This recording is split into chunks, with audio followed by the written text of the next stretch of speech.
Permit to mention a matter of No. division Call matter, on the, call on the. commercial division matter, item number 1, farm developments. Appearing for the petitioner, Lordship. My lord, we have complied with the order, my lord. We have made the payment. Now, on the last occasion, Lordship, I had mentioned that there was a delay on account whereof there is an amount of rupees 4,02,000 due as on date, Lordship. This is the calculation. I have already given the calculation. I'm giving it one copy more.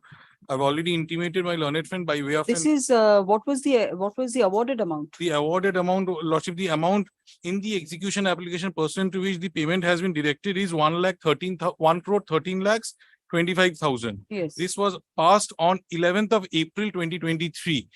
To be paid within, Lordship will see the order of 11th April, to be paid within 4 weeks. That has been paid, Lordship, on 4th of June.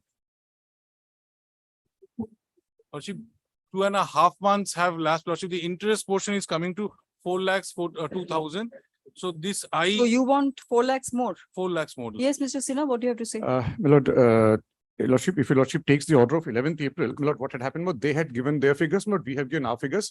No, thereafter the parties not agreed that the amount, my lord, to be paid will be rupees 1 crore 13 lakhs. So that was the settled figure. And my lord, the order also records that upon payment of the order also records that upon payment of that amount, my lord, the decree, my lord, will be in full and final settlement of the execution petition. So my lord, that application has been disposed of. My lord, the execution application has been disposed of. So this amount is in any case not the awarded amount. No. It is not, it's a lesser amount, which was lesser agreed by amount. the parties. So, my lord, to Because- say, my lord, if he wants a variation of this order, my lord, he needs to make an application, not a No, disposed of. I It's did disposed of consent. execution I application. did It not can. consent to this order because this was passed on consent by for 4 weeks. He failed to make that payment. He's in admitted position. Make of an that. application. Yes. The, Lordship will kindly record this. I'll make an application. the petitioner, no, it's up to you. Why should I direct you to make an application? No, not. Yes, direct- the petitioner is unhappy with the amount of rupees 1,13,25,000, which has been paid by the award debtor to the petitioner in terms of an order dated 11th April 2023, passed by a learned single judge of this court. Stop.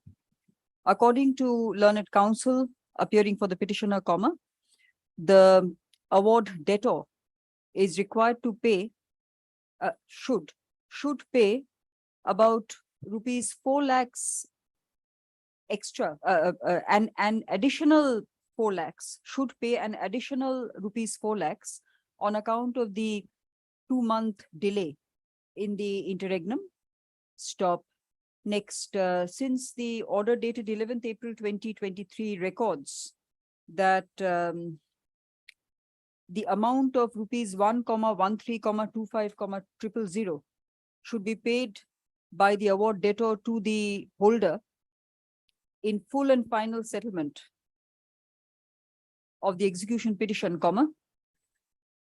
any other amount which the court, which the petitioner wants may have to be part of a separate proceedings. Stop. Next, EC 88 of Lordship, 2023 is only accordingly disposed of in one more terms of the above. submission that this was to be paid within 4 weeks. They had paid after 2.5 months. হ্যাঁ, যেখানে বললাম records দিয়ে প্রথমটা সেখানে বলে within 4 weeks করে দাও in full and final settlement of the execution. Highly obliged.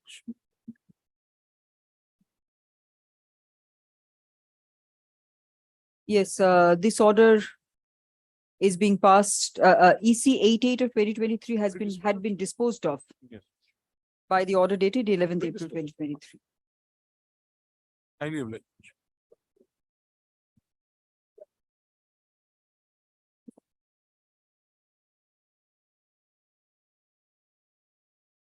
Item number 2, Ugro Capital Limited. Lordship, this is my execution application. The matter has been settled between the parties. Lordship, the award holder wishes to withdraw the execution application. The advocate on record of the petitioner submits that the parties have settled the matter and the execution petition should hence be withdrawn. Stop. EC 234 of 2023 is accordingly dismissed as withdrawn. Interim orders of any shall stand vacated.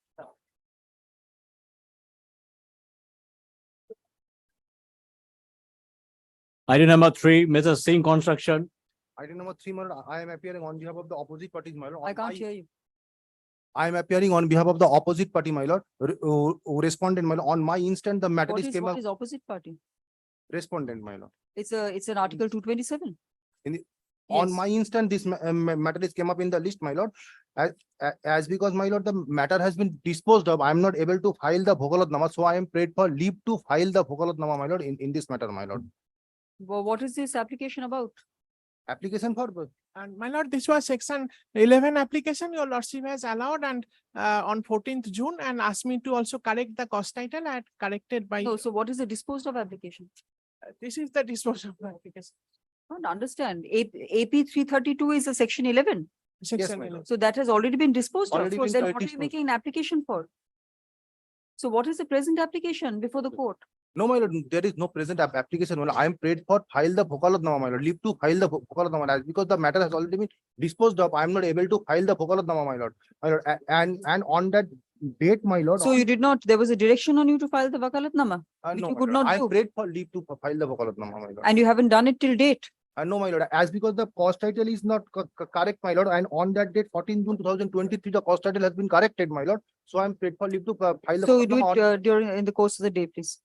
Yes, you're the counsel or the advocate on record? Yes, my lord, I'm the advocate record on behalf of the respondent, my lord. The advocate on record of the respondent submits that the Vakalatnama could not be filed on 14 June 2023 since there was a mistake in the cause title. Stop. The order passed on that date, namely 14 June 2023, shows that the petitioner was given leave to carry out, to correct the cause title in the application. Stop, have you done that? Yes, my lord. That is- Yes, this has subsequently been done on behalf of the, by the advocate on record. Stop. Hence, leave is given to the advocate on record of the respondent to file the Vakalatnama in the course of the day. Right.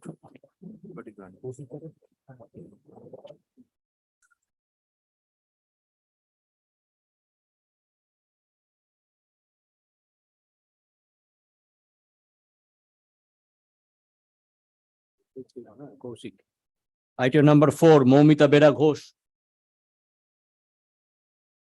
come up at my instance, that your lordship had passed an order appointing an arbitrator on 12 June 2023.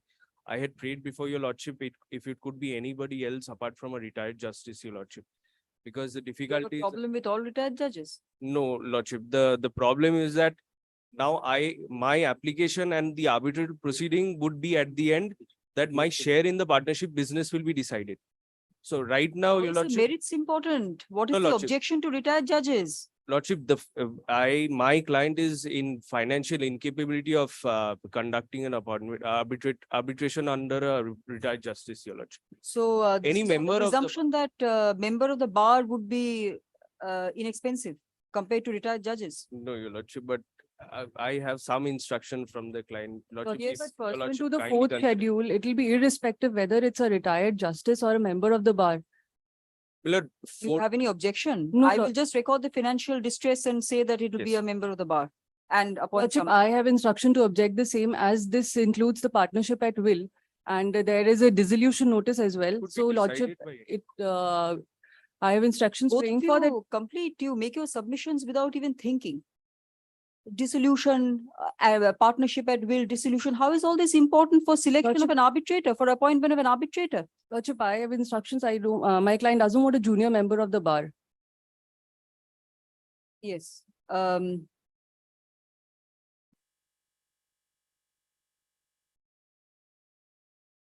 This matter has been brought to the list at the instance of the petitioner.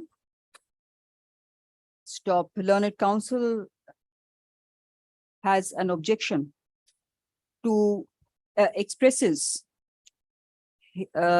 his unwillingness, presumably at the behest of the petitioner, on the appointment of the arbitrator, on the appointment made by the order dated 12 June 2023. Stop. The ground given, the reason shown is that the petitioner is in financial distress and hence a junior member of the bar should be appointed in place and stead of a retired judge of this court. Stop.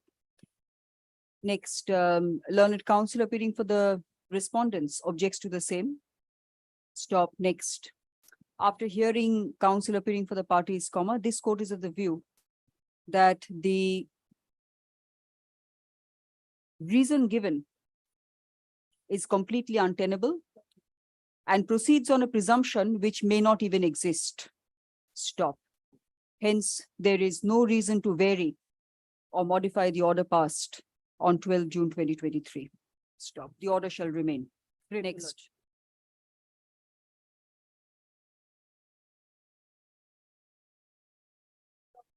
Follow the next matter, please. Item number 5, welcome retail.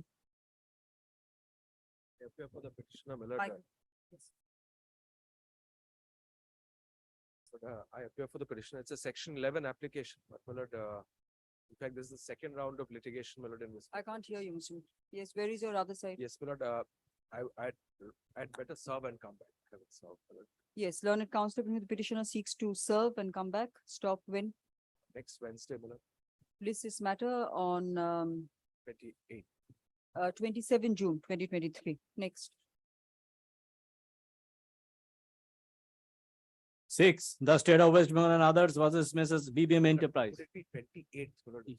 No, court isn't difficult. So choose either next week or the week after that. I'm not there on the 27th. I'm telling you, so the week after Week af- that. 3rd July. Great. Next. Shako Shen is appearing for the petitioner lordship. May it be passed over. He's engaged Lord, in the You next. can't wait for the matter to be called on or in such a great hurry. Call on the next matter, please. Item number 7, Cholamandalam investment. No, 6, she was mentioning 6 was called on, my lord. 6 was called on, Mr. Mitra, my lord. 6 was called on. So Mr. Sen is appearing for who? For the petitioner in the. But I thought Mr. Mitra made submission. Yeah, I also thought so initially, but it appears he was making submission in the previous matter, probably. Previous matter, he was. Item 5, probably he was making a submission. Even I, কোনটাতে হলো? Shako Shen কোনটাতে? 6. my lord, item না, না, 6, my lord, মিত্র, ঋতব্রত মিত্র কোনটাতে? 5. Yes. my lord, item 6, my lord, it's appearing as new motion, but affidavits are complete, section 36, my lord. It should actually not be taken up as an adjourned motion, but if it be taken up next week, my lord, as an adjourned motion. Yes. Lordship, next week, lordship, this is, next week, yeah, and anyway. Yes, the advocate on record on behalf of the respondent submits that affidavits are complete in the matter. Stop, list this matter on 26 June 2023. Next. Grateful to your lordship. 7 done. 7, Cholamandalam investment. My lord, item number 7, I beg to appear on behalf of the petitioner, my lord. The parties are going for talk of settlement, my lord. My lord asked me to serve on the respondents on the day before yesterday, my lord. The service is not complete. My lord, kindly grants me 2 weeks' time.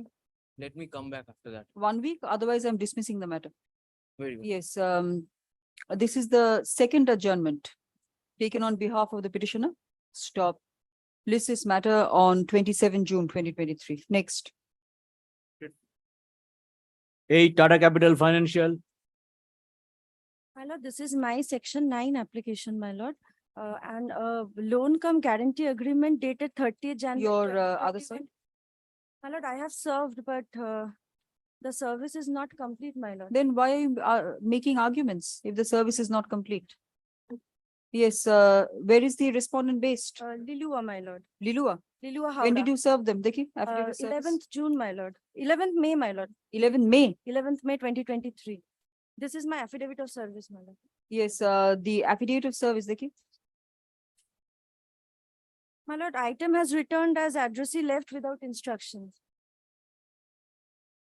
Yes, the respondent could not be served. Stop.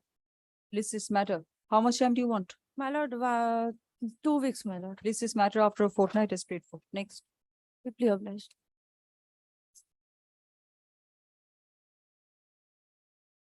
Item number 9, Ugro Capital.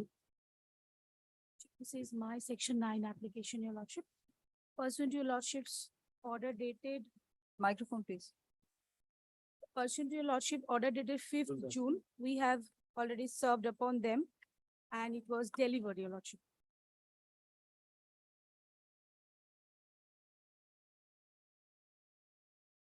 When did you serve? Lordship.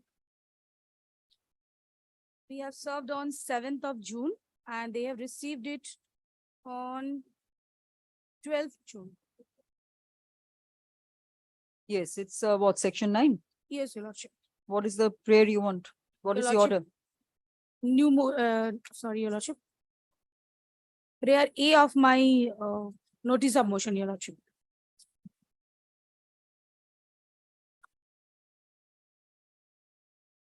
Yes, show that you have a prima facie case. Your Lordship.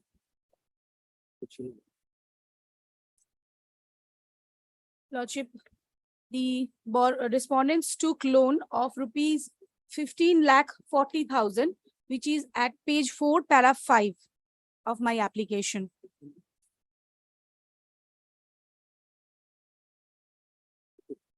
Yes, There where is are- the agreement? Yes, Your Lordship, the agreement starts with page 17, 17. Date? Your Lordship, the date is 29 March 2022. Arbitration clause? Your Lordship, that is at page 20.15, clause number 20.15, page is at Lordship, 40.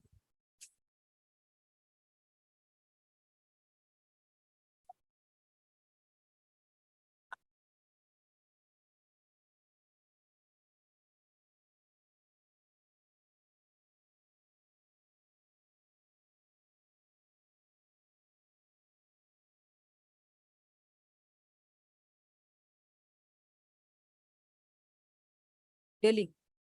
Courts in Delhi. Your Lordship, Not check the arbitration clause. no, arbitration clause is at Delhi, Your Lordship, but all the actions and Your Lordship, if once all the transaction is here at Kolkata, Your Lordship. Your Lordship, once come to page 42 of the schedule of the agreement.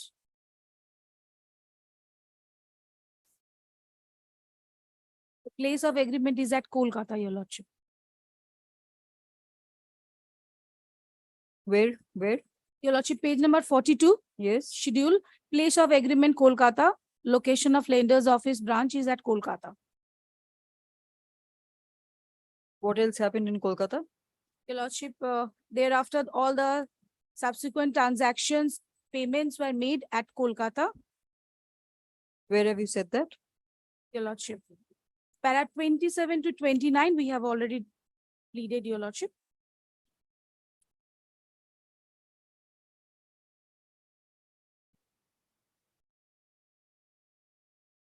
Your Lordship, in paragraph 27, it's also mentioned that the transacted at the office of the petitioner branch, office, Kolkata at Ugro Capital Limited, 20. Then why would you choose the venue and seat of arbitration in Delhi?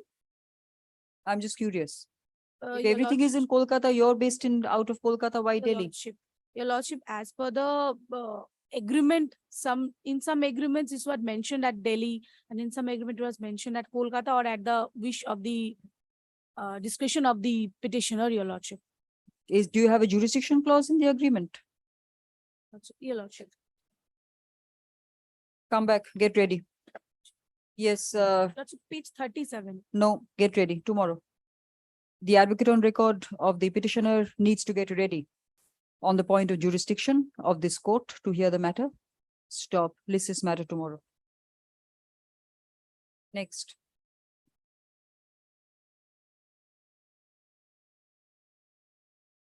Item number 10, Vicom Security. Your Lordship, this is my application under section 29A of the Arbitration Act, Your The Lordship. other side is not consenting. They are consenting, Your Lordship. No, have they appeared in this matter or not? No, Your Lordship, it's appearing, it has been taken up for the first time. First time. So then why are you saying they're consenting? Have you served them? Yes, Your Lordship, it is on record. Like- We have already filed.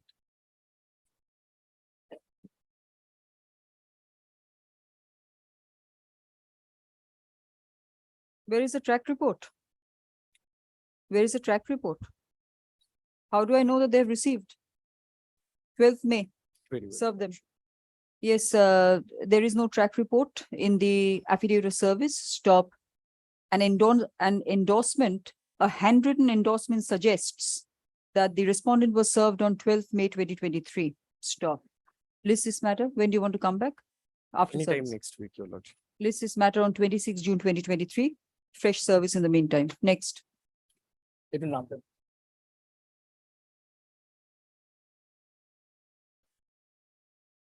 Item number 11, Rohan Builders India Private Limited. My lord, I am appearing for the respondent, my lord. Yes. My lord, I believe, my lord, this is at the stage of the reply, my lord. But your lordship, my lord, this is an application from learned friends had made an application to This is a section. 29A Yes, ma'am. matter. Yes, whether time can be extended or not after termination of the mandate. Yes, my lord. Yes. My lord, your lordship will kindly, because my learned friend has shown a judgment, your lordship has granted us liberty to deal with that judgment, your lordship.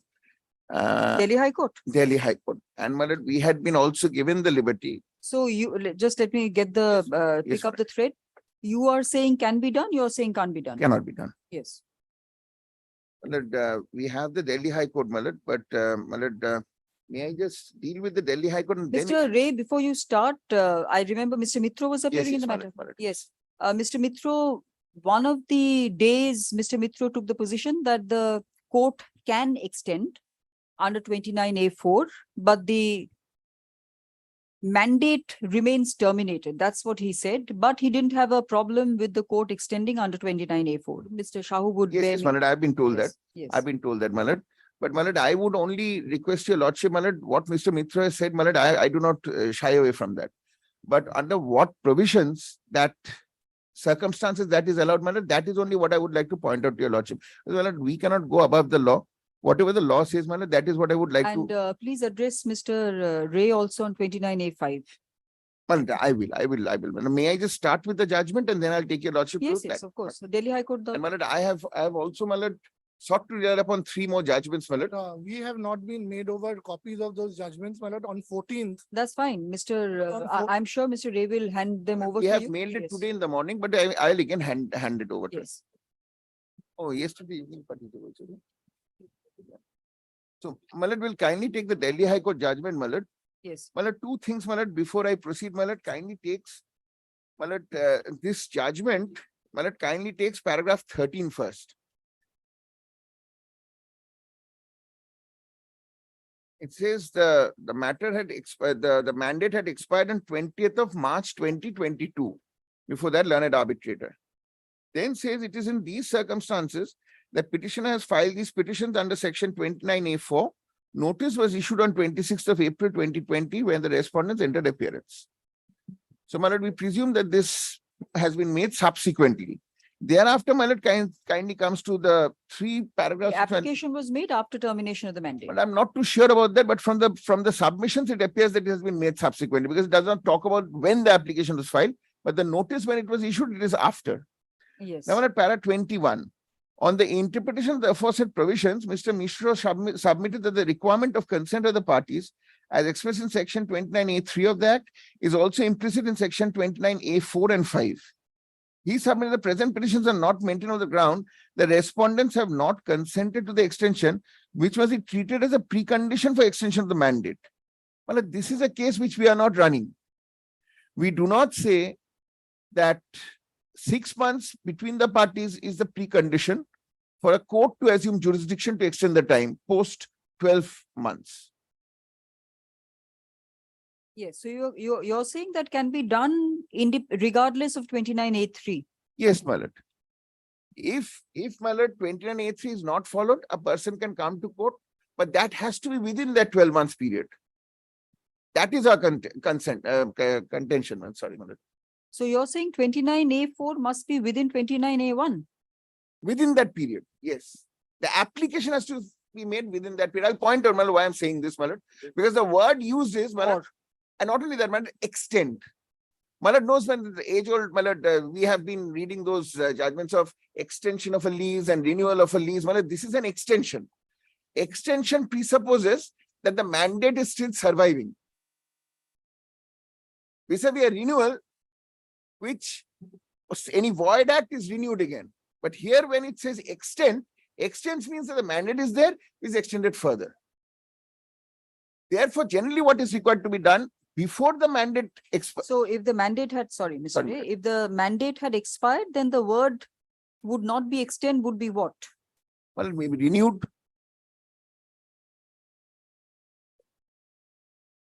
Yes. Because Malad, that is the kindly appreciates the situation, Malad. Parties do not extend it, or other parties extend it. No one comes to court. Then after, let's say, 2 years, an application is made. Malad, that is not the. Mr. Roy Chaudhary, I had asked you to get the statement of the objects of the, have you got that? Well, that, my lord, Yes, very well. there is Mr. a Ray, continue. please. judgment, my lord. I've got that also, my lord, Yes, yes. of Mr. the Ray, Supreme continue, Court, please. which has that. So, Malad, objects in- yes. So, Malad, the expedition is the basic reason for this act, Malad. Now, Malad, extension would presume that if you have to extend it, you have to do it within the mandated period. Or else it will allow the matter to be extended to any amount of time, Malad, because the mandate had initiated once. Yes. But Malad, that is what I'm on, Malad. Kindly takes next, Malad, in this, Malad. Paragraph 23.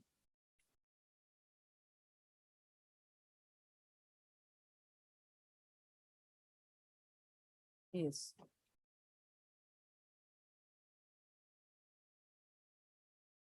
Mr. Shukla advanced an equally untenable argument when he suggested the power under section 29A4 of the Act cannot be exercised on an application made after the expiry of the mandate of the arbitral tribunal. The provision clearly provides that the court may extend the period even after its expiry. Indeed, the second proviso provides that the mandate of the tribunal would continue until the disposal of such a petition. But this is where I agree with. The first part, Malad, I say, Malad, I do not agree with it. Because what the court says, that the court may extend the period even after the expiry. But the precondition to that is, the application should be made at a time when the mandate is there. And therefore, Malad, in 29A5, it says that pending the application, the mandate continues. Because the intention is that if you have filed within that period, then it should not stop, because the mandate has to continue. Mandate cannot stop, Malad, because if it stops, Malad, the Arbitration Act is a complete court. Mr. Ray, 29A4 Malad. says, just correct me if I'm wrong, it says can be made, there's a line in that, can be made either before or after. Malad, yes, I'll point out, Malad. Yes. So doesn't that mean that either before the mandate expires or after? Malad, may I just try and assist your lordship on that? Malad, may I just first show your lordship, Malad, 29A4, Malad, may I just read it once, Malad? If the award is not made within the period specified in subsection 1 or the extended period specified under subsection 3. So 1 year and 6 months. If 6 months is agreed upon. Yes. Whatever it is, Malad, it's a specified period. The mandate of the arbitrator shall terminate unless the court has either prior to or after the expiry of the period so specified, extend the period. But it does not talk about that. Is why, Malad, your lordship will kindly read this with, Malad, the second proviso of 29A4. That is why it says, Malad, it does not say that the application can be made post. It says the court can extend it prior or post, but the application, why I'm saying this, Malad, with the application done now, the proviso this. Because you're saying of the usage of the word extend. Extend, and not only that, Malad, kindly sees the second proviso once, Malad. Provided further. Arbitration Act. Yes. Yes, 29A4. Malad, A4, second proviso, which has been brought in now. Yes. Provided further, Boshu, that where an application of subsection 5 is pending, the mandate of the arbitrator shall continue till the disposal of the said application. Now, my lord, your lordship kindly reads this with 29A4. Second proviso says that the application has to be pending, and therefore it allows the court to extend it either prior or after the expiry of the period. Because the second proviso allows the mandate to continue if the application is there. The mandate comes to an end. My lord, if your lordship has not extended it or the application has not been made, the mandate comes to an end. Because the precondition for the mandate to continue is an application to be made. So you're saying that the discretion on the court under 29A4 is whether to extend or not extend the mandate, but subject to the application being there Being there within the mandated period. within 29A3. Yes, madam. A3 or A1, whichever. Because No, 29A1, Mr. Ray, It's it 12 has months. nothing to do with the parties. It's the onus on the arbitrator to make the award within 12 months. well, may I try and explain Yes. what I submitted? Madam? 29A1 gives 12 months. Yes, Now, my lord, before 12 months, my lord, if the arbitrator feels, well, just giving a hypothetical situation, yes, yes. the arbitrator feels that he is not in a position to complete it, he will have to ask for extension of 6 months by the parties. 29A3. 29A3. Let us say the parties do not agree. Then it is for the party who wants that application to go through and the court to decide on it, has to, it is my submission, has to make that application under 29A4 within that 12 months period. It's within the mandate of the tribunal. And if it is extended within 6 months by the parties, then that has to be within that 6 months. Because the mandate continues, my lord. The word used in proviso 2 is also the mandate of the arbitrator shall continue. It is a continuance of the mandate, not a renewal of the mandate. And that is why, my lord, I will be relying on certain, what is the meaning of the word extend, extension. Extension would presuppose that the mandate is there. Yes. And then, my lord, this would only be in line with the object of the act, that is to expedite. Mr. Roy Chaudhary, just as an aside, while I was reading the Delhi High Court judgment, I had a feeling of discomfort. I must be frank with you. And I get that feeling when I don't completely agree with a judgment. But then that I will subject to hearing you. I'm not expressing a view. But one or two things in that judgment, I had a slight discomfort with, because the interpretation of the scheme of 29A. All right. But then I will hear you on that. Yes. So, my lord, your lordship will also see, my lord, well, it kindly sees 29A 9. Yes. An application filed under subsection 5 Yes. shall be disposed of by the court as expeditiously as possible, and endeavor shall be made to dispose of the matter with a period of 60 days from the date of service of notice on the opposite part. So, my lord, the intent is to expedite.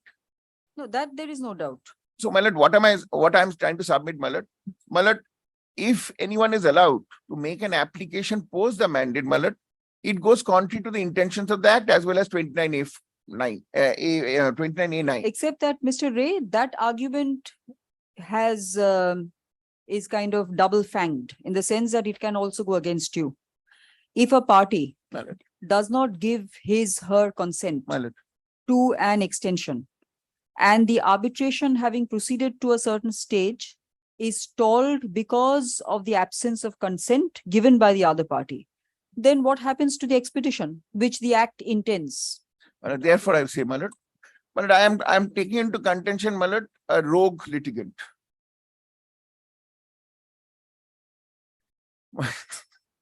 My lord, You can forget about your client.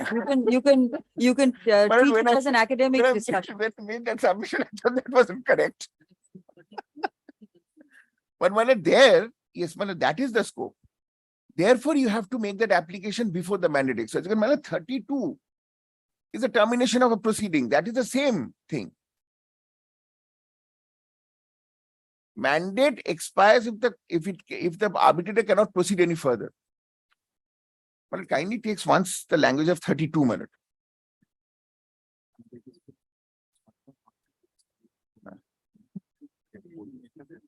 আচ্ছা রোগনেসটা একটু কমিয়ে দিতে বলছি তো ঠিক আছে Yes.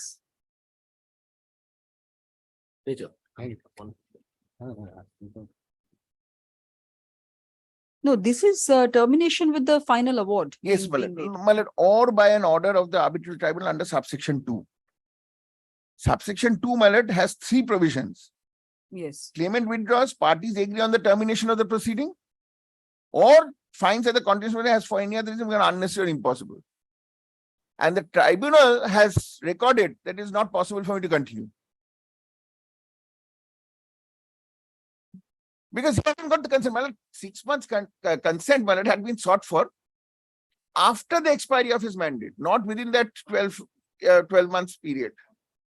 That's post. And the submission made by my client was that I do not have the right to do it because you should have asked for it before that 12 months period. Because you have already become functus officio by proceeding, trying to proceed post without consent. Malad, the consent 24A3 Malad clearly says that the consent would only allow the mandate to continue. That is the interpretation.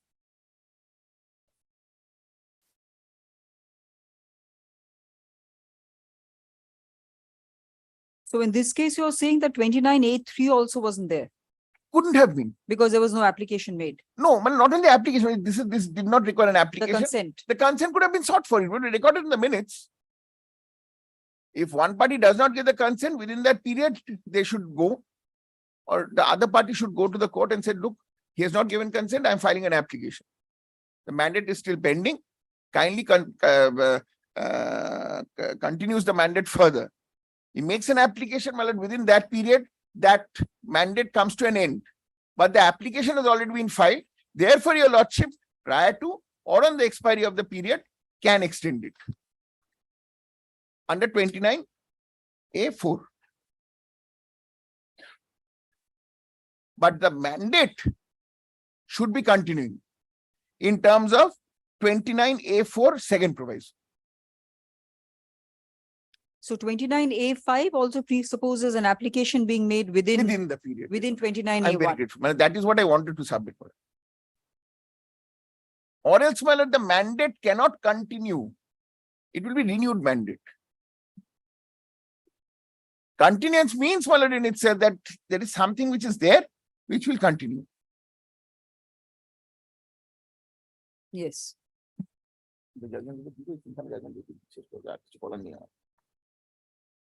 And Mr. Ray, how else do you distinguish the Delhi High Court judgment? Well, Delhi High Court, the first paragraph 21, I said I'm not making out that case.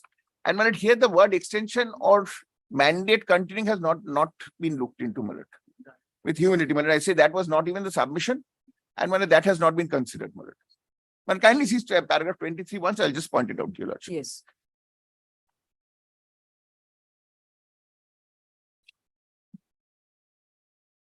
It's the second sentence, my lord. That's a finding of the court, my lord. Yes.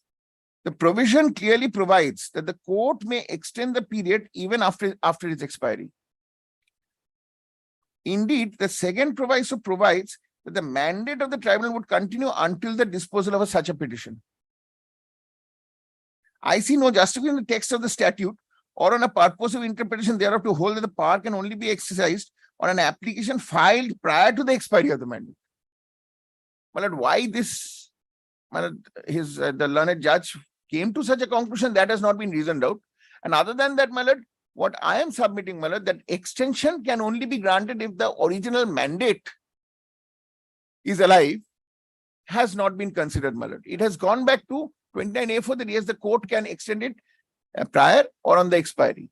But that does not say that the mandate is still continuing. Very well. Mr. Ray, understood your point. Any decision Well, it on was- the extension point? Yes.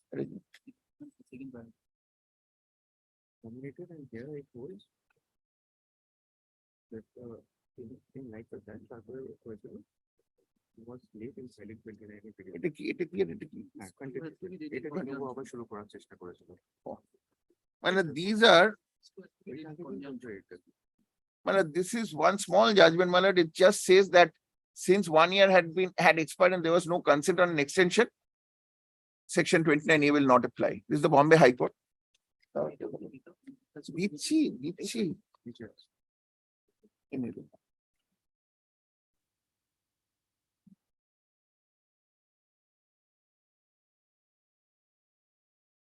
Yes. And my lord,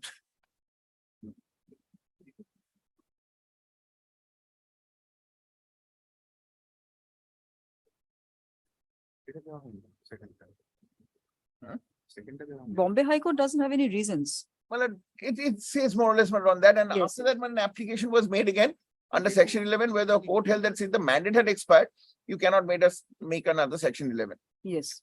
And you know, please, please. Are Baba, wait now. And this paragraph 7, if your lordship just keeps a note of. Now, my lord, what I would like to show your lordship extension of judgment. But first, may I just show, my lord? Okay, sir.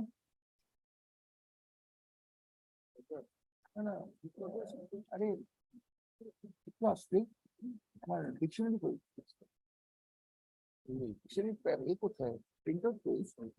Yes. But I will be relying on the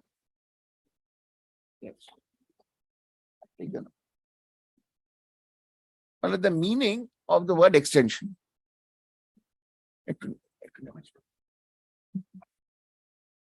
This kindly sees, Malad, this is the Black's Law Dictionary, 5th edition, 11th edition, Malad.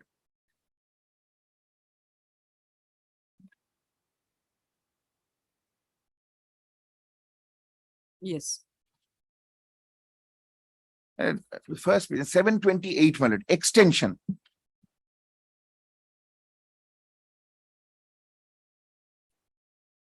Extension. Yes. The continuation of the same contract for a specified period. So the word is continuation. Extension requires a continuation. In this case, an extension of mandate would require a continuation of a mandate. Yes.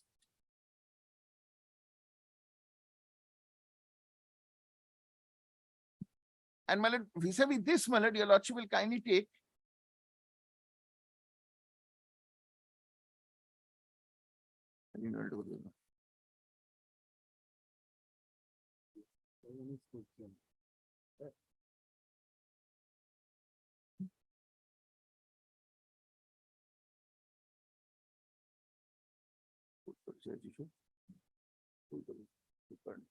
now may I show your lordship a judgment, my lord? Well,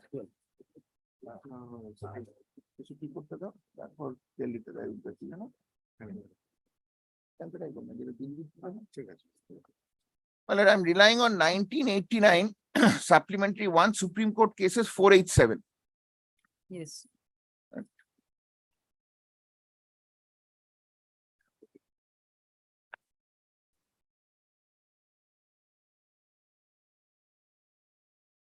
Malad, here, Malad, was a case of extension and renewal of lease. Malad, I just want to show how the court interpreted the words. Malad, kindly takes page 14.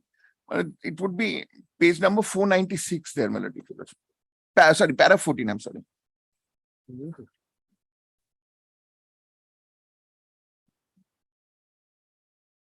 Yes.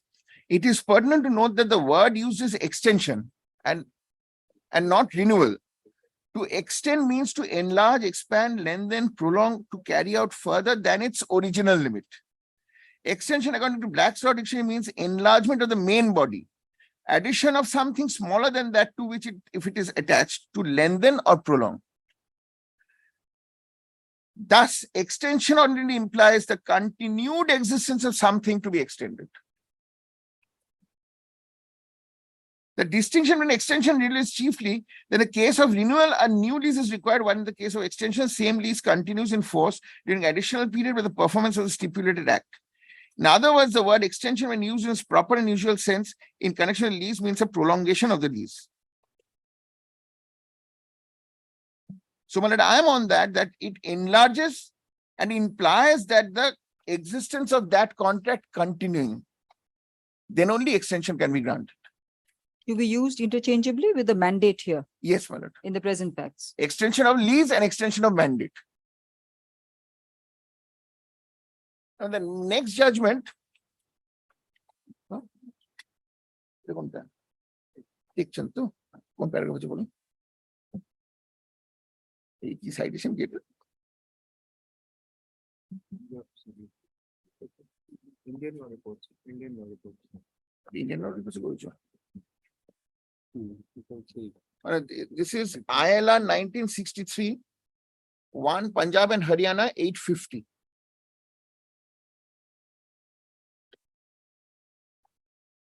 Paragraph 859. The extension should count on the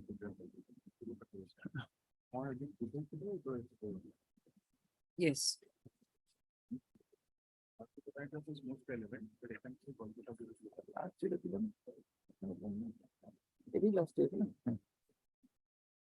Malad kindly takes Malad page 859 Malad.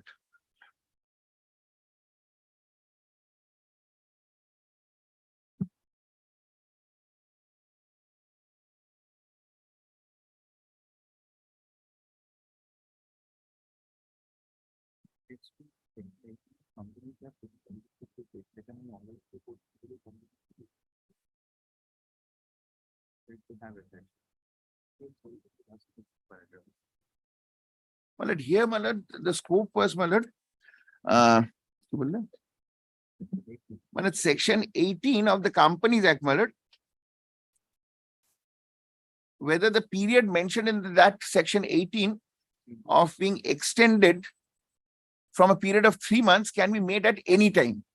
That is what the court was looking into. Yes. For that, Malad, at page 859, Malad, kindly now, may I place it, Malad? The word extension is too strong for me to grapple. A great public injury would be affected by calling back a right that by lapse of time had become extinct. There is also a decision of the Supreme Court not cited at the bar but referred in Strawboard Manufacturing Company, where it was held that the state government has not the power to extend the time for making an award ex post facto. That is after the time limit originally fixed, therefore has expired. Section 14 UP General Clauses Act does not in terms or by necessary implication give any such power or extension of time, nor can any support be derived from the section 21 of that act to validate the award passed after the expiry of the time originally fixed. So the order giving extension ex facie purports to modify the original order fixing the time limit. One characteristic feature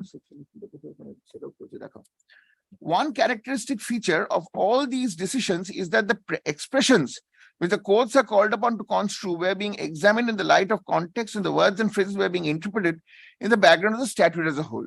Words and phrases used in one section ought to be examined not in their seclusion, but having regard to the impact on the other provisions of the same statute, and in harmony with the aim, scope, and object of the Act.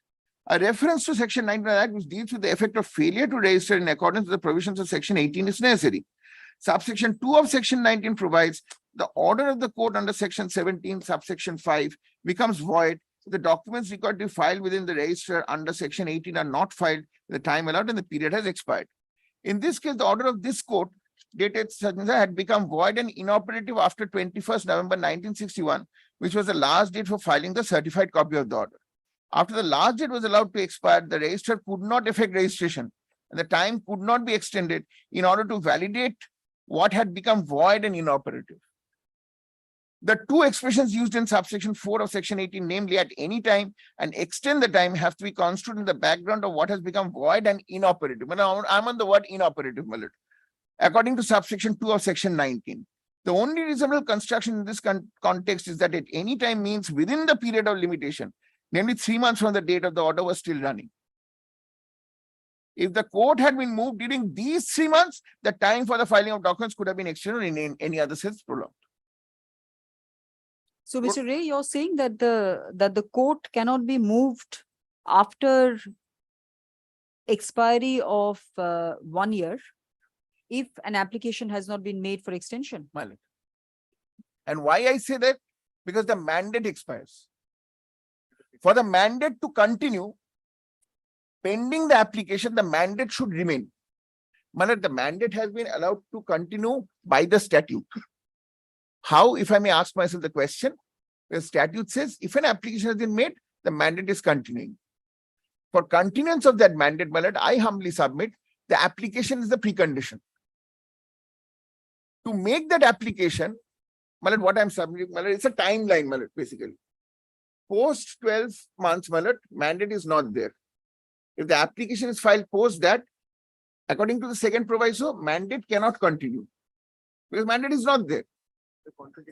Now, if it is within that 12 months, my lord, 12 months, application is made. Application when made under the proviso, the mandate continues. No, and if application is made, then first comes 29A3 for 6 months. If it is not accepted by the parties as a consent, If there is consent. if there is consent, 6 months, but again the same principles. Before the expiry of that 6 months, my lord, this application needs to be made.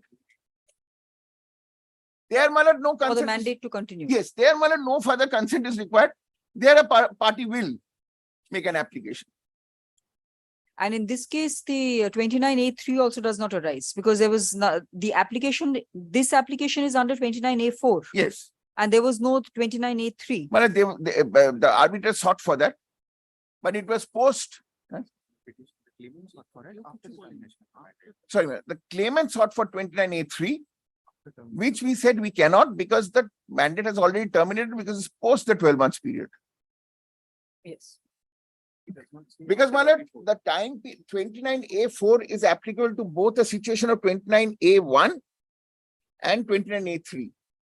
Why 29A1, my lord? If 29A3 is not accepted by the parties, then it will be under 29A1.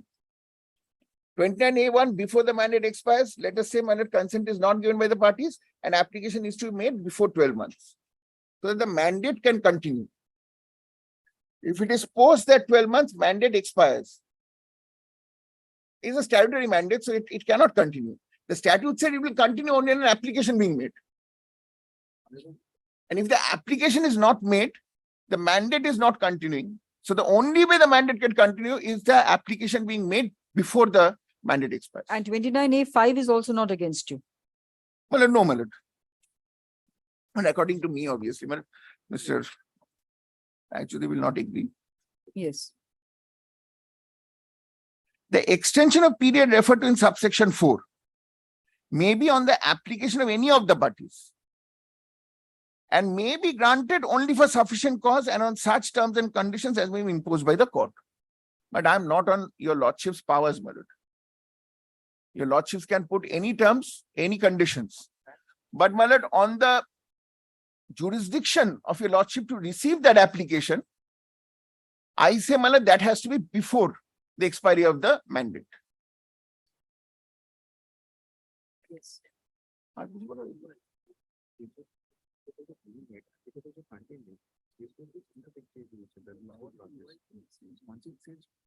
Vis-a-vis, let us just have a look at what we are proposing. My learned friend is proposing.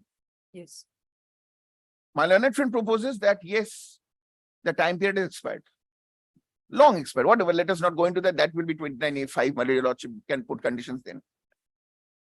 It has expired, not a content. 29A5 upon sufficiency of cause. Yes, but if I can show to your lordship that it has been extended or a time is being taken, then Yes. your lordship can put conditions, whatever conditions, my lord. But what my learned friend is submitting, my lord, that the time fixed under 29A1 has expired. Admitted position. Then he says, I can make an application at any point of time. Why? When I asking my question, he says because 29A4 says that the court has either prior to or after the expiry of the period so specified extended the period. My lord, I am not in. I do not join issues with that. Your lordship can before the expiry or even after the expiry of the period can extend the time. But you're saying that the application has to be made. Application is the precondition because proviso 2 clearly says that. Yes. And it is an extension, therefore your lordship will not, kindly does not take me amiss, your lordship may not have the jurisdiction to renew the tribunal's powers or the mandate. But I am therefore not too much in agreement with the second judgment of the Bombay High Court that section 11 cannot be resorted to for a second time. That is a separate thing because Kinnori Mullik might be against that judgment. But we are not on that at this moment. Kinnori Mullik was under section 34. 34 said that parties will be left to their own recourse, which also includes going back to another arbitration. Here saying that section Kinnori Mullik, wasn't it on 34.4? 34.4, yes, madam. 34. 34.4. Say that if there is something wrong, you cannot go back to arbitration. The court will not send it back to the arbitration. So, my lord, that is what I was submitting, my lord. This 29.4 in the body of it does not say the application has been made. Application has been only spoken of in the second proviso.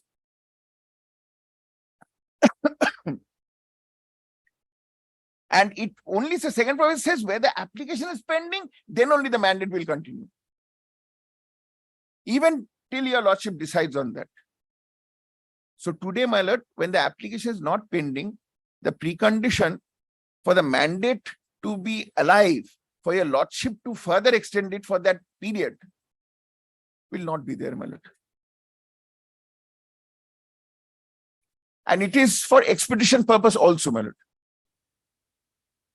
So that there is some amount of self-control or self-expedition on a party to make that application. Not only that, my lord, also on the arbitrator. My lord, 29A is also because, my lord, it's a control on the arbitrator also. 29A1, most certainly. Yes, because, my lord, let us say after 2 years this application is made. The arbitrator has continued. But that will go against the intention of the act. Yes. Then your lordship, if that application, then your lordship again, with humility, extends it for 6 more months. So actually, the tribunal would have got more than 2.5 years, which is not the intention. I'm sure your lordships also do not pass such orders, which will allow them so much of time. Yes. So, for a harmonious construction and also reading second proviso into 29A4, I humbly submit that this application, having not been made within that period, is not maintainable with your lordship. Thank Those you. are my submissions. Thank you, Mr. I'm Reed. very grateful. Yes. My lord, first and foremost, my lord, kindly takes this Bombay High Court judgment of Justice G.S. Patel, which was cited. Yes. My lord, 1-page order, my lord. My lord, kindly just sees the first line itself. This petition is infructuous by an order dated 18 July 2019. The learned sole arbitrator terminated the arbitral proceedings. Yes. My lord, in our case, there has been no such termination of arbitral proceedings. Very well. That's fine. Yes. So, my lord, this judgment, in my respectful submission, has no That's fine. manner of That's application fine. Yes. to our case. And my lord, so far as the second judgment, that is on section 11, my lord, we are not on even that. My lord, kindly takes 29A4. Yes. My lord, what is this entire argument about? My lord, 29A4 says that the mandate shall terminate unless the court has either prior to or after the expiry of the period so specified, extend the period. My lord, pausing here for a moment, it is not like, my lord, the mandate, termination of mandate is unconditional or it will just automatically follow. The entire language, if taken together, my lord, it says unless the court. So a power is there with the court, which the court will exercise by virtue of 29.5. My lord, that 29.5 clearly says that after that, your lordships will actually go through that application and see whether there is a sufficient cause or not for extending the mandate. And my lord, the proceedings also continue. It is not, my lord, then my lord, in every case, my lord, I don't know how this, my lord, takes my learned friend's case forward, because this is a case, my lord, law is there, my lord, but the facts also has to be. No. Mr. Roy Chaudhary, I will treat this case only on a Very well. construction of 29. Very well, ma'am. Because then, as I've told you earlier, I don't want to pronounce the law on the subject, but say this will apply because of these unique Very facts. well. Then the law becomes Very well. meaningless. Very well. Pronouncing the law becomes Very then you just concentrate on the facts and say that because of these facts. No, No, my lord. only on the construction of 29A. Very well, ma'am. Now, my lord, kindly sees for that particular purpose itself, my lord, I had cited the Delhi High Court judgment, Yes, which contemplated a similar situation. yes. My lord, there also, my lord, if your lordship just takes that judgment.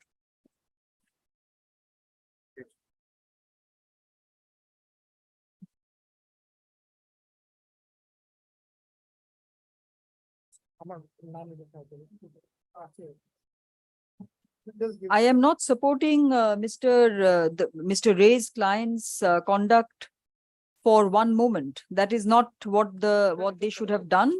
They may be mischievous litigant, but then I will have to construe section 29A. Taking that 29A4 into consideration, my lord, let me just first show to your lordship that, my lord, what is, my lord, 29A1 is the 12 months period which is given. Yes, Now, my lord, thereafter, the statute contemplates an extension by consent of the parties. Court's intervention is not at all required. yes, My lord, the language of 29A3, if your lordship sees, clearly says the parties may by consent extend the period specified in subsection 1 for making award for a further period not exceeding 6 months. So, my lord, these 18 months period, in reality, if there is a consent, my lord, court's intervention is not required at all. yes. Only now, my lord, then comes the next proviso, my lord. My lord, next section, subsection, which is 29A4. My lord, A4 contemplates a situation which covers 1 or 3. My lord, both are covered. If your lordship sees, if the award is not made within the period specified in subsection 1 or the extended period specified under subsection 3, the mandate of the arbitrator shall terminate. My lord, thereafter, my lord, it continues. It doesn't end there. Unless the court has either prior to or after the expiry of the period so specified, extend the period. So, my lord, it couldn't have been more clearer, my lord. That is- Except for the word extended, Yes, my lord. except for extended. that word. My lord, the statute has thought, my lord, to use the word extended. And my lord, that's how it is proceeded. My lord, if I take, my lord, Mr. Ray's submission to be correct, my lord, then 29(5), A5, my lord, would be rendered OSHO. Kindly see, my lord, 29A5. The extension period referred to in subsection 4 may be on the application of any of the parties and may be granted only for sufficient cause. So, my lord, if the application was made within time, where is the question of sufficient cause coming? If I may put it in question form. My lord, that is where your lordship would exercise your lordship's discretion that yes, this case A is a genuine case B is not. And my lord, thereafter also kindly see 6. My lord, if it was a new arbitration, what my learned friend is saying, while extending the period referred to in subsection 4, it shall be open to the court to substitute one or all, and if one or all of the arbitrators are substituted, arbitration proceedings shall continue. Kindly see, continue from the stage already. 6 is not relevant. 6 is on the point of substitution. Yes, my lord. But only thing is, my lord, because he was harping on the word extension, my lord, the entire idea is, my lord, that the proceeding should continue from where it was.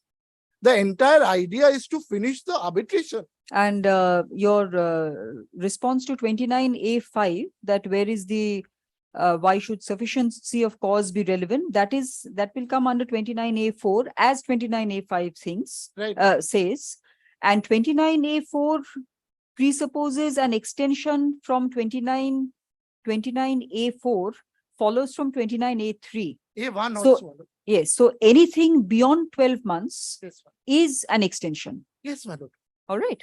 So that, very well, you continue. I have, yes. My lord, 4 contemplates a situation, my lord, where, my lord, it will happen, my lord, if the 12 months period has expired and they have not given a consent, I can still come to court. And my lord, there may be a situation where the 18 months period is over, and still, my lord, if it's not over, any of the parties can apply to your lordship and say, my lord, that, look, my lord, that we need an extension. 29A4 only talks of extension, doesn't talk of anything, doesn't say anything about the application being made. Right, my lord. 29A4. Right, my lord. My lord, A4, but only thing, unless, my lord, the court has either prior to and after the expiry of the period so specified, extend the period. My lord, this extension presupposes that there will be an application to your lordships. My lord, it is not a suo motu extension which is contemplated under Yes. 29A4. My lord, unless that application is there before your lordship, my lord, then, my lord, without that application, and that is why, my lord, 5, my lord, kindly sees 5 specifically refers to 4. The extension of period referred to in subsection 4 may be on the application. My lord, here parties come before your lordship because after the 18 months period, there is no power with the parties to further extend it. My lord, that 18 months period may not also happen because one of the parties may not consent for whatever reason. My lord, in that case also, a party can be left remedialess. My lord, for that particular purpose, my lord, an application has to be made to your lordship. Yes, and on the same reasoning, a party cannot be also left untethered to the provisions and say that I can make an application for extension at any point of time Right, my lord. after termination of mandate. Absolutely, my So lord. whether it is I am making it after 1 month after termination or I'm making it after 2 years after termination, the 29A also reigns in such a My party. lord, absolutely. That is what 29A. No, that goes against you, Mr. No, my lord, Try to your understand what lordship I'm saying. kindly sees Yes. 5. My lord, that's where your lordship decides what sufficient cause is. Yes, on the presumption of the application. Yes, being my made. lord.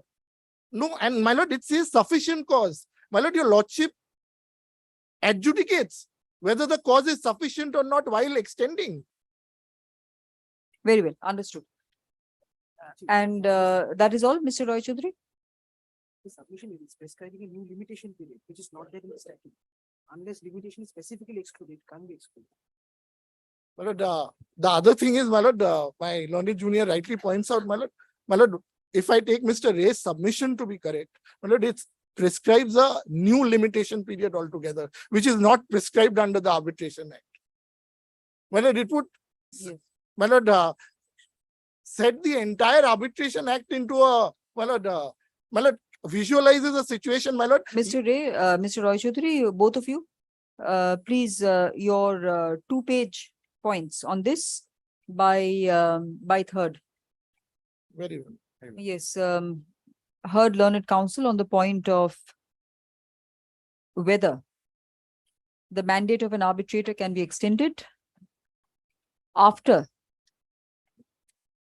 can be extended under section 29A within brackets 4 after the mandate has admittedly come to an end under 29A1. Stop. Next, list this matter on 3rd July 2023 for council to indicate their points.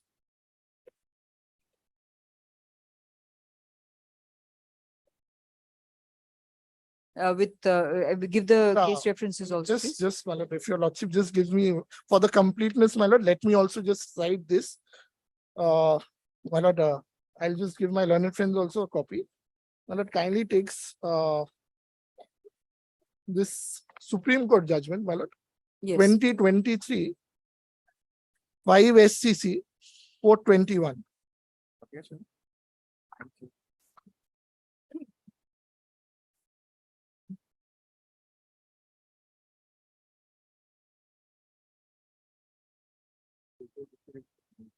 Yes. Now, if your lordship sees, kindly takes paragraph 20. Yes. Now, my lord, paragraph 20, my lord, deals with what happened to 29A post 2019 amendment. Yes.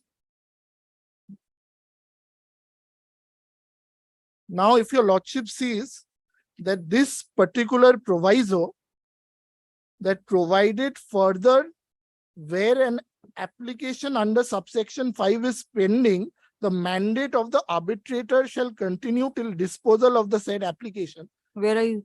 My lord, paragraph 20, my lord, there is a chart. My lord, if your lordship just turns over to page 428 top, Yes. your lordship will see that there is an addition Yes. that provided further Yes. where an application under subsection 5 is Yes. pending, the mandate of the arbitrator shall continue till disposal of the said application. Well, this particular thing, this proviso was not there prior to 2019. Yes. Now, my lord, this proviso also does not say, my lord, that yes, this will be so provided that the application was made within.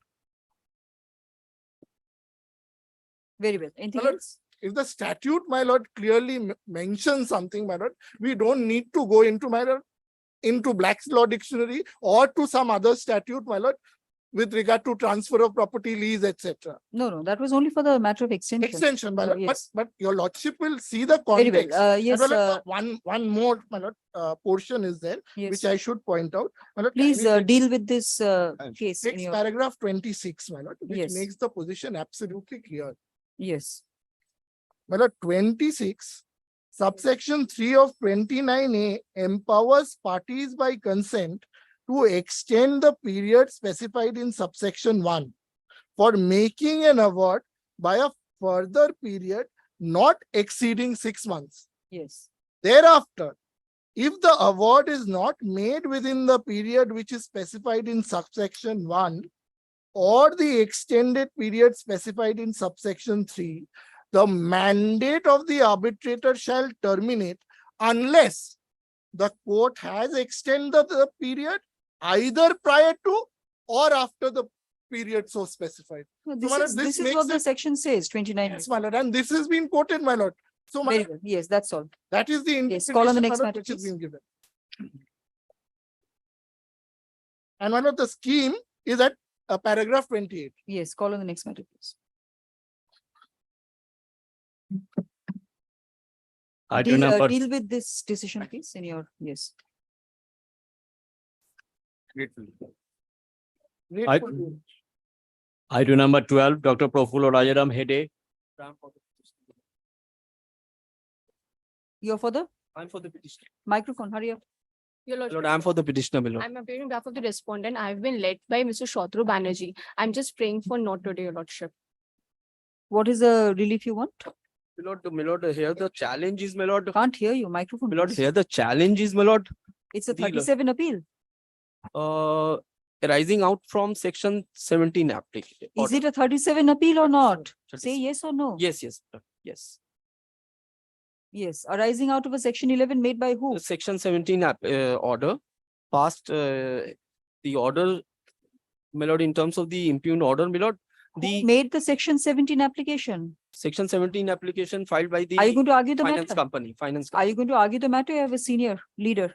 No, my lord, the leader will argue, my lord. So then say that. Yes. Take time. When do you want to, when will the council be here? My lord, if possible, my lord, next week, my lord, if your lordship keeps it, my lord. You're Because- traveling from outside? Yes, my lord. Yes, my lord. Or virtually, if your lordship wants to hear, my lord. No, no, your leader will also be traveling from outside. Yes, he will come from From Bombay, where? my lord. Bombay? Yes, you give me a date when you're next week, Monday, Tuesday, or the week after that. Either Tuesday or Wednesday, as your lordship. Please.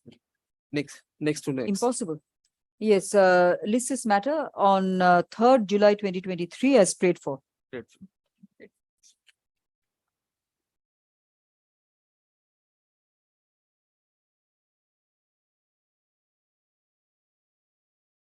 Item number 13, the Hooghly Mills Company. I am for the respondent, Your Lordship. Yes. But I am for the petitioner, my lord. This is a section 37 appeal, my lord, arising out of an order passed in an application in the nature of section 17. The point is, Made by? What?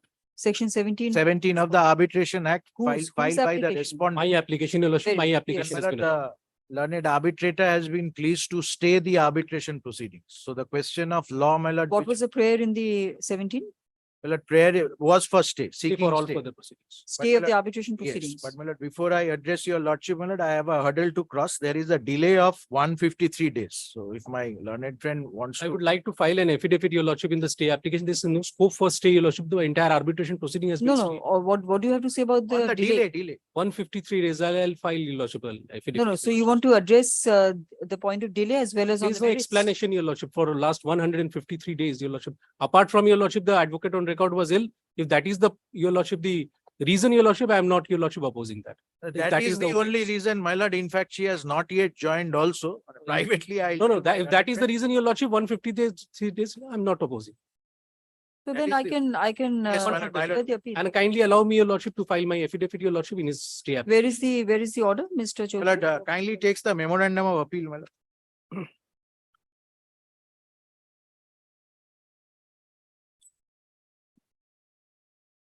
It's a minutes of the meeting dated 3rd September. And my lord, the operative part. Lord, internal page 4, second last paragraph.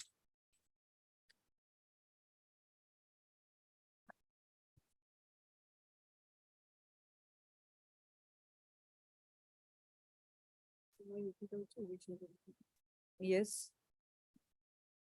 Lord, Lordship will find, therefore, for proper adjudication of the instant proceeding, this tribunal is of the opinion that proceedings arising out of AP number 293 and 296 will remain stayed pending disposal of proceedings initiated in AP number 208 and 209.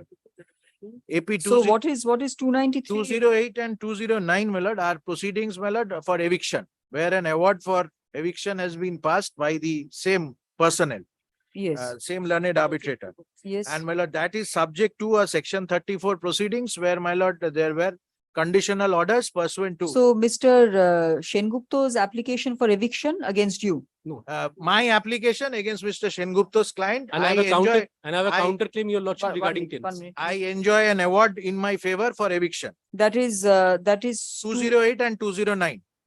And my lord, 293 and 296 are, my lord, arbitration arising for adjudication of mean profit, because, my lord, the companies rendering services, my lord, over there, my lord, are different entities. So, my lord, there were separate arbitrations. But, my lord, since the issues would be common, the same arbitrator was appointed.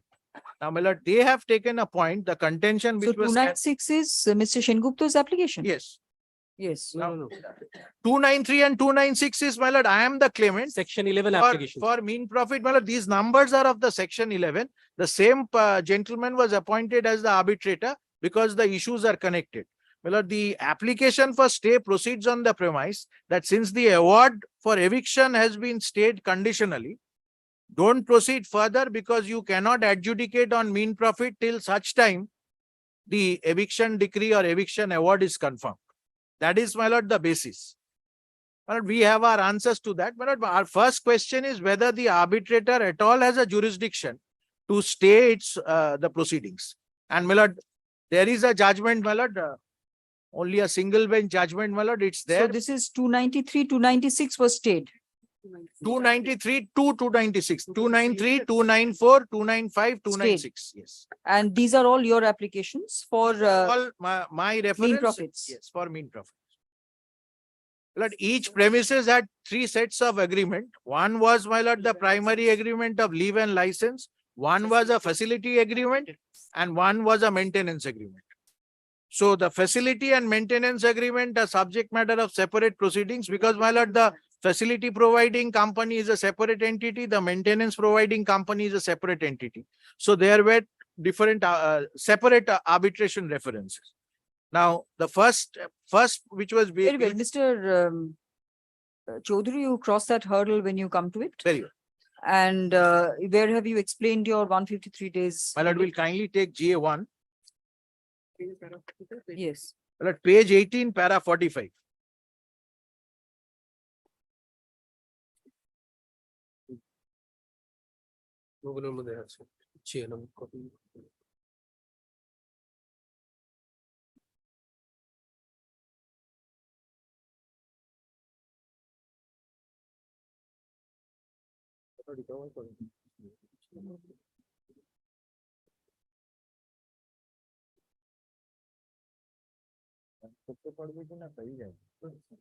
Yes. The delay of 153 days in filing of the appeal, in filing of the present appeal is condoned. Stop. The court is satisfied on the sufficiency of cause shown. Stop. Next, GA1 of 2023 is disposed of. GA1 is only for that. No, Your Lordship. No, come There back. was an no. order of stay also, but my lord, I must be candid since the Yes. proceedings have been stayed. There is no scope of any interim order. Any day convenient, lordship will hear out the appeal. It's an interesting point, my lord, which I don't think there is any judgment of our court or any other court on this. Yes, since by the impugned order, comma, arising out of an application made by the respondent under section 17 of the 1996 Act, comma, the learned arbitrator was pleased to stay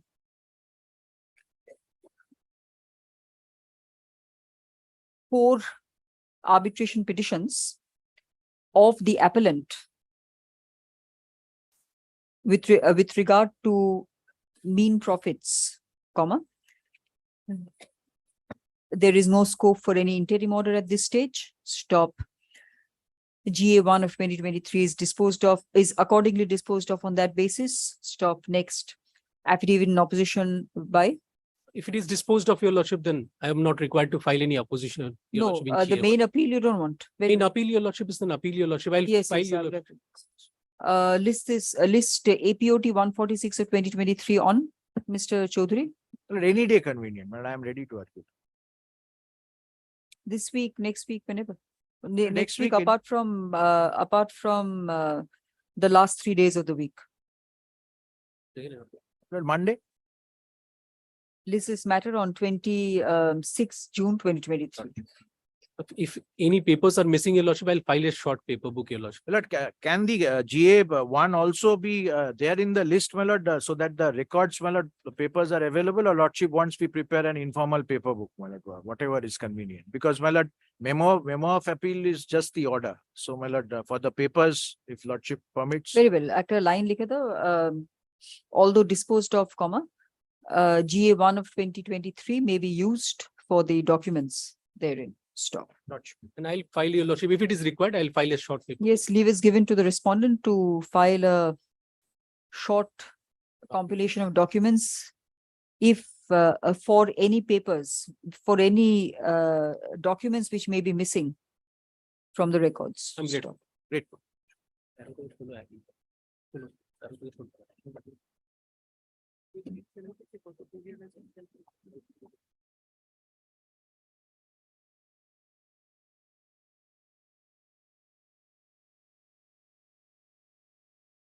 Item number 14, Hooghly Mills Company.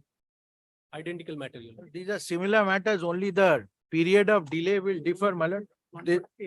This is also 153. There are two others. The delay is. But why have you filed so many applications, Mr. Four Chaudhary? arbitrations, so Your Lordship. 4 arbitrations, Well, but because- same order. Same order. order. Because, my lord, technically there were different AP numbers, so technically, my lord, we had to file separate. AP 293 to 293. Same order, lord. Item And, 13 to 16. What is your name? Legal acumen? No, no. Acumen J, marketing Very tribunal. good. Yes, Aki order. Next, All are 153. my lord. 15, Same year. same order. 16. 16, Same year. Next.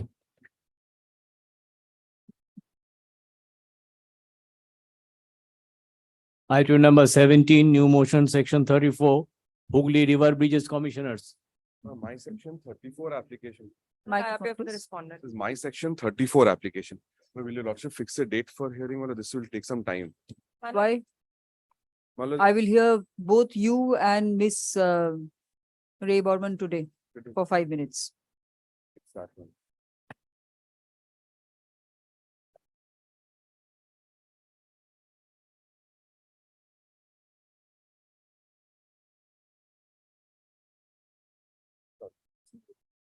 Your lordship will just give, well, a lot of paper books here involved here. Mr. Mukherjee, come back after 10 minutes. In 10 minutes. That is all right, 10 minutes? Call on the next matter, please. 18, Board of Major Port Authority.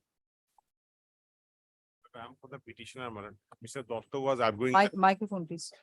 Mr. Dotto was arguing this matter in the last occasion, he is engaged in other court, What was that point, Mr. Chaudhary? That is the point. Sir, the point is, Mr. Dotto was arguing section 36, whether they Yes, can yes, have and an you said it's not a unconditional stay. 36 at And all. my lord, I contended that it is Not a 36. setting aside is under section 19 of Still the not. MSME Act. When do you want to come back? Today? Or Tomorrow. tomorrow? Lordship. Yes, list this matter, adjournment is prayed for on behalf of counsel appearing for the petitioner. Stop list this matter tomorrow. 18 and 19, both 34 and 30. Wait, Item 19, Same. same order. Complete. item number 20, Mrs. Eta Engineering. I am for the respondent, Your Lordship. On the last occasion, Your Lordship allowed them to file an application, Your Lordship, to in connection with the MSME section 34. Because they have not, Your Lordship, deposited 75%, Your Lordship, of the amount. Lordship kindly sees the You're the supplier. I'm the supplier. Yes. 12th June 2023, last opportunity has been given to them for taking steps. And in this type of section 34, first they have to deposit, then only section 34 is entertainable. And Yes, this is have you made that application? Lordship, I made the application only yesterday. My clerk tried serving by the time my learned friend had left his office because it was evening. So I have a copy with me. If I can just hand it. So over tell to me, my- Mr. Shengupta, when you want tomorrow? Tomorrow. Lordship, just not tomorrow, Lordship, just not tomorrow. I beseech your Lordship, just not tomorrow, day after. Yes, you're the counsel. A learned counsel appearing for the petitioner submits that the application, which was directed to be filed by the order dated 12 June 2023, could only be filed yesterday. Stop. List this matter on 22nd June 2023 as prayed for. Grateful.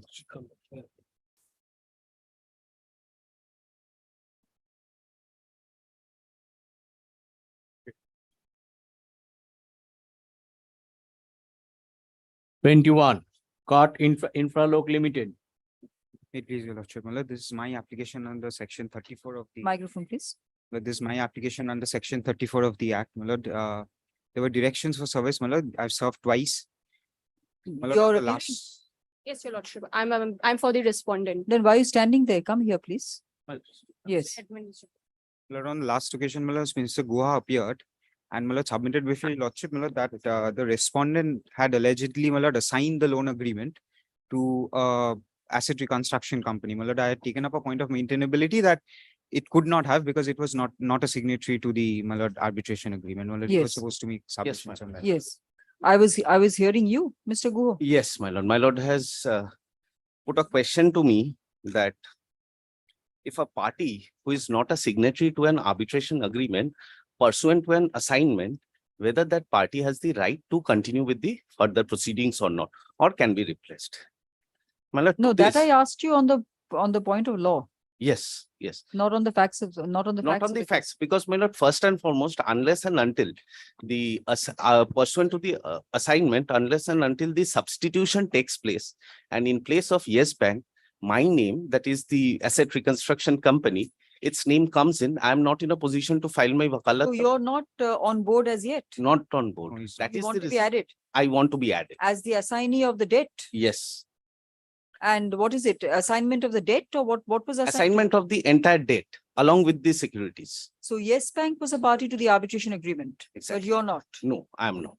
Yes. So now my endeavor would be to show that pursuant to the assignment, it is not only the assignment of the loan, rather along with the agreement, the arbitration clause also gets assigned in favor of the assignee. How can the arbitration clause get assigned? Yes, my lord, I'll satisfy my lord with the few of the judgment that I could Yes. get, my lord.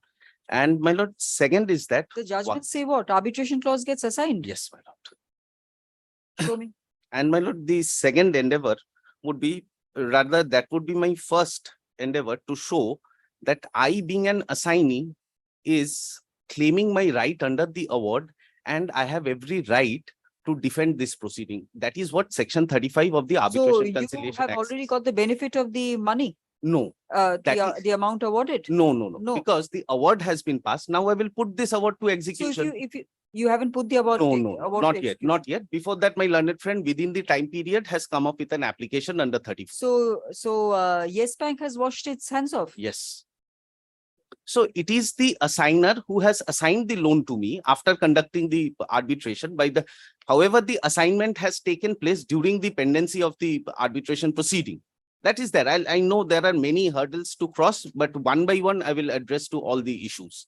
First and foremost, So there has been no novation, nothing of the arbitration agreement. no, my lord, the No. entire, it is say, if I may say, it is not the obligation, and rather it is the right and the interest arising out of that particular loan agreement has completely been assigned to the assignee. And in terms of that, the arbitration clause, it's also get assigned in favor of the assignee. And upon the award being passed, in terms of section 35 of the Arbitration Conciliation Act, the award has become final and binding upon the parties, and I have a right since the award has become final and binding, I have a right to defend a section 34 in terms of that award. Mr. Guho, I'm not with you on the point of law, so show me what judgments you Yes. have. My Yes. lord, first and foremost, may I just place section 35 and let me go one after the other? Of the Arbitration Act? Yes, my lord. Yes. Because I thought section 62, novation. My lord, I'll come to novation. I part. thought all that must be done first. Very well. You show me section 35. Section 35, that is the first section I want to place. My lord, section 35 of the Arbitration Conciliation Act says finality of arbitral award. Subject to this part, an arbitral award shall be final and binding on the parties and persons claiming under them respectively. My lord, Very right well, now- but correct me if I'm wrong. I think 31(5) also says that the award must be given to a party. So Correct. party means what? So party means the party who appeared before the arbitration proceeding and the claimant. Here the party means the No, claimant. party is party to Party the means arbitration agreement. to an extent, party to the What do you mean partition. to an extent? That is the answer. Don't Yes, say to an extent. Yes, my Yes. lord. So party to the proceedings, Yes. if I may say so, party to the proceeding. My lord, first, why I said section 35, because it says on the last part that shall be final and binding on the parties and persons claiming under them respectively. Look at 2H of the arbitration says says the party party. means party to an arbitration Party- agreement. Party to an So why are you arbitration. saying proceedings? Yes. So, my lord, this part I'm relying upon and persons claiming under them respectively. Now, I come within the definition of the persons claiming under them, under that particular award which has been passed. My lord, to that effect, let me just straight away take to the judgments, which says, my lord, That a non-party can execute the awards a non-party and can. defend 34. My lord, first and foremost, I will show that when an assignment takes place, the arbitration agreement also gets assigned in favor of the assignee. Very well. You better show the judgments. Yes. How many do you have? My lord, I have three, four, my lord. I 3, will- 4. Yes. All saying the different things or same thing?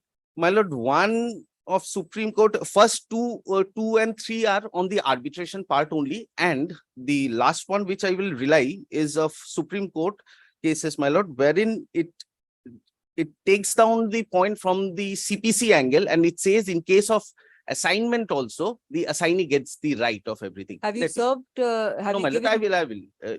Now, one. Give me your best case, please. Your best case.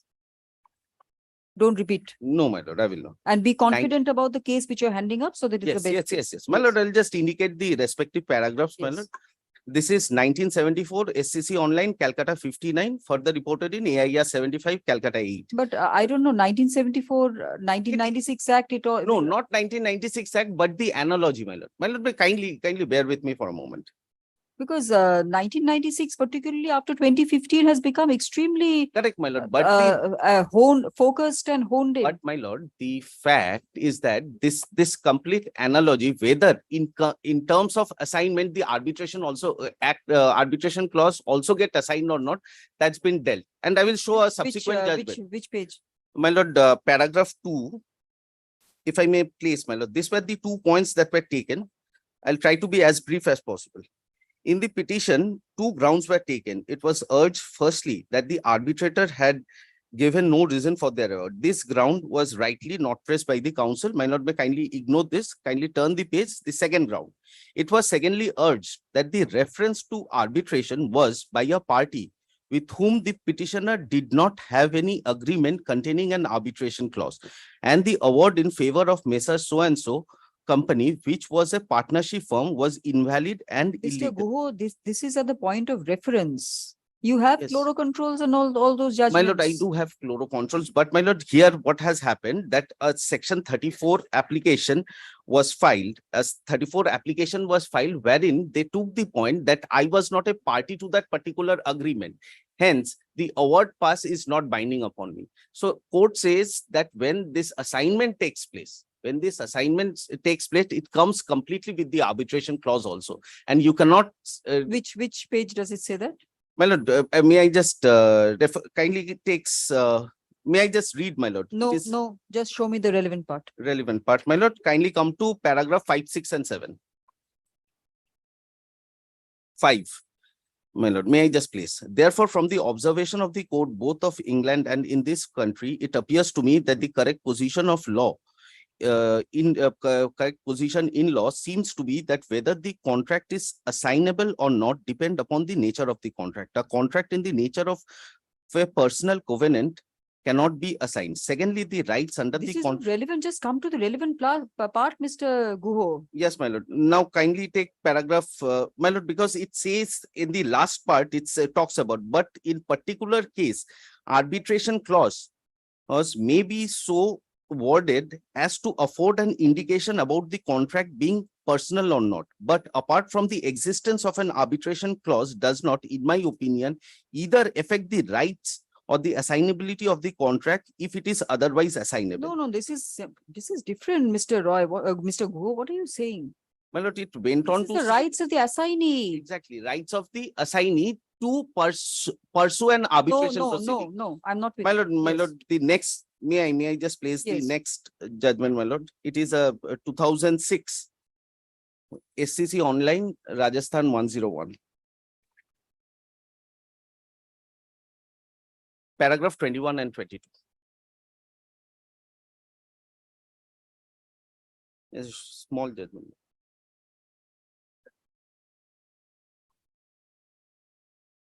Don't say small judgment because it will discourage me further to look into it. All right. My lord, the only Which thing to paragraph? paragraph 21 and 22 I will rely upon. May I just place, my lord? Russell, an authority on the law of arbitration, also indicated as to who are the parties to the arbitration agreement. The observation of Russell in the 19th edition at page number 69 are relevant that read as under. Parties to the arbitration agreement. An arbitration agreement will be binding not only the actual parties to it, but also an assignee of a contract containing it. The personal representative of a deceased party, a trustee in bankruptcy who adopts a contract containing it, and general all persons claiming under a party to it, but not a stranger to the agreement.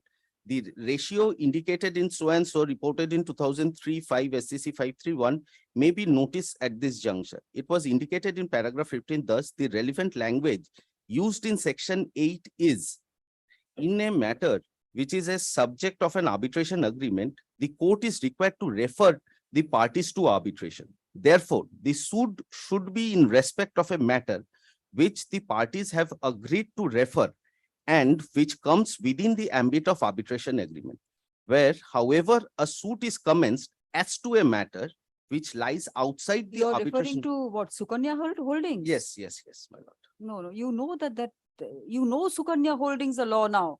Yes, my lord. But my lord, what I am on the part of this, what I am. Say yes, you should have said it's Sukanya Holdings. My lord, I have just referred the. All this 2000 focus on a matter and all that. My lord, my endeavor is only to show that in terms of the assignment, when this assignment takes place, my lord, Yes. the assignee gets the right, not only the rights under the loan agreement to recover, but also steps into the shoes of the assigner and becomes a party to the arbitration agreement. Now, if it becomes a party to the arbitration agreement in terms of the paragraph 21, which I have just read here in above, the paragraph 21. That my is lord. on the Russell. Russell, my lord, 19th edition, where That is on Mr. Guho. Anyway, I can't go on expressing my views, but that's on whether the arbitration is binding or Whether not. the- There's a difference between the two. My lord, the arbitration, correct, my lord, whether the arbitration is binding or not, if I say that the arbitration clause, if the clause is binding upon the parties, then I have the right to take benefit or to defend the proceeding. As a which I- party. As a party. Not as a party, but as a person claiming under the arbitration award, my lord. Very well. Anything else? Well, there is one Supreme Court which is on the line of CPC, which says with the assignment it comes. May I just? With the assignment, what comes? Well, the right further to defend and everything, my lord, but not to an extent with this arbitration. I'll not disturb, my lord. My lord, now, my lord, I'll just place the assignment agreement once, if I may. After that, my lord, I completely leave it up to you because this is what the best documents I have at the present moment.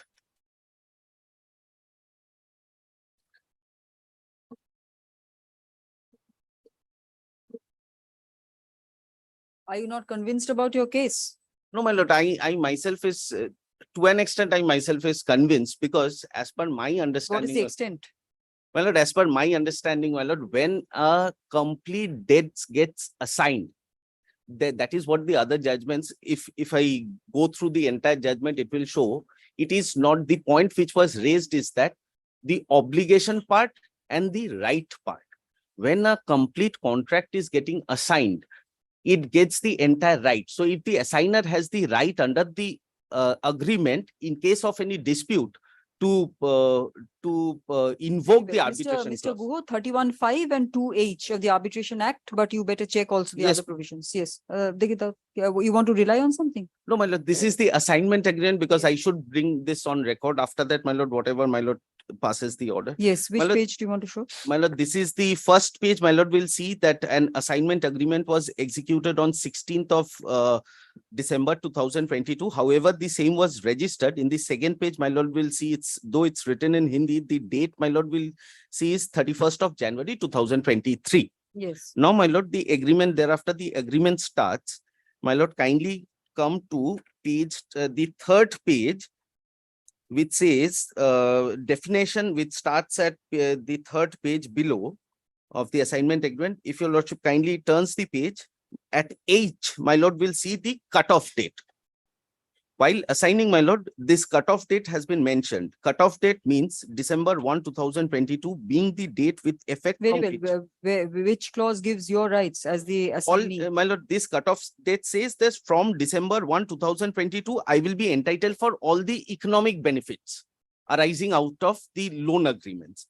Now, my lord, will kindly come to 6 clause. Mr. Guho, come back on the next day, but deal with the point that an arbitration agreement is between certain parties. All right. That is the way the Act looks at it. This agreement is between you and the assignor. You claim certain rights which the assignor has allegedly given you, by which this agreement is a bipartite between you and the assignor. None of the other parties in the agreement, in the arbitration agreement, are parties here. So there has to be a missing link somewhere. How do you propose to fill that link? My lord, may I just Without a novation or something in that chain? All right, you please come back. My on lord, that. may I just submit one small thing with Yes. one more minute, my lord? My lord, say for instance, a decree is passed or an award is passed. That award is final and binding. A decree is final and binding. Pursuant a decree being passed, my lord, we have come across instances wherein the entire decree or the decreed amount to be get by the decree holder is assigned to a third party. Whether the third party will have the right to put that particular decree into execution and claim the benefit under it or not. If that, You're if talking the about two different stages, Mr. Gu. my lord, in arbitration also the same thing which section 35 says. Section 35 says once an award is passed, it becomes final and binding, not only between the parties, rather between the and the persons other than who are claiming under the award. So This is a 34 I'm hearing or 36? yes, 34, my lord. 34. So 35 says any person claiming under the same award. So today, after the assignment has taken place, I am claiming under that award. So if I am claiming under the award and if I am entitled for the benefits of the award, I have every right to defend the section 34 also. 34 talks refers to a party, as in a party under 2H, Party under 2H. 21H, whatever, 2H.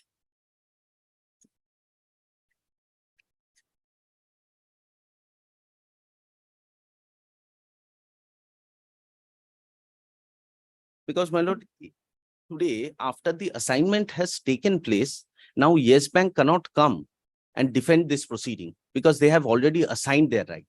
Now this 34 only comes in Very after well, the yes. award is passed. 36 doesn't help you either. Yes, please come back on the law first, all right? And then the facts. Very good. And Mr. Guo, you will have to, Satisfy on the party part, my lord. The 2H definition, I am.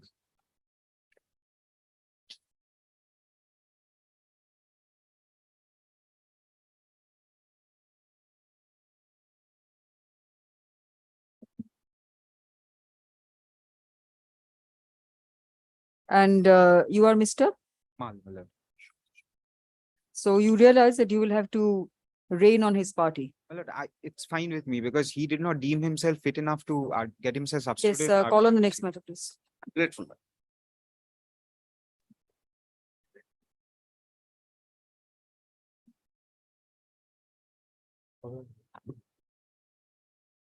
Yes, yes. Learned counsel appearing for the respondent award holder, comma, who seeks to defend the application for setting aside of the impugned award, comma, will address the court on whether an assignee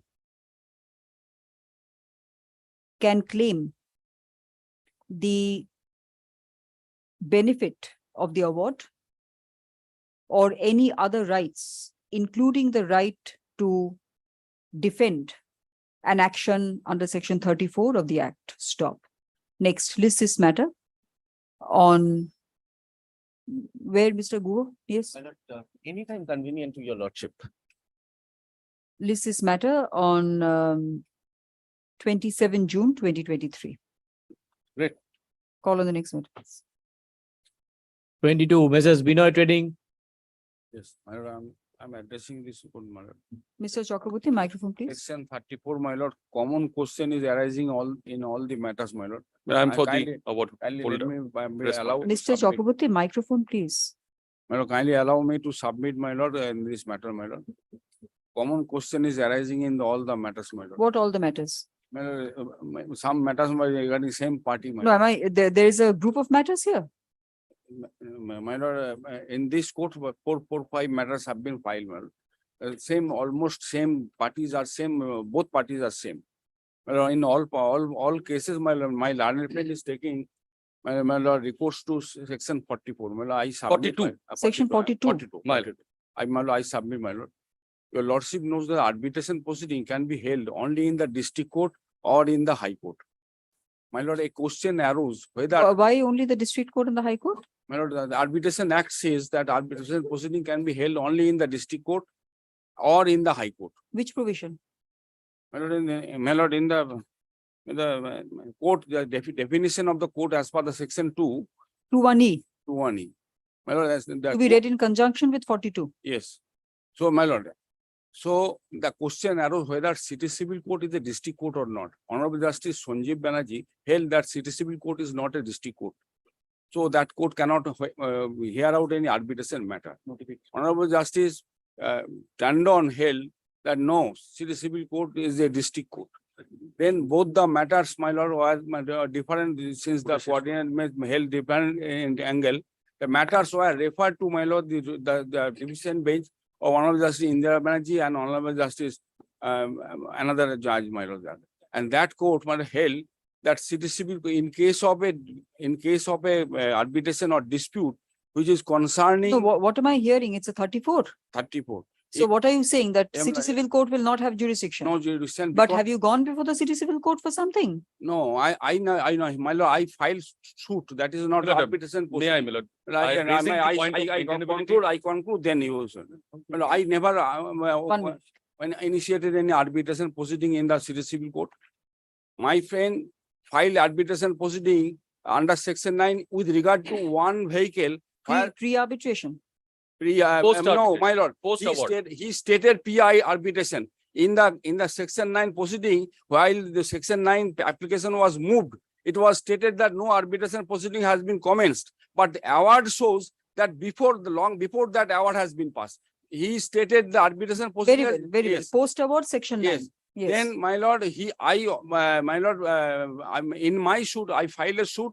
In my suit, they filed an application under. Where did you file a suit? My lord, earlier there too. Where did you file it? My lord, city civil court, my lord. City civil court. Yes. So you also filed a suit in the city Suit, civil. not an arbitration proceeding. In the suit, they filed an application under Order 7, Rule 11, and disclosed that an award has been passed. That is the source of my knowledge. Thereafter, I filed application for a certified copy. I got the certified copy. I came here.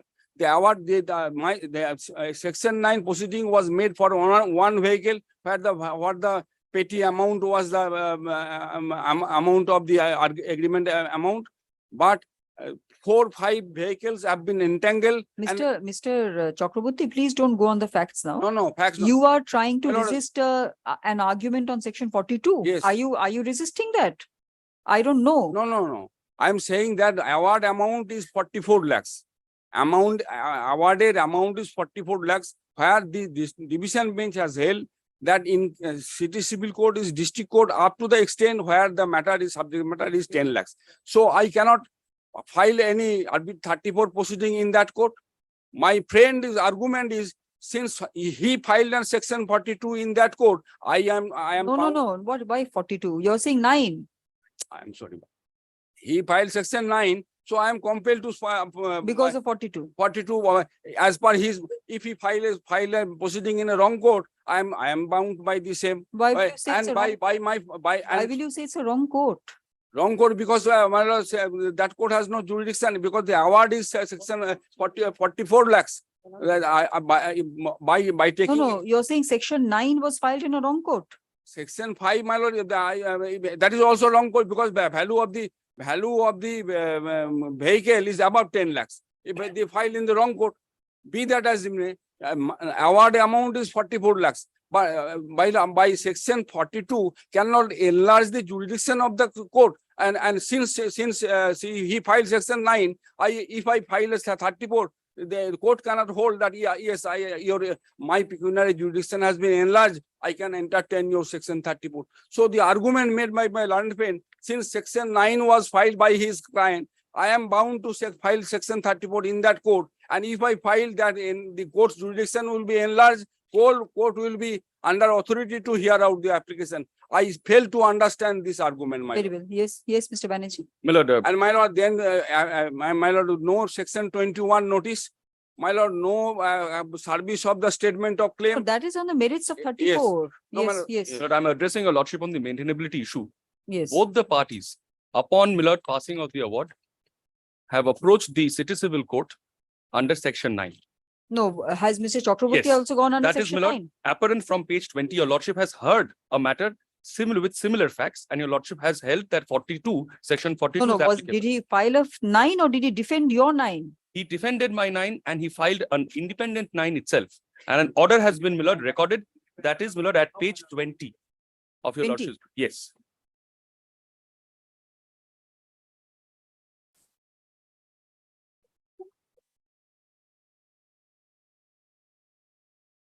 For clarity, my lord, your lordship kindly comes to page 18 once. That is the order passed in our section 9. Yes.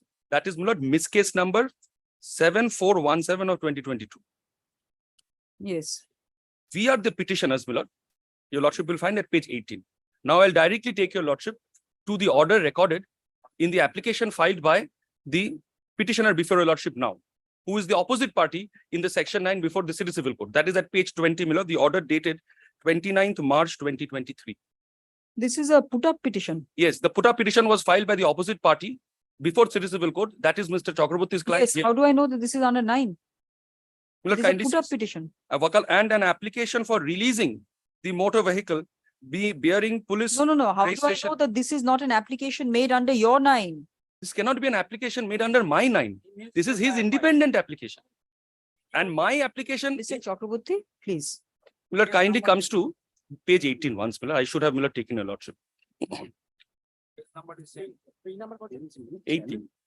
Yes.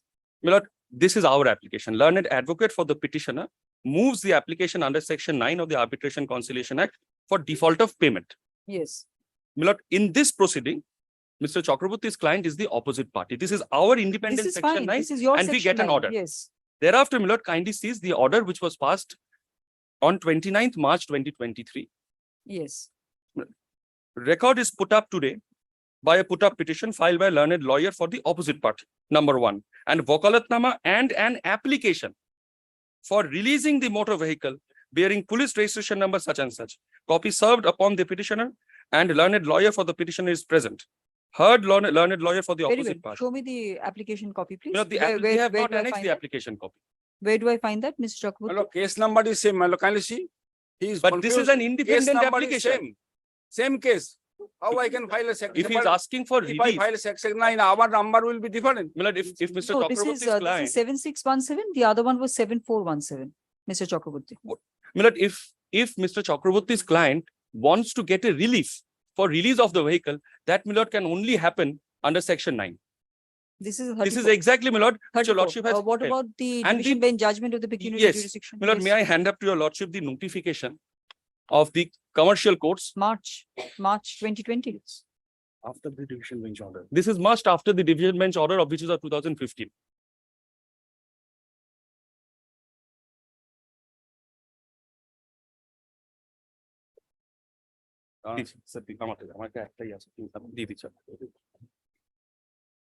আপনি নিন, আমি ফোনে দেখতে পাই। But kindly takes up the second page, my lord.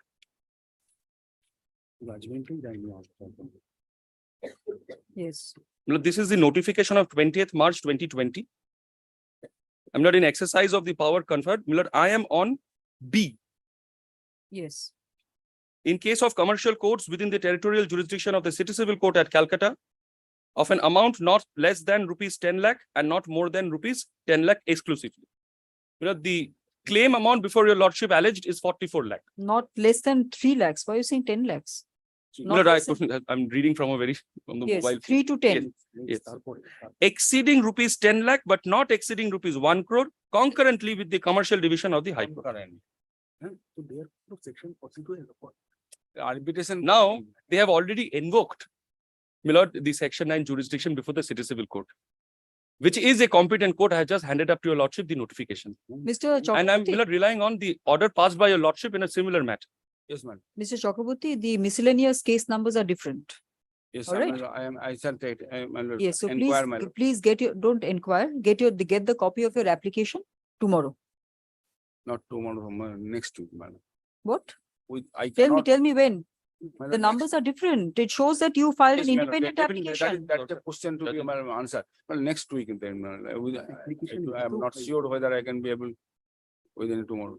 Yes, the documents before the court show that the petitioner filed an independent miss case before the Learned City Civil Court,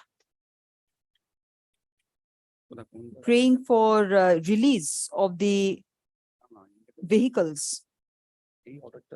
Stop the Learned City Civil Court passed an order in that application on 29/3/2023. Stop. Next, since Learned Counsel appearing for the parties have raised a dispute on whether the petitioner has also approached the City Civil Court by way of an independent application under Section 9 of the 1996 Act, Council shall produce the application on the next date, which will be 3rd July 2023. Call on the passed over matter, please.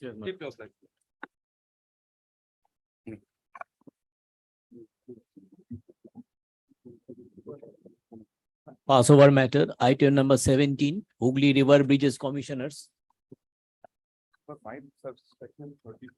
Mr. Mukherjee, microphone, please. This is my section 34. Quickly, just tell me the law on which you are proceeding. Under which subsection of 34? My lord, perversity, my lord. Perversity. Everything is perversity. My lord, here, my lord. How is it perverse? My lord, tell your lordship here, my lord, the facts here were, my lord. Mr. Mukherjee, I told you 5 minutes. 5 because minutes, you asked for an adjournment. That's why. 5 minutes, my lord.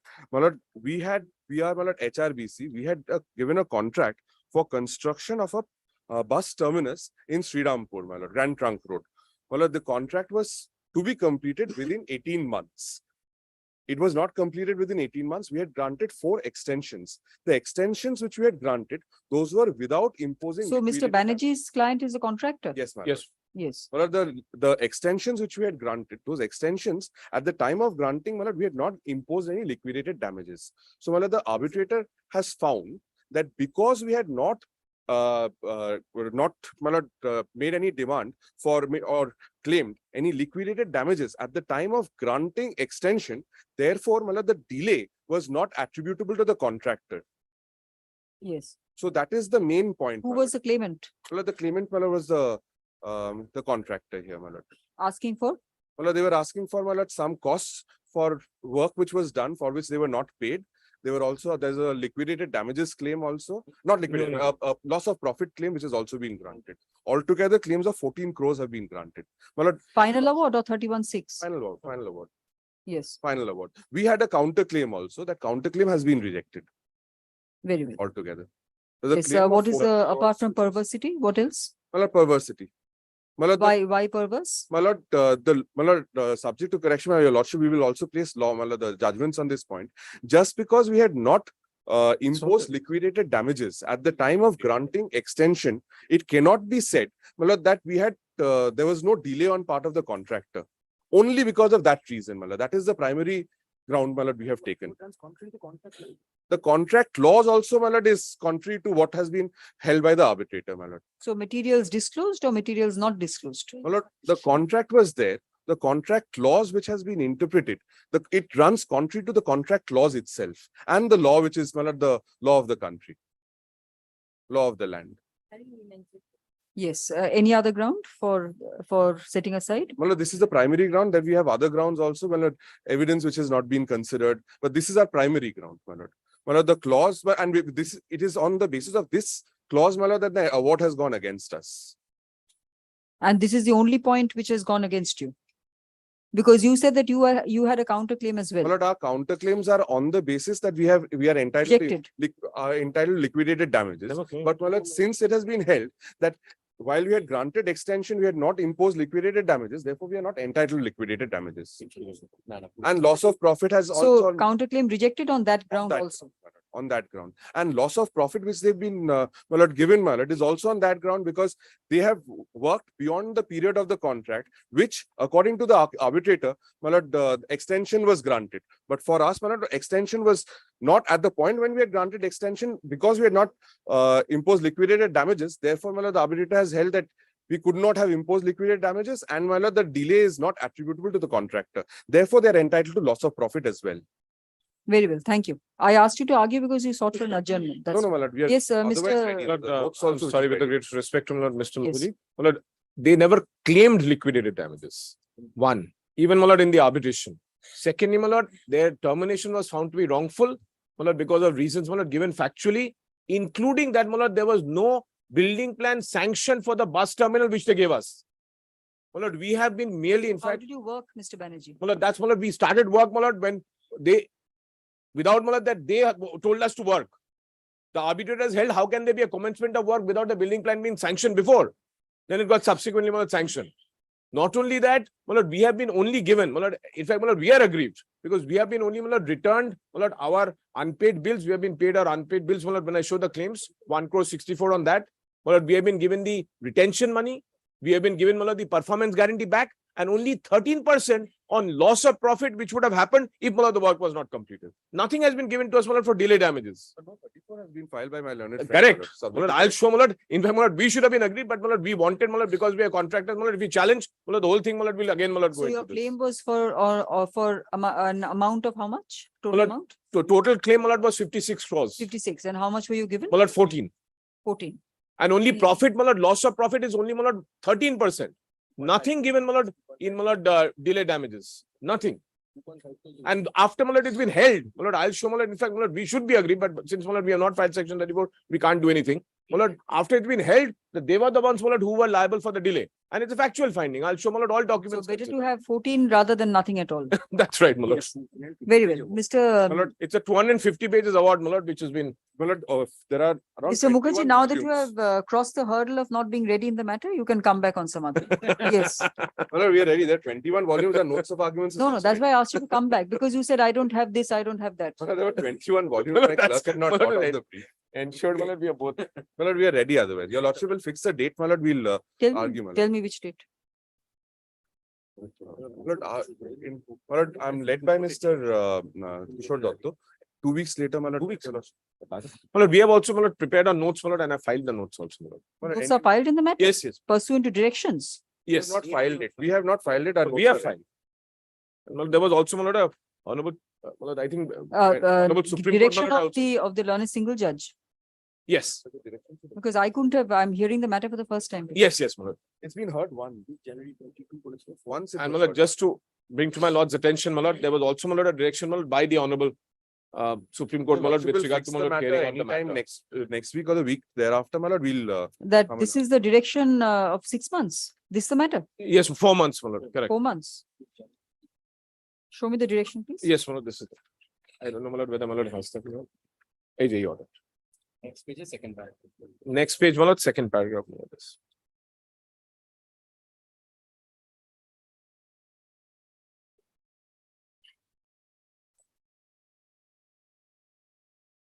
So you went up in, you filed an SLP from where? Yes, yes, my lord, from the, my lord, Section 36. Security, an order my lord, was passed by your lordship, where security was granted. From that, the SLP was preferred.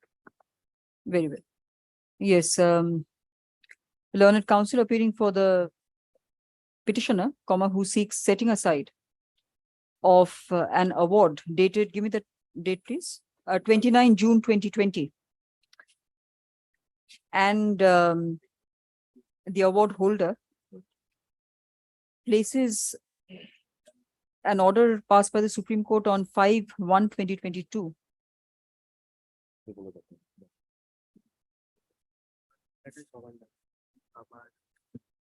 Requesting the court to dispose of the matter within a period of 4 months from the date of communication of the order. Dispose of the section 34 petition within a period of 4 months. Stop.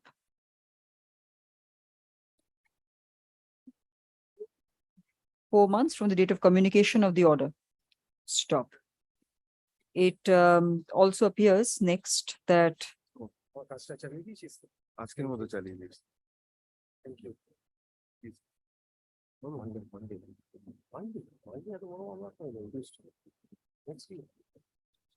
the parties have filed notes You have not. pursuant to a direction of a learned single judge of this court dated 20th March 2023. They have not We have not filed. We have filed. Mr. Banerjee's client has. That the respondent slash award holder has filed notes pursuant to a direction of a learned single judge. 20th March 2023. Stop. List is matter on, yes, Mr. Doctor. Made people are the 27, 27, 28, 29, 29. 29. 30th. The following week, please, or Monday, Tuesday. Then 27th. List is matter on 27th June 2023. Stop. I'm grateful. Call on the next matter, please.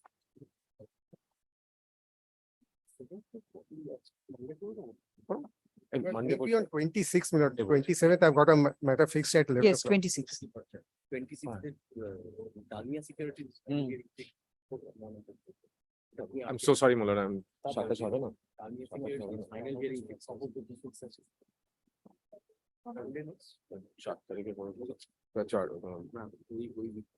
আমি ছেড়ে দাও সাতটা আমি পৌঁছে দেবো Yes, I'm grateful. ঠিক আছে কিশোর তো বলবি Yes, call on the next matter, please. Item number 23, Anjani Kumar Lakhotia. This is the matter I mentioned that I was because of an urgency has arisen. Before my This is before my election I'll starts, be opposing any prayer for adjournment because they took that a adjournment. we've been served yesterday at 5. No, this is a what, 34? Section 9 was pending. In the section 9, as my prayer was for injunction with regard to certain shares which, as per MOU, they are supposed to transfer to me. There's a clause that so long as it is not transferred, they will not deal with the shares. There is out of 28 crores, 24 crores has been paid. I am willing to pay the balance and they will transfer the shares. So you have paid 24 out of 28 Out of crores. 28. I have discharged my other obligations till 2021. In terms of what? Discharge obligations in terms of? In terms of a family settlement, MOU in writing, and 2013. Till 21, I have discharged my obligations. I got their personal guarantees discharged. I filed a section 9, 2023. I did not press for the interim order before Justice Saraf because there was nothing urgent happening and they had not dealt with the remaining 34 lakh shares. Yes. The matter was made returnable after affidavits. On 6th of June, the matter appeared before your lordship. Anuj Singh appeared, wanted some more time, and your lordship gave further time. I didn't really oppose, and the matter was fixed later. But what has happened thereafter is the 6th of June is my law's direction, page 21, extending time to file affidavit. 6th of June, they go and upload on the website, 6th and 9th. Shares are being transferred out, 1.5 lakh shares out of that has been to third parties, open market. No, so who are they? Who is Prabhu they? International is the company. Respondent number 3. Yes. They are holding shares in a company called MBL.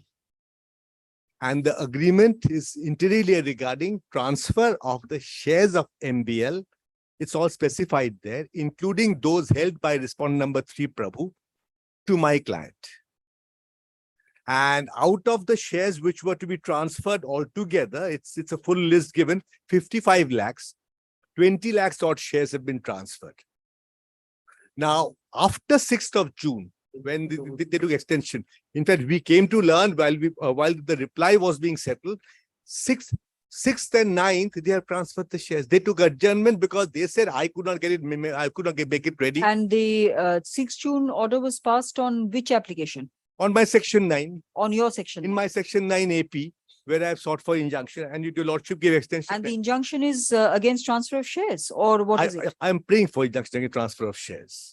No, 6th June order was passed. 6th June was my lord extending the time to file affidavit in opposition. In what? In my section 9, where Your my section prayer is for injunction regarding transfer of shares and other reliefs also. And now, so I'm hearing the same AP, and you're saying on 6th June itself, they have taken steps. So I filed a GA in that, but bringing on record the subsequent facts. Lordship kindly sees Page, Have you served on Mr. yes, Huda? yesterday, because we got to know over the weekend.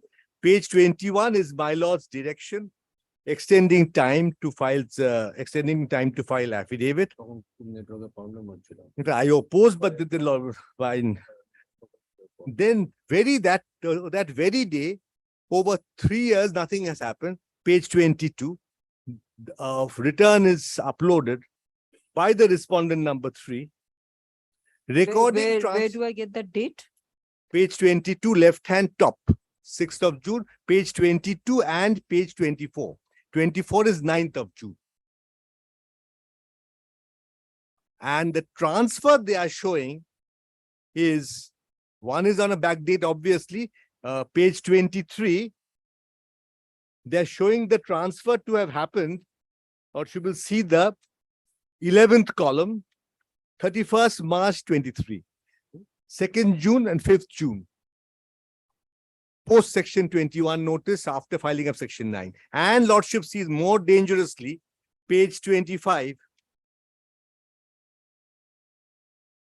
And very large number. This is what's You happened. filed your 9 before March, We filed on on we 10th gave of a- April. on 10th April. Yes. And Lordship will see page 25. 6th, they took extension. 7th June, they've transferred 3%, 10 lakh of the shares. So now it's been reduced. 35 lakhs has come down to around 20 odd lakhs. So no further share transfer should not happen. Or 1 lakh, whatever. So no further share transfer. My affidavits are ready. The Lordship will hear it out. They want Yes, adjournment. Mr. Huda? At first prayer, my lord, would be, my lord, if Microphone, your lordship please. can, at first prayer would be, my lord, if your lordship can take it up tomorrow, my lord. That's because, my lord, Yes, I one, will take it up tomorrow, but I will just say that any steps taken after 6 June will have to be, if any steps have been taken, or rather the status, the existing state of affairs, the state of affairs existing on 6 June must be maintained by the parties. That's all. but for that matter, my lord, they've already met, their main application is a section 9 application, my lord. Now what they've come up with No, today, no, my lord, I is will an also, of course, application. Certainly, I will of course clarify that any steps which have a bearing on the section 9 filed by the parties, or on the section 9 which the court is considering.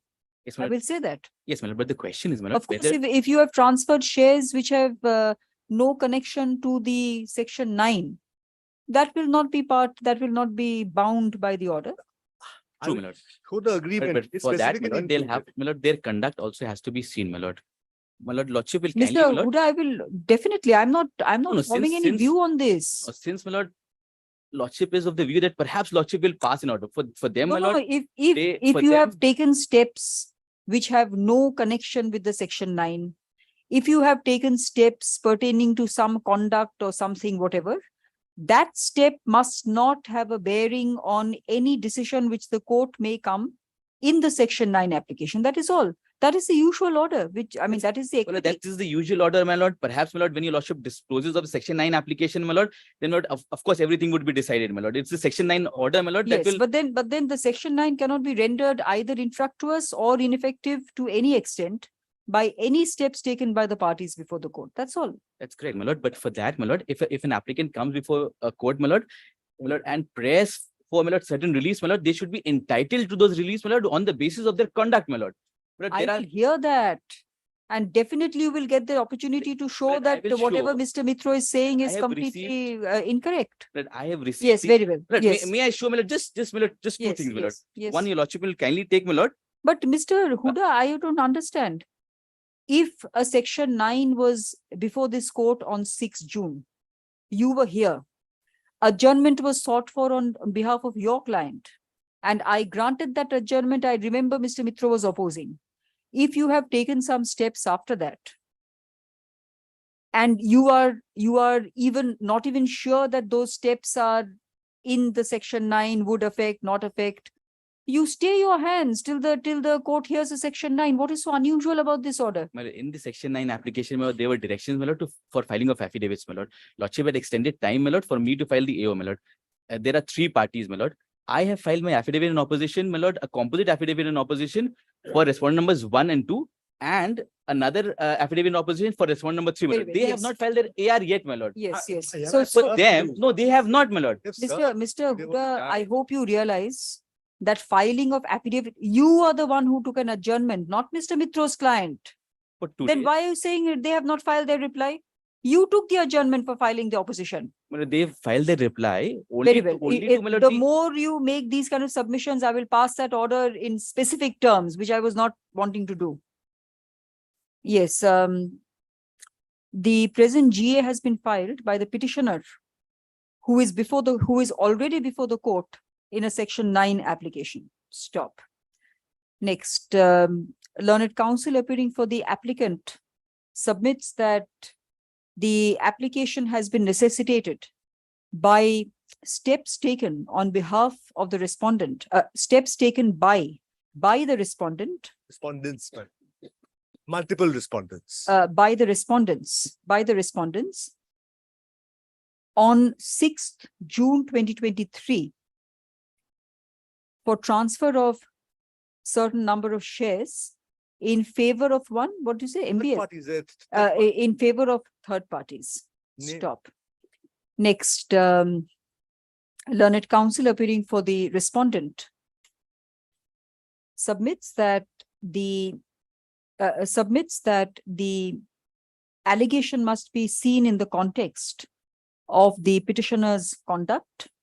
Stop. Next, whatever the case may be, comma, the court, the order dated 6 June 2023 records that the respondent prayed for an adjournment to file the affidavit in opposition, which was granted. Stop. The matter was directed to be listed on 20th June 2023 after filing of the affidavit in reply. Stop. Next, therefore, comma, any steps which the respondent may have taken after the order dated 6 June 2023 will be in any view of the matter, in any view of the matter, comma, since the section 9 petition will be heard after affidavits and a date for that has already been fixed, comma, parties are expected to and shall maintain the state of affairs as was existing on 6 June 2023 until the section 9 petition is decided and disposed of. Stop.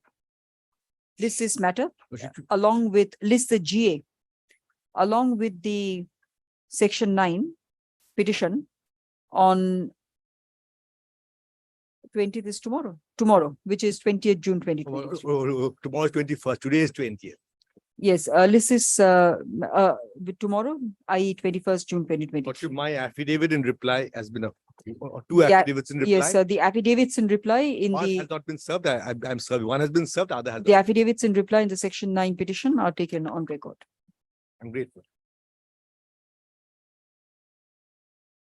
But I have received just one. Next. Next. Scenario number 24, the West Bengal Small Industries Development Corporation. Which is your lordship, this is my application under section 36 subsection 3 for unconditional stay of the execution of the award, my lord. Fraud and corruption. On the basis of perversity, mainly, my lord, and also corruption. I'll tell you, lordship, what has happened. My lord, the claimant was a contractor. Contract was given for the purpose of the claimant making construction of some infrastructural facilities at the Rezinagar plant of the respondent. My lord, thereafter, the time was the essence of the contract. 6 extensions were given, which according to us was because of the delay and lapse of the. And your lordship will not go into the merits. No. You just have to show that the award is, the making of the award is by, induced by fraud or corruption. My lord, the main point is a document on the basis of which the award has been passed was not brought on record at all till after the arguments got completed. My lord, a note on an extract of a document, only 2 sheets out of 35 pages was brought by the claimant's witness after the arguments got over, and the learned arbitrator has dealt with the award on the basis of that. We did not have any, Has dealt with the award means what? has dealt with that particular note in passing the award. My lord, the No, and the award is only based on that particular note. mainly, I'll tell you, Lordship, my lord, there has not been any provision with regard to any uncertified works. The bill has a mention of uncertified works with regard to some other, my lord, service tax. Mr. Banerjee. I'm Ghosh. Sorry, I'm Mr. Ghosh. Ghosh, I keep forgetting. Mr. Ghosh. The third proviso says making I think B it is, or A, making of an award which has been induced by fraud or corruption. What is the scope of enlarging that concept or enlarging the mandate? My lord, your lordship will kindly appreciate one thing.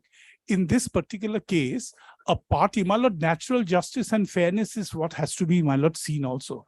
My lord, here, the respondent has not had the opportunity with dealing with that particular document at all. No. Just tell me how it comes within fraud or corruption. That's all. Yes, my lord, corruption yes. My lord, the definition of corruption, if I may just hand over, my lord, the definition of corruption in the Black's Law Dictionary 9th edition. My lord, is having a wide campus. It also, my lord, may I hand over? Copy আছে?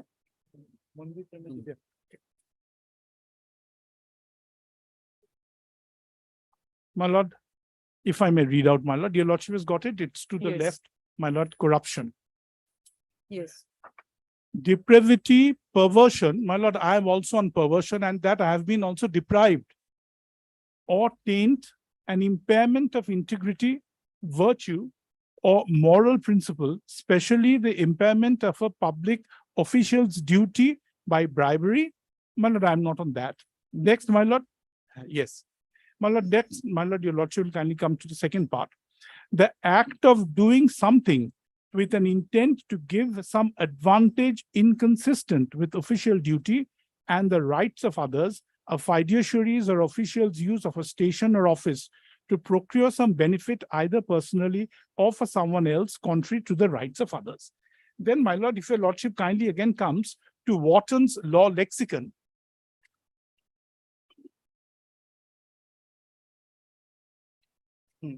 Also,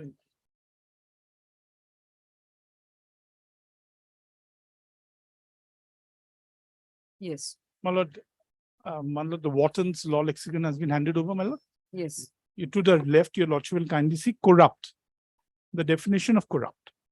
The word corrupt does not necessarily include an element of bribe taking. It is used in a much larger sense as denoting conduct which is morally unsound or debased.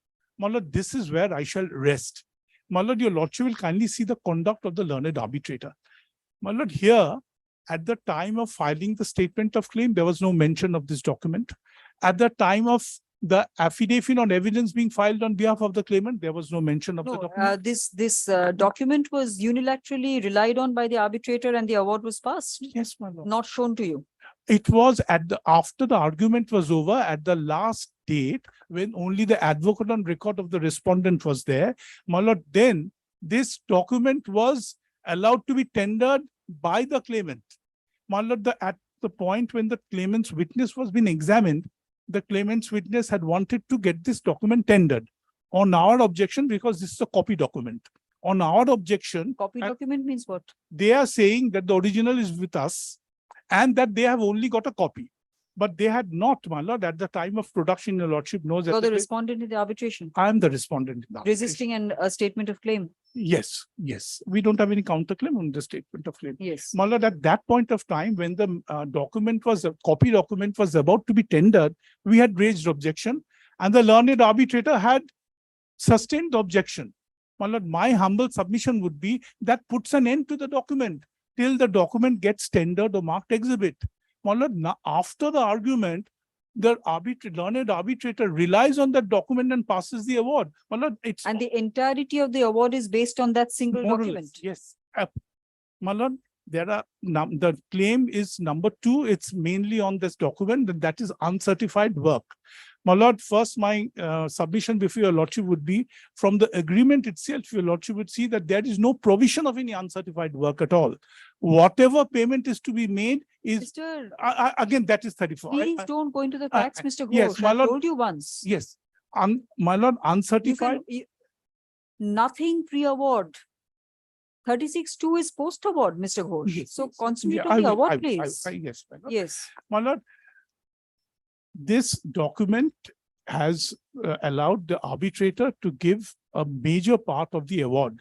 My lord, if your lordship kindly comes to the document once, how the document has been dealt with, page 95, your lordship kindly comes of the application. I'll not take your lordship to the details because I've got the section 30 pending. Page 95 of the petition, your lordship kindly come.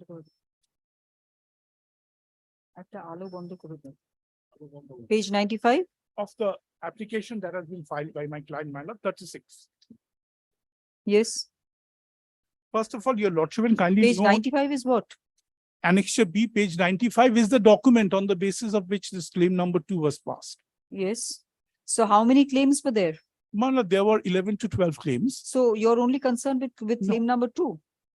Thereafter, my lord, the balance has been on the basis of that we having caused delay and all No, compensation. no, so then why should I stay the entire award? Out of 11 claims, only 1 claim has been decided on this document. That is your own case. Not only this, my lord, there are follow-ups of this. I'll just show it to your lordship. If your Yes. lordship kindly sees one portion of the order, one portion Mr. of the note. Ghosh, secure the award. I will Maybe that would not be necessary. Only this document your lordship Yes. will kindly see and how this has been dealt with. But Yes. not only 5-10 minutes your lordship will kindly give. First of all, your lordship will kindly see the page number. Yes. It's 29. So this is an extract of a document, 29 and 30. Yes. And the document does not end here. Document, that's first thing. My lord, your lordship will kindly see the subject. Reimbursement of service tax on development of infrastructure in Rajinagar Industrial Estate. So this was, if at all a note, was on the basis of service tax. Yes. Then your lordship will kindly see what the learned arbitrator has relied upon is clause 9.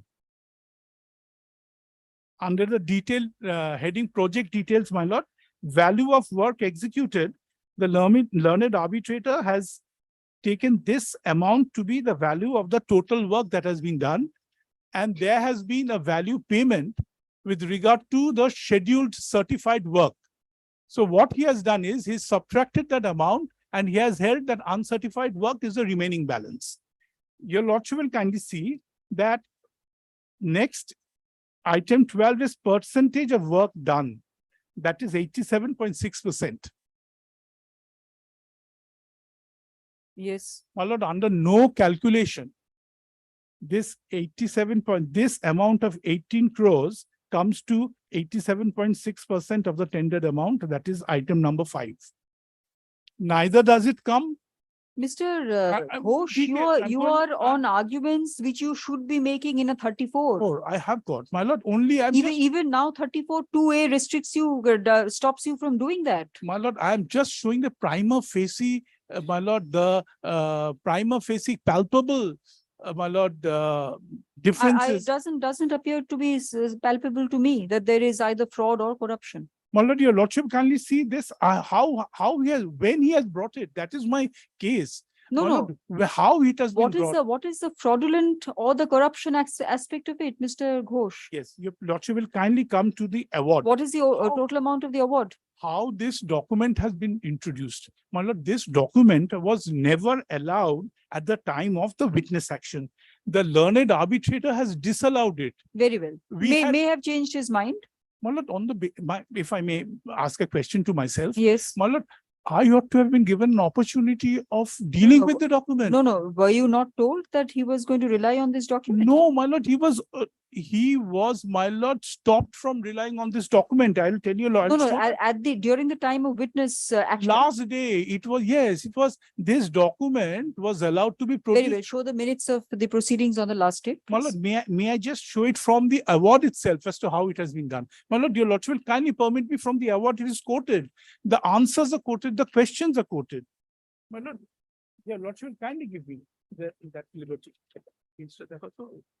My lord, if your lordship kindly comes to page 16 of the petition, one by one, if you, my lord, pinpoint how it has been done.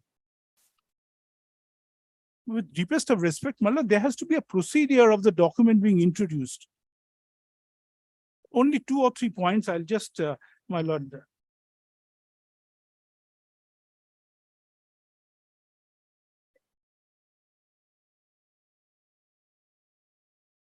Page 16, if your lordship, just 2 or 3, my lord, points.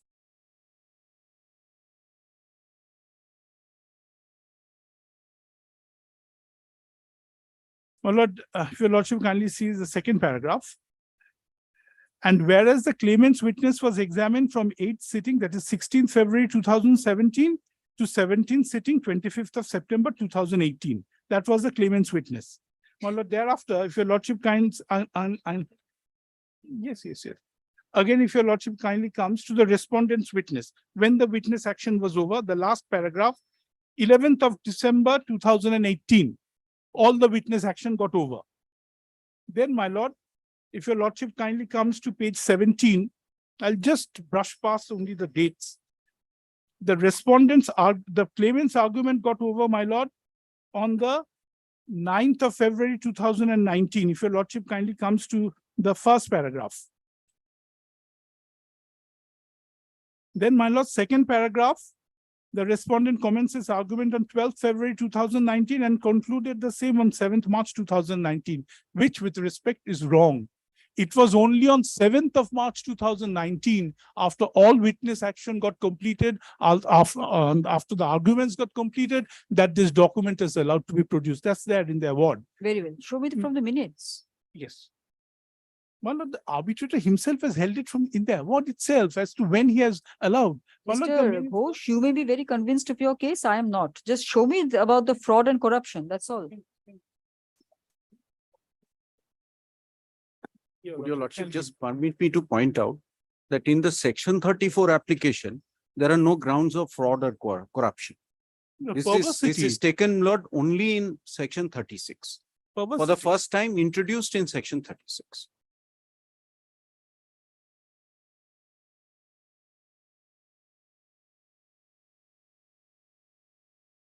Yes. Perversity is a ground for 34, Mr. Ghosh. I don't have to tell you that. My lord,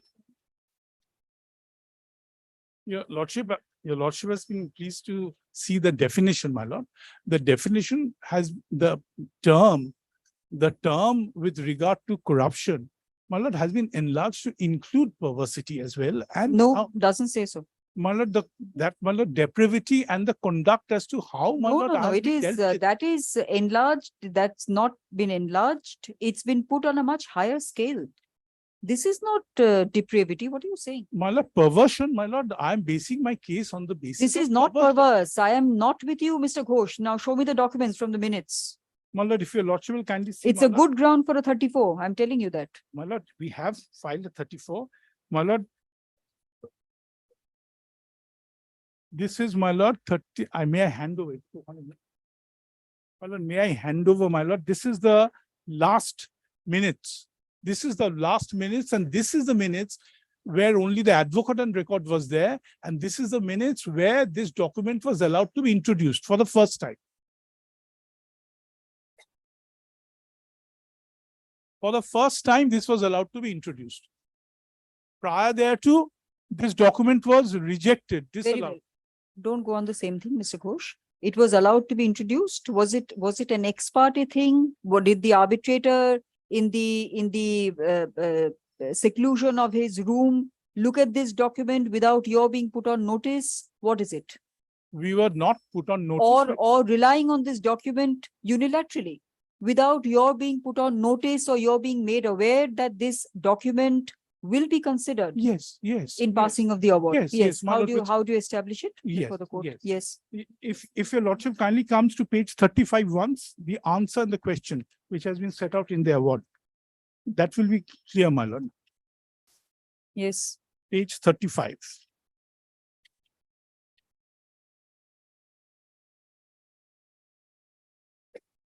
Yes. My lord, answer to question number 397. This was the answer given by the Page claimant. 35 is 352. 36, my lord. I'm sorry, my lord, 36. Oh, 35 also, my lord. 35 once your lordship comes. Yes. I also need to rely on that. Answer to question 352. This is the answer given by the claimant's witness. On the first occasion of my witness, I had indicated that there is a note sheet in the possession of WBS So SID whose witness is this? claimant's witness. In Yes. cross-examination, my lord, WBSIDC is my client, Yes. which would go to show the valuation of work executed by us under this contract. We had asked WBSIDC to disclose the same, which they had not done as of now, which is wrong. I'll show it to your lordship. We have a copy of the same, which we wanted to tender at that particular time, but it was advised that the same would be tendered at the end of the witness process together with any other additional documents. The note sheet would go to show that the total that comes to merits. My lord, so according to the claimant's witness, they were to tender at the end. They had not tendered. They had not tendered. I'll show Yes. that to your lordship. Then your lordship kindly comes to page 36. Answer to question number 397. Answer, I deny this allegation. In this respect, I would like to disclose a copy of the note sheet that has been in my possession and that I have tried to disclose on several occasions, but was not allowed. My lord, my lord, here, I say that the matter comes to an end. No, With it doesn't. deepest of respect, Very well. When was it introduced? Show me that proceedings, Yes. please. Minutes. I will. 36 sitting, yes. It is also. Which page? My lord, the 36th, Yes. 36th sitting, my lord, your lordship will kindly. It is also recorded in the award as to when it has been allowed. The learned arbitrator has said on the concluding day under what circumstances he has allowed.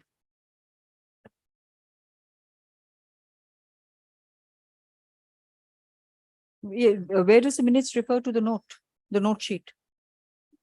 My lord, the second page of, I don't want to copy of the minutes. Mr. Ghosh, you should be ready in the No, my matter. lord, in the award, my lord, it's mentioned. My lord, I was And Mr. relying on the Ghosh, award. I should warn you, because I have a judgment on that also.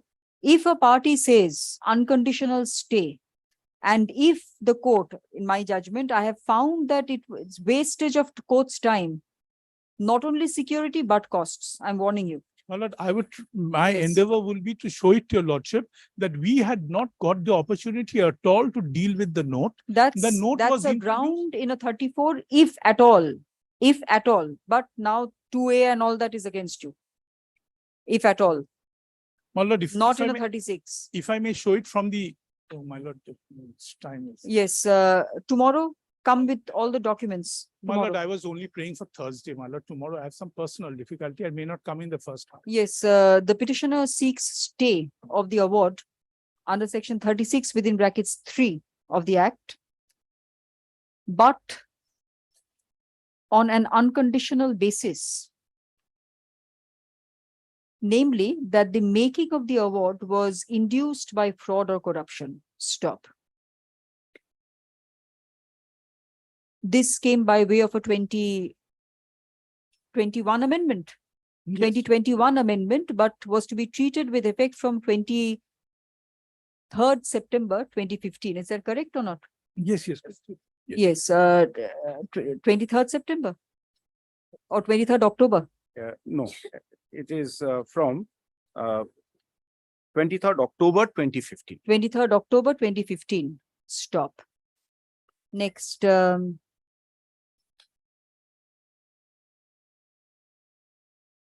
learned counsel appearing for the petitioner seeks to rely on certain documents to show that fraud/corruption, fraud and corruption can also be equated with perversity under certain circumstances. Stop. List this matter on 22nd June 2023 as prayed for. My lord, we have already filed a written notes of argument, my lord. In this pursuant to direction. given- Direction, when did I give that direction? My lord, not your lordship, my lord, Justice Sharaf was pleased to give direction. Yes, That we have filed. maybe, but you will have to explain to the court. Yes, yes, my lord.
Non-commercial matter, item number 1 to be mentioned, Kotak Mahindra Bank.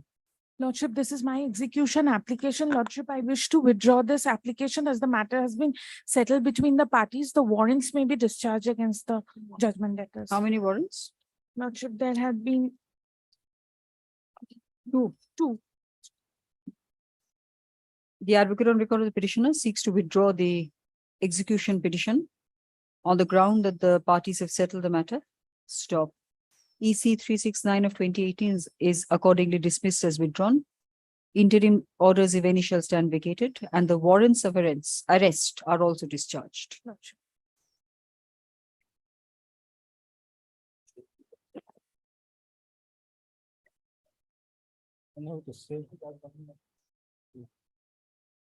Item number 2, Sri Jhontu Haldar.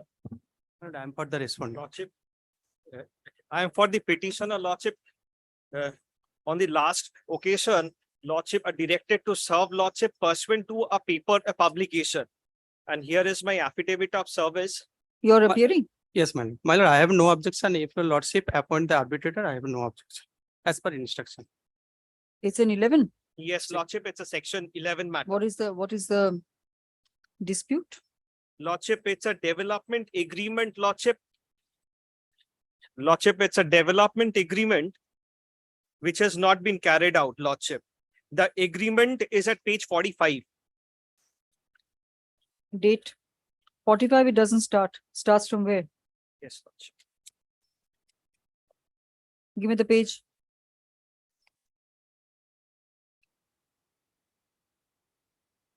Lordship, it starts from page 15, Lordship.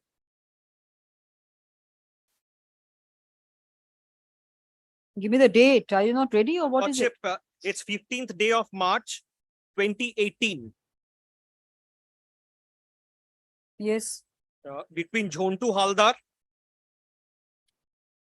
and Lordship Ma Construction. For what? Lordship, it's a development, Lordship, of a property. Lordship, Ma Construction was appointed as the developer, Lordship. Subsequently, Lordship, it was not developed, and Lordship, due to the arbitration clause, or it was supposed to be referred to arbitration, and Lordship, they were not responding to the letters, Lordship, for which 21 notice.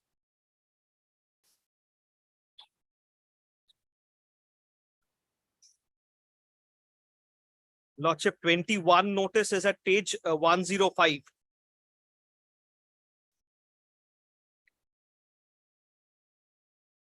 Thirteen 9/2022.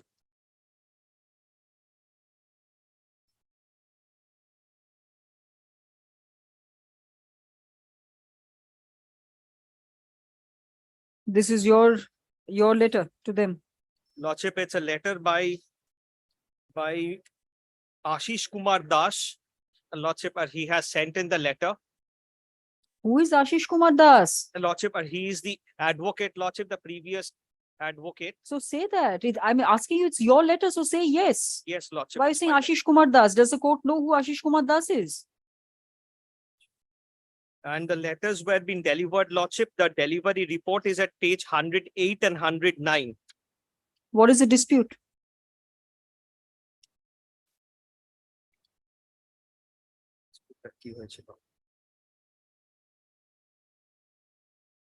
You filed a section 9. You're not ready in the matter. Lordship, it's a section 11 matter, Lordship, because arbitration was. Look at page 106. It mentions a section 9. You're not even ready in the matter. You know I impose costs on counsel. Lordship, Mr. Dotto is leading me, Lordship, but he's on his legs, Lordship. Then you should have asked for time. Lordship, I'm very sorry. Do the matter. Do the matter. What is the dispute? No adjournment will be given in this court. No, Lordship, And counsel who are not ready, costs. Lordship, Mr. Dotto is on his Do the legs. matter. What is the dispute? Lordship, a construction was not carried out, Lordship, as per the development agreement, Lordship. And page 45 is the arbitration clause, Lordship.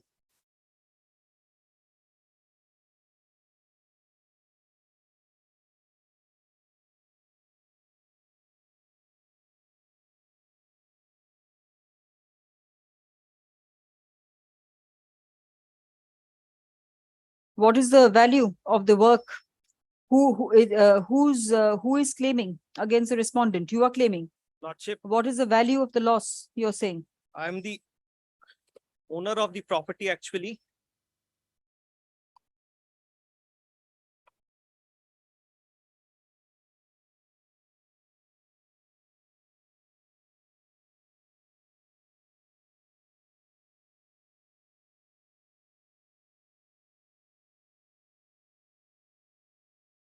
What is the value of the loss you're claiming?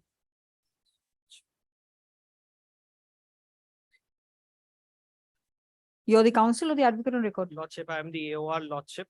The advocate on record of the petitioner is not ready. Stop. It, however, appears from the material disclosed in this application that the dispute between the parties arises out of a development agreement dated 15/3/2018, pursuant to which the respondent was engaged to develop a property belonging to the petitioner. Stop. What was it? Land? Lordship, it's a land. Stop. Lordship, schedule as at page 46. The petitioner claims that the respondent failed to develop the property in accordance with the development agreement, capitals. Stop. The petitioner was therefore constrained to issue a notice under section 21 of the 1996 Act, invoking the arbitration clause and stating that and appointing an arbitrator. Stop. The dispute between the parties would further be evident from the fact that the petitioner also filed an application under section 9 of the Act against the respondent for interim relief. Stop. Next, the respondent is represented. Stop. Next, AP 757 of 2022 is accordingly allowed and disposed of by appointing blank to act as a sole arbitrator to resolve the disputes and differences between the parties, subject to the arbitrator communicating his consent to the appointment in terms of the requirement of section 12 and the schedules, capital S, to the Act in the required format. Stop. The consent is to be communicated, is to be furnished to the registrar, original side of this court within 3 weeks from date. And this order is to be communicated to the arbitrator forthwith. Stop.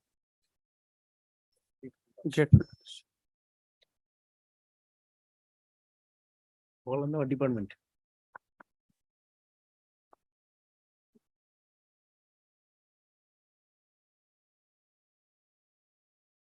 Item number 3, HP Ishpat. I appear for the petitioner, my lord. Service has been, my lord, affected, but my lord, my advocate on I record. can't understand what you're saying. Service had been affected on the respondent, my lord, but my advocate on record, it's with my advocate on record, he is not there.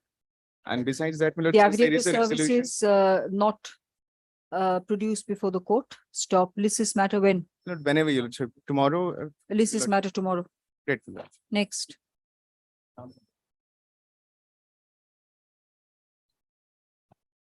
Item number 4, Ritesh Agarwal. Hello. In item, Microphone. my lord, in item number 4 and item number 6, I am appealing for the petitioner, my lord. Forget about 6. Concentrate on 4. Yes, my lord. The one which has been called on. My lord, the 4 is under section 36(2) for stay of operation. You're looking at your mobile phone to find out under which section this application has been filed. No, I'm looking at the first title. Sorry, my lord. So mobile phone is easier rather than opening your papers. No, my lord.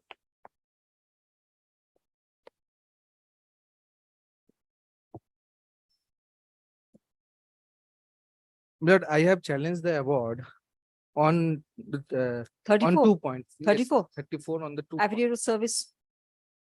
Lord, my on record is on his legs, my lord. What? On his legs, my lord, coming. Your advocate on record is on his legs. Yes, my lord. It's coming, my lord. After 10 minutes. Next. Item number 5, US infra developers. My lord, I appear this for is that respondent matter, number my lord, where 3 and the 4. section 21 notice was not served. I can't hear you. My lord, My- this is that matter where the section 21 notice was not served. My consent was not So obtained. what is this matter? My lord, this is that matter. I had taken your lordship's leave to produce the original envelope by which the, my lord, minutes were, my lord, served upon me. My lord, I have the original. Lord, may I hand up? So you're challenging it on what? My lord, on Non-service. So it's a 34(3) hurdle. Yes, Mr. Jain. What Lord, is it's it? a section 14 application by my learned friend, my lord.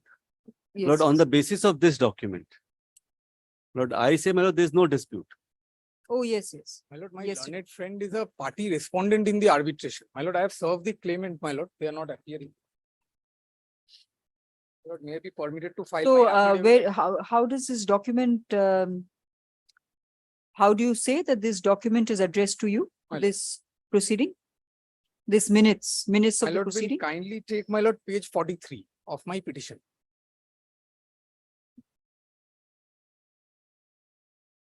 My lord, this is the agreement for sale, my lord, in relation to which the arbitration clause has been invoked. If my lord kindly takes page 43, my lord will see MS US Infra Developers Private Limited, such and such, represented by its director, Suresh Kumar Rajo.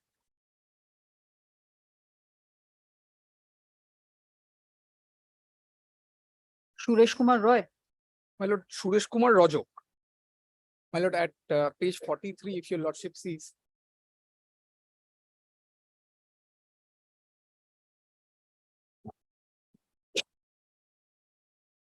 Yes, where are you pointing to? My lord, page 43, if your lordship sees. Yes. My lord, the parties, my lord, Sunita Jaiswal, my lord, first part, my lord, they are the owners.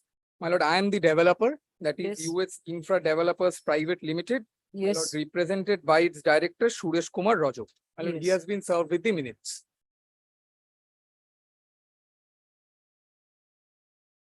Yes.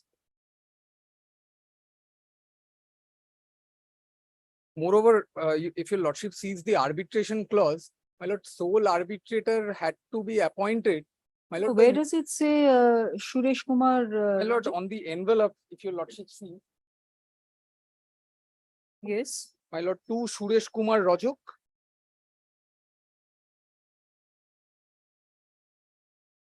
From Ashish Bhattacharya advocate.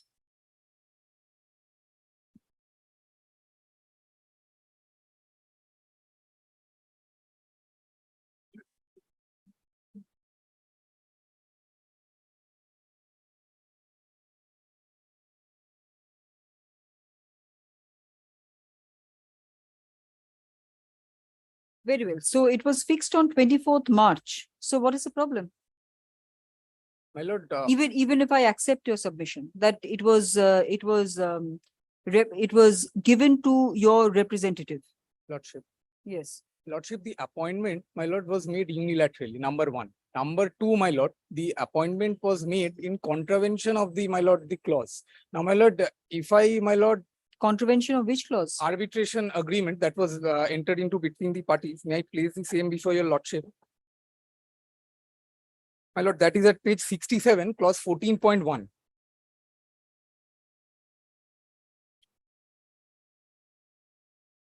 Yes. My lord, Sole arbitrator. yes, your lordship. All disputes, differences between the parties hereto regarding the construction or interpretation of any of the terms and conditions herein contained or touching these precepts or determination of any liability shall be Yes. referred to a sole arbitrator to be mutually appointed. Yes. Therefore, my lord, the claimant, that is the purchaser, the respondent numbers 1 and 2, my lord, they are parties, my lord, interested in the outcome of the dispute. My lord, the arbitration agreement contemplates that, my lord, the appointment is to be made by mutual consent. Therefore, my lord, I have rights, my lord, to, my lord, appoint to take part in the So yes. So what is the next step? You want to file an 11, section 11? No, your or lordship. for an appointment? Or what is it that you want? My lord, After frustrating the proceeding, what is it that you want? my lord, yes, my lord, I'll pray for an appointment. My lord, in terms of Walter Bow, my lord, the appointment is non-est. My lord, I would also humbly submit, my lord, in terms of section 14, my lord, the appointment is, my lord, non-est. Therefore, my lord. Non-est. Yes, your lordship. Because it is. Which clause under 14? Your lordship, section 14(1)(a) de jure ineligible. My lord, I'll place the same before your lordship.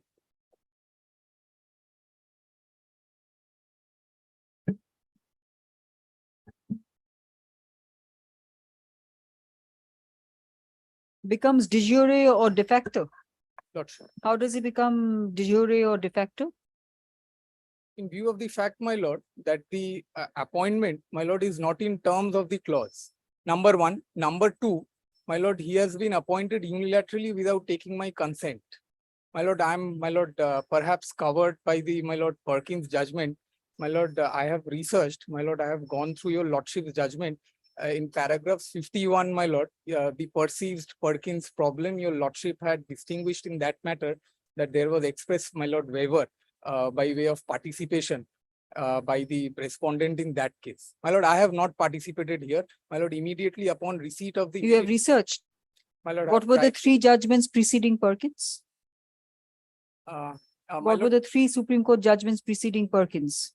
Since you said that you have researched. My lord, Bharat Broadband was one of them. TRF was one of them. My lord, the other one I am not. Who was the other party? TRF was one. Who was the other party? My lord, I do not exactly, my lord, recall. Not Energo. Yes. Who was the other party? One was Bharat Broadband. Who was the other party? My lord, I have to check. I'm not carrying the, my lord, judgment. My lord, in those cases, my lord, the managing director had the power either to, my lord, act or appoint. Which is why your lordship had held, my lord, that in my lord, section 12(5) and the proviso is to be read in conjunction with the 7th schedule. Now, my lord, your lordship has also held that, my lord, in. Forget about my judgment, please. This is not about my judgment. You have to show that why you are coming under 14. Yes, your lordship. If your lordship kindly takes section 14 once, my lord. Yes.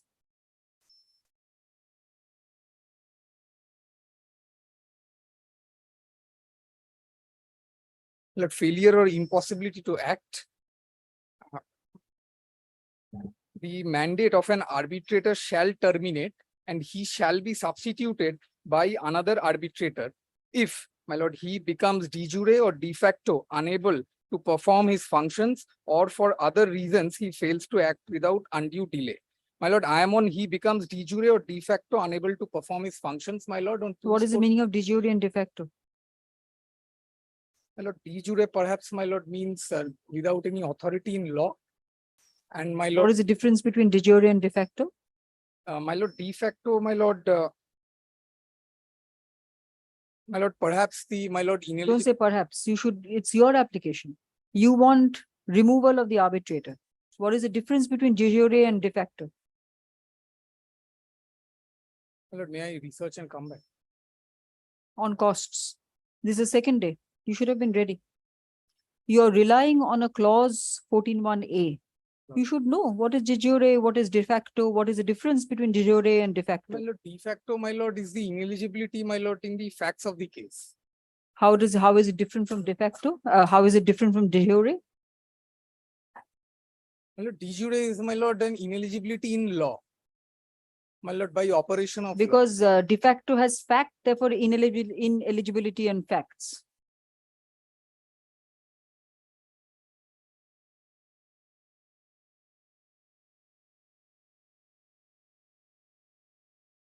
Yes, Mr. Jain. Lord, possibly, my lord, we need not travel that far, my lord. Subject. Possibly. Lord, my learned friend is trying to rest. No arbitration. There's no arbitration. There's no dispute. Arbitration. There's no dispute. Lord, my learned but friend. there is an existing agreement. Agreement. But there is no existing dispute. There's no dispute, my lord. That's, my lord, I am submitting that. So on who is instruction. this person who self-styled arbitrator? My lord, I have no idea because I took instructions from my client. My client says he's not aware, he's not participated, he's not there in the arbitration. One. Secondly, my lord, my learned friend just now handed over a document to your lordship saying that this letter has been addressed to Suresh Kumar Rajak, and he assumes, my lord, that there is an arbitration.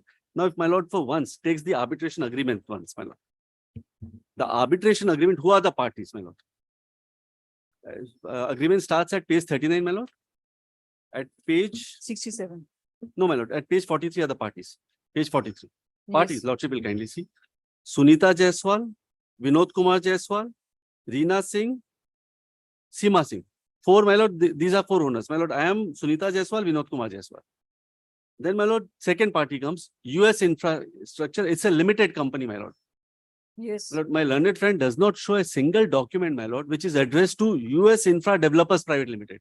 He shows a document, my lord. He is trying to take a cue. He says that Suresh Kumar Rajak was a director of that company. Hence, my lord, he supposes and assumes, my lord, that this is an arbitration concerning this. My lord, the only thing what my learned friend was required to do, my lord, if he received that document, he could have very well written to arbitrator, so-called arbitrator. What is this? You have given me this document. How are you arbitrator? He does nothing.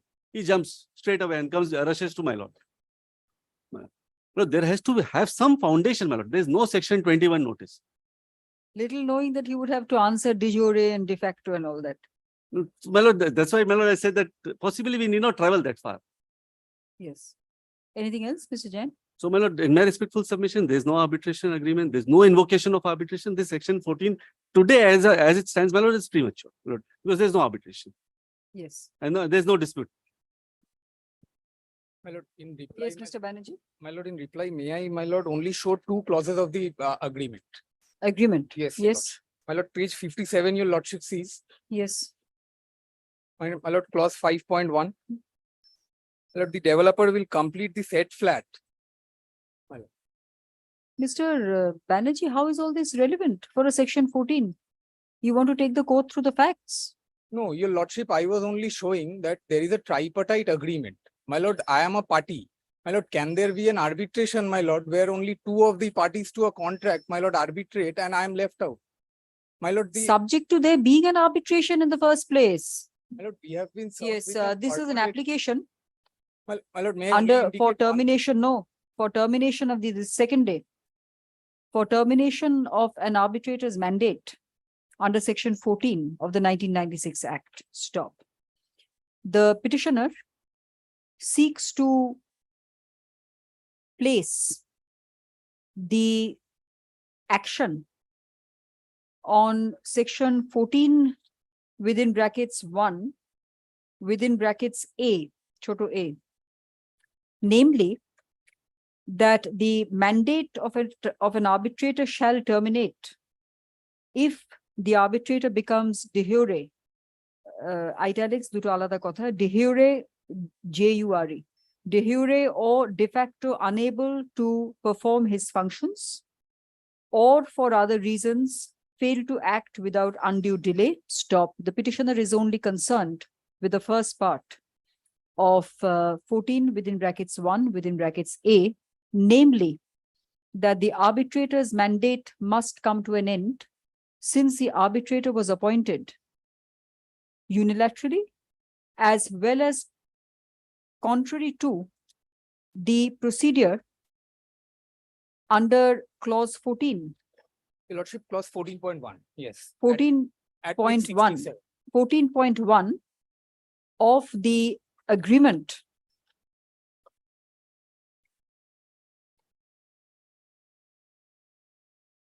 Where's the first page of the agreement? Of an agreement for sale dated 19/3/2020. Stop. Next, learned counsel appearing for the respondent, who represents the first two parties of the said agreement, submits that there is no arbitration and in fact no dispute between the parties. Stop. Next, the sole document which the petitioner relies on for seeking termination of the arbitrator's mandate is a letter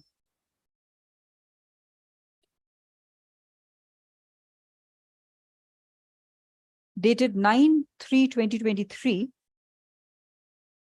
from one Ashish Bhattacharya, Ashish Bhattacharya, who describes himself as quotation marks advocate, sole arbitrator, close quotation marks,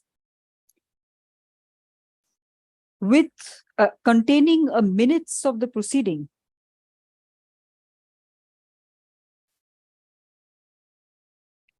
wherein the next date of hearing has been fixed on 24/3/2023, whereby the next date of hearing has been fixed on 24/3/2023 for final disposal of an application made under Section 17 of the Act by the claimant in the presumably in the arbitration. Stop. There is no indication that this document was served on the petitioner. Stop. Petitioner. Stop. The agreement, the petitioner is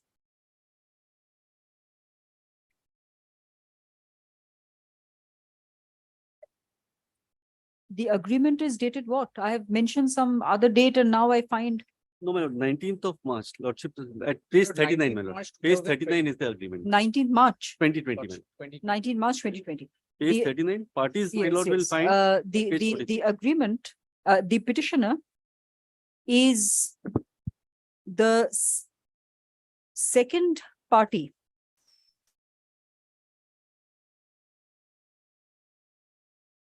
The petitioner is the, Well, both parties have been described as third, my lord, wrongly. Your lordship sees page 43. the petitioner is the third party and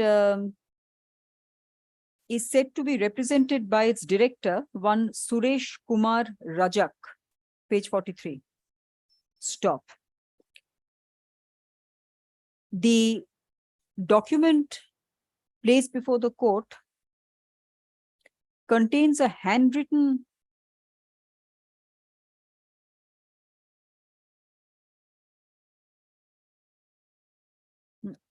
the envelope in which the document was received by the petitioner mentions one Suresh Kumar Rajak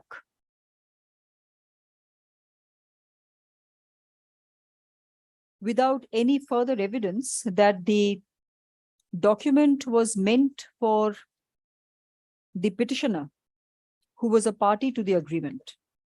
Stop.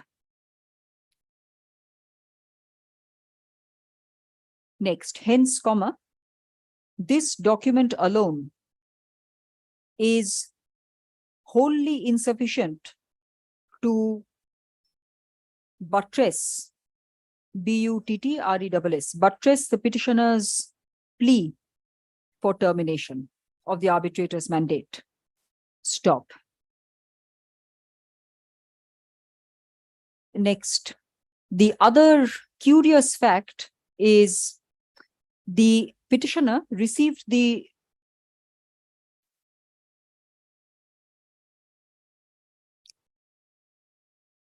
document on 14/3/2023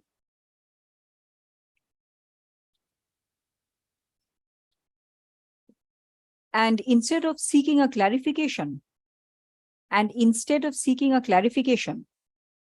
from Ashish Bhattacharya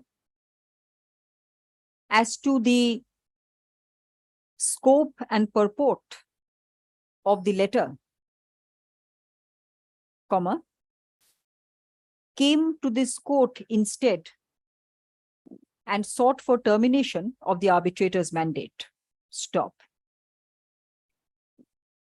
The points raised with regard to unilateral appointment of the arbitrator or the appointment not being in terms of the agreement, capital A, can only be entertained provided the court is satisfied that there is indeed an arbitration which has commenced between the parties to the agreement. Stop. Next. Since there is no such evidence to prove the existence of a continuing arbitration,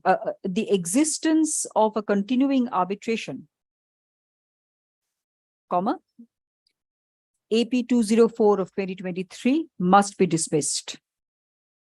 Stop. The proceeding is, the application is misconceived and certainly vexatious. Stop. The application hence deserves to be dismissed with costs which are assessed at rupees blank to be paid to blank within a fortnight from date. Stop. Grateful.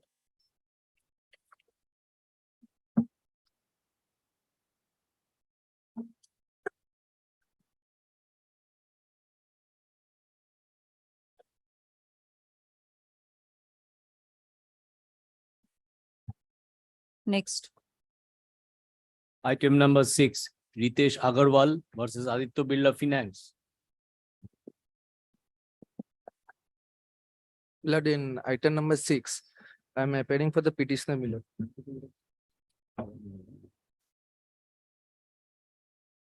I can more or less understand when affidavit of service. council is ready or not ready. Are you ready in the matter? Yes. You are. What is this application under? Under section 34, my lord, 34. of arbitration. Service? Yes, affidavit of service.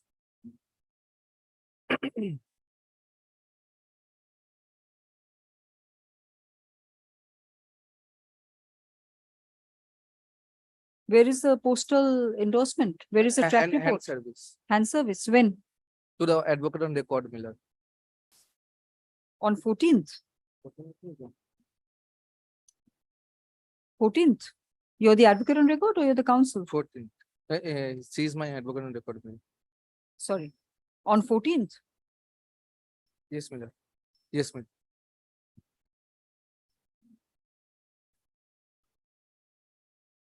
What is the, you don't want an interim order? What is the date of the award? Date of the award is, my lord, December 30, 2021. Sorry? December 30, 2021, my lord.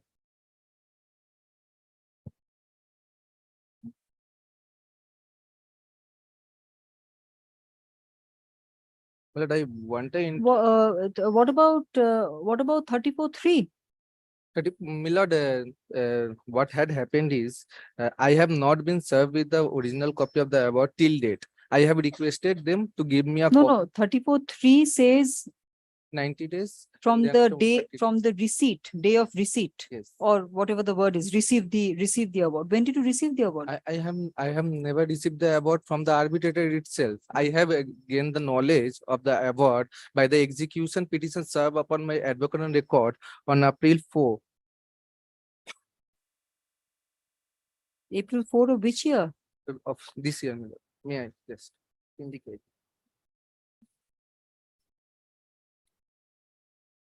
My lord, kindly come to page 42.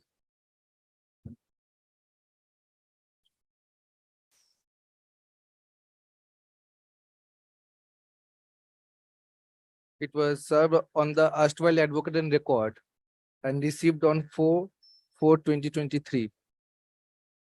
On the bottom top. On the bottom top. Make up your Sorry, mind, bottom sorry, or top? On the top, my lord. On the mid side.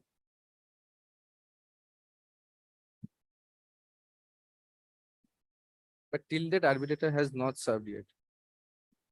No. Have you got a copy of the award or not? Copy, only the copy, not the original. When did you get that? This letter My lord, doesn't say that. On this date, my lord, April 4, 2023. This is the date of the knowledge of the award. Where are you getting 4th April? It says 3rd April. No, my lord, they received on 4 April 2023, the covering letter, my lord, on page 42. Very well. The present application is for setting aside of an arbitral award dated 30th December 2021. Stop. The application has been filed on 8th June 2023. Stop. The petitioner, learned counsel appearing for the petitioner, seeks to explain the obvious delay by submitting that the petitioner came to know of that the petitioner received the impugned award only on 4th April 2023, and that too. Lord, on page 20, page 11, paragraph 23, my lord. And that too, as a part of the tabular statement sent to the petitioner in an execution petition by the advocates representing the respondent. Stop.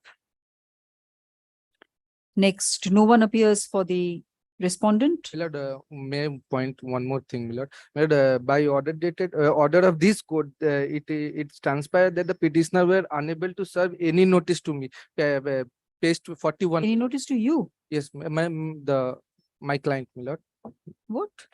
the petitioner. They were not able to serve even the execution petition to me. That is the reason why a substitution service You are the was- petitioner. Why will the But petitioner serve that time, you? before my knowledge, my lord, before my knowledge. What you say? I can't understand. My lord, What is at that time? My lord, what happened is they filed, got an award and they filed an execution petition. Thereafter, they were not able to serve the execution petition upon the petitioners. That is me, the judgment debtor in the execution petition, and the petitioner in this proceeding, my lord. That order transpires on page 41. The petitioner is represented and submits that they have been unable to effect service on the respondents. In that proceeding, we were the respondents.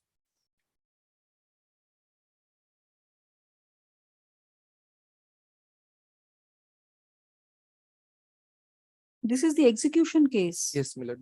They never served us, my lord. Nothing was served upon us. That is the reason. That is the execution case, but for a 34, you have to first cross the 34(3) hurdle. Okay, my lord. I will. What do you mean, okay?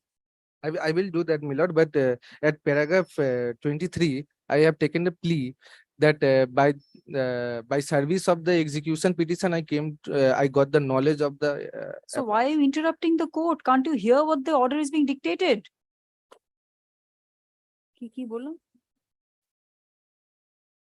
No one appears for the respondent. Stop. The petitioner served the copy of the application on the respondent by hand on 14th June 2023. Stop. Next. List this matter on where are they based? Where is the respondent based? Kolkata. List this matter on 10th July 2023. Stop. A copy of this order shall be communicated to the respondent before that date. Stop. The point of maintainability of the present application is kept open. Stop. I will not be as indulgent on the next date. If you are not ready, then costs. And let the item number. Next. My lord, the item number 4, my lord, told 10 minutes after my lord will take the matter. Item number 4. This was the. Are you new to the bar? You don't know how to conduct yourself in court? What is wrong with you? It's what, an informal exercise. You just come and make submissions. You just address the court whenever you want to. Are you new to the bar? Lord, actually, both the application are similar. That is the reason why I made this. Call on the next matter, please. Item number 7, Pecan Software. Please, Your Lordship. My application, my lord, under section 11. It's a contested application, my lord. Mr. Rai, microphone, please. This is a 11. Yes, my lord. They have not appeared ever. Lord, they have, my lord, they have filed their affidavit in opposition also. We have used our reply, my lord. It's a contested. Post matter. affidavits. Why is it, why are there affidavits in 11? My lord, section 11 application, my lord, the claimant, or my lord, the petitioner before your lordship, my lord, it executed a services contract for West Bengal Electricity Distribution Company Limited. Now, Yes. under the contract, it was to supply skilled manpower for my lord, operating of call centers run by West Bengal Electricity Distribution Company Limited. My lord, one of the terms of the contract was that apart from the contract value, the service tax which would be incurred, my lord, by the petitioner in executing of the contract would be paid extra over and above the contract value. Yes. That was, my lord, the term of the contract. My lord, this contract was tenured, my lord, to last, my lord, till July 2015. It went on being extended. My lord, during the continuance of the extensions or the subsistence of the extensions, my lord, the GST regime came into place, my lord, and the service tax regime, my lord, was effaced. So you're the franchisee, My lord, a contractor. contract. Contract. Now, my lord, since GST regime came into effect, my lord, we had to bear the brunt, my lord, of GST instead of service tax. Therefore, my lord, we asked for reimbursement of the GST component, input credit of GST instead of the service tax component. Yes. My lord, that was refused. My lord, it is against that, my lord, that we invoked the arbitration clause in the agreement. My lord, we issued a section 21 notice. My lord, in response to the section 21 notice, my lord, the West Bengal Electricity Distribution Company Limited, my lord, wrote to us saying that we have an in-house committee, my lord, which they called a high-powered committee. My lord, they say that they are looking after these matters. They are in stock of these matters. You approach that committee for settlement. We said that very well, we want resolution of our dispute. We are, for the time being, withdrawing our request for appointment of an arbitrator. You kindly indicate to us the procedure whereby we can approach the in-house committee. My lord, nothing was informed to us. My lord, we kept on making requests. My lord, ultimately, my lord, in October 2020, we said that since you have been keeping silent, maintaining stoic silence on this, you have not informed to us the procedure, how to approach the in-house committee. Silence as in, they did not direct you to that high-powered committee? No, my lord. They said that you have to approach. We said you kindly indicate the procedure because it is your committee. We do not know. We have to have a hearing. We have to indicate our problems to them. My lord, nothing was made known to And us. this was with regard to after the Yes. GST regime came in? Yes, yes. Now, my lord, we write to them saying that now we are reviving our request for appointment of an arbitrator. You kindly appoint an arbitrator. My lord, that letter of ours, my lord, went unanswered. Therefore, my lord, we approached this honorable court by way of a section 11 application. My lord, they sought time for filing affidavit. In the affidavit, my lord, they say that the in-house committee has taken a decision. My lord, that decision was not communicated to us. We have, my lord, made our case in reply saying that this was never communicated to us. In the opposition also, my lord, there is no document annexed worth the name from which it will appear, my lord, that even a Taken a semblance of that. decision with regard to what? My lord, that GST component will not be paid to us. We will be paid whatever amount which is equal only to the service tax component. We are not entitled to that, my lord. They rely on certain notification of the West Bengal government stated by them, my lord. I can show, my lord, from the notification also that it is not applicable to us. But in any event, my lord, even this dispute is arbitrable. Whether the notification applies to us, my lord, the authority cannot unilaterally say that because of this notification you are not entitled. My lord, we have not been given a hearing, nothing of that sort, my lord. And what is what is your claim now? Lord, it's very small, Lord. Only the differential amount of the service tax and GST, Lord, 9 lakh and odd. 9 lakh. 9 lakh and odd. So they are resisting the appointment of an arbitrator? Yes, yes. On the ground that a decision has already been taken? And we are bound by a circular of the West Bengal government. Therefore, we cannot take a divergent view.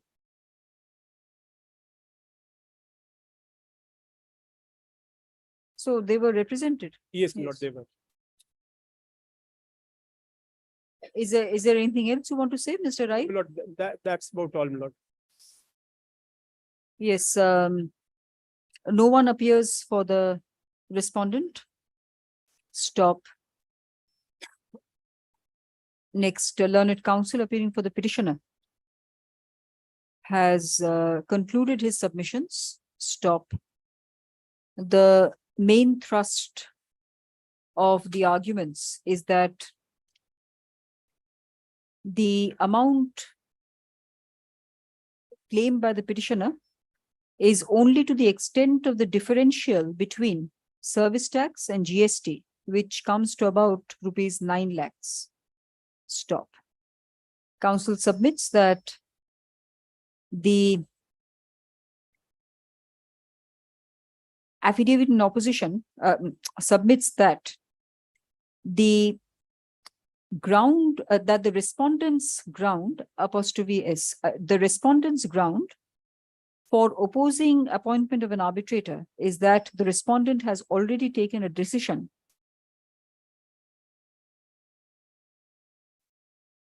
for not entertaining the petitioner's claim on GST, on account of GST. Stop. Next, prima facie, comma. The objection taken by the respondent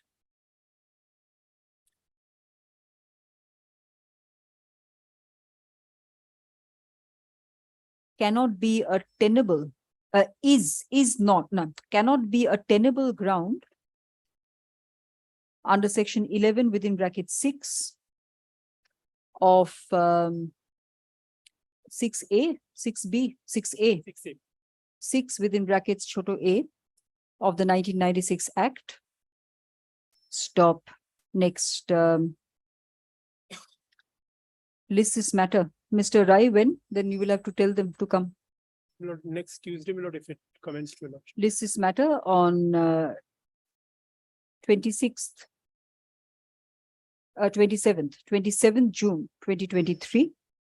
Stop. Council shall communicate this order on the respondents. Stop. On the advocate on record of the respondent. Stop. Only thing, my lord, on the last occasion, lordship wanted a list, my lord, of the judgments, but section 11. Yes, that is only for entertainment purpose.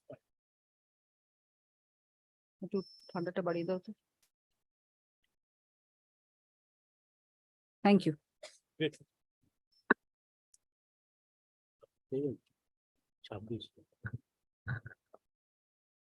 Item number 8, Malaroy and others.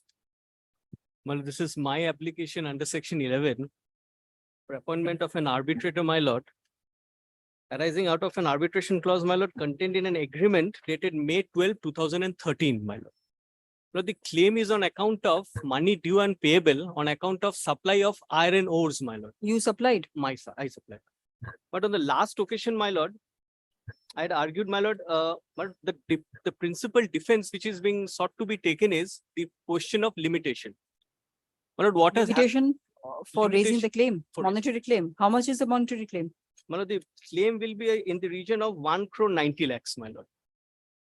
My lord, what had happened? And you're the what? You're the supplier. Supplier, Supplier of? iron ores, my lord.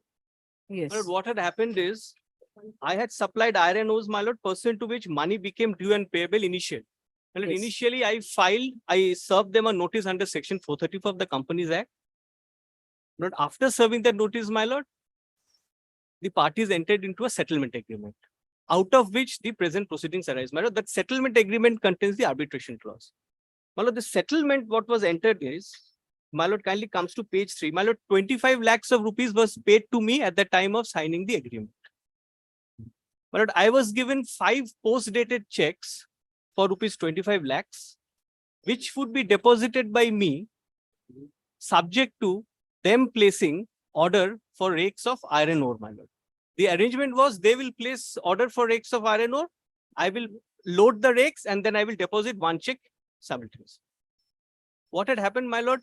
In 2013, my mining operations ceased by virtue of orders of the Supreme Court, my lord. Yes. It resumed, my lord, from 2019. But immediately upon resumption, I wrote them a letter that this agreement which had been entered in 2013 ought to be performed now. My lord, what is the agreement also, my lord, contains a force majeure clause which says that if for certain reason the loads cannot be, the iron ores cannot be loaded also, then the parties will consider that, and then after the resumption of mining activities is done, the transaction. But I invoked the arbitration clause, my lord, in 2021. 21 notice. 21 notice. But that's at page 29, my lord. But they replied to my notice under section 21, taking the principal ground of limitation. They say that the agreement was entered into 2013.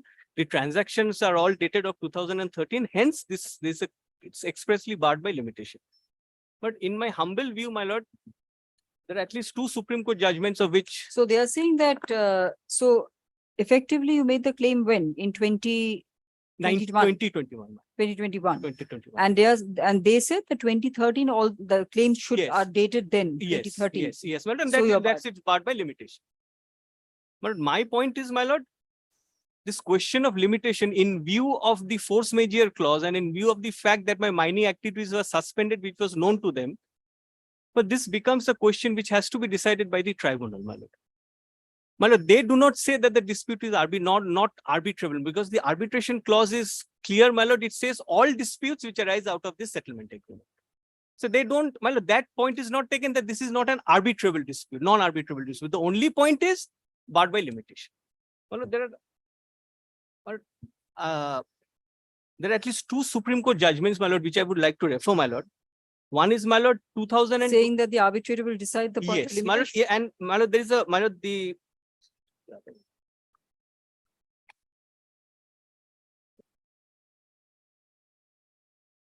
in fact, my lord, there is the judgment which is reported in 2021 5 SCC, page 738. This is BSNL versus Nautil.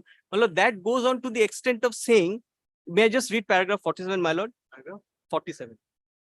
It is only in the very limited category of cases where there is not even a vestige of doubt that the claim is ex facie time barred or that the dispute is non-arbitrable, that the court may decline to make the reference. However, if there is even the slightest doubt, the rule is to refer the disputes to arbitration. Otherwise, it would encroach upon what is essentially a matter to be determined by the tribunal. Well, this judgment also. So you want to come in at the second part? Second part. Well, this judgment also says that since limitation is a mixed question of law and fact, this has to be decided by the tribunal, if necessary, as a preliminary issue. Well, this is one judgment. The other judgment also, my lord, on the same lines, which is reported in 2020 to SCC 455. This is Uttarakhand Purv Sainik Kalyan Nigam versus Northern Coalfield. My lord, may I hand over the 2 judgments to your lordship? This is Justice Nariman. This is Justice Indu Malhotra, my lord. In fact, both the judgments are, my lord, by Justice Indu Malhotra. 2020 to SCC 455. 20 paragraph number 7.14.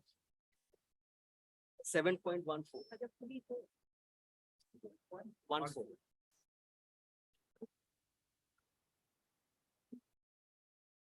Or if I might take your lordship through the papers, my lord. My lord will kindly see. No, let me write down the paragraphs. You're handing it up after you're referring to them. My lord, the judgment reported in 2020, my lord, that is paragraph 7.14, my lord. That's at internal page 462.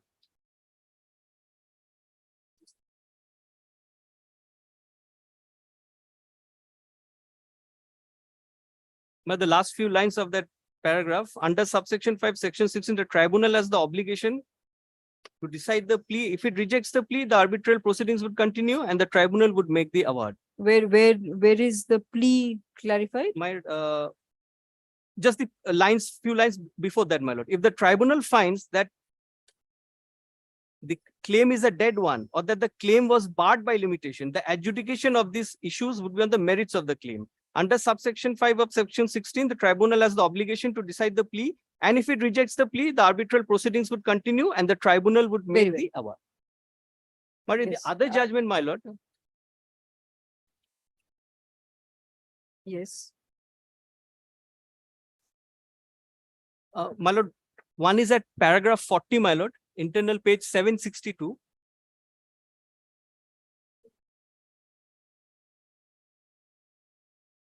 Yes. But the issue of limitation in essence goes to the maintainability or admissibility of the claim, which is to be decided by the arbitral tribunal. For instance, a challenge that a claim is time barred or prohibited until some precondition is fulfilled is a challenge to the admissibility of that claim and not a challenge to the jurisdiction of the arbitrator to decide the claim itself. My lord, this and paragraph, my lord, 47, which I read out earlier, my lord, page 766.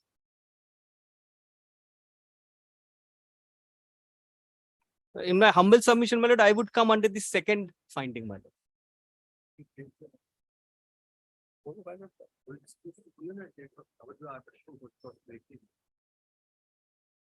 Yes.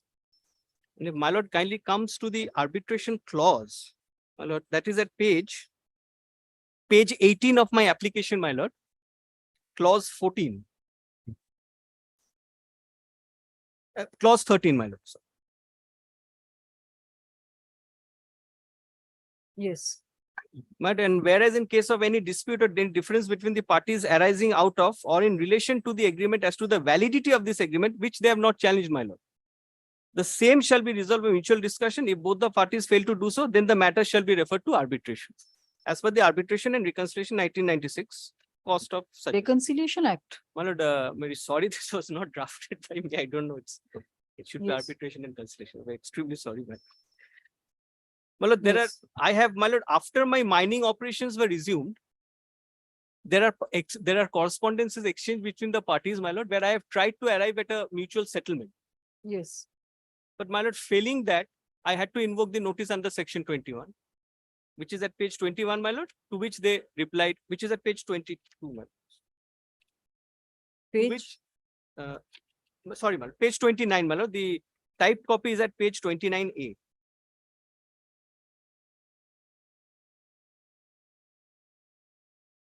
A, my lord. Yes. And the response is, my lord, the next page, which is at page 34. My lord, they do not deny the existence of the agreement. The only denial is with regard to the issue of limitation.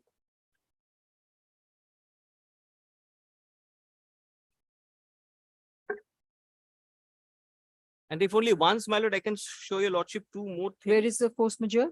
Yes, my lord, that is at page 18, my lord, clause 12.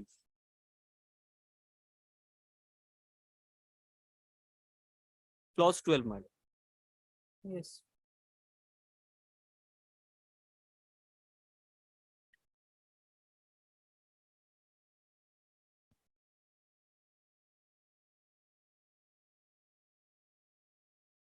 And my lord, the arrangement is at page 16, clause 9, which lays out how this agreement will be worked out, my lord. Clause 16, page 16, clause 9, my lord.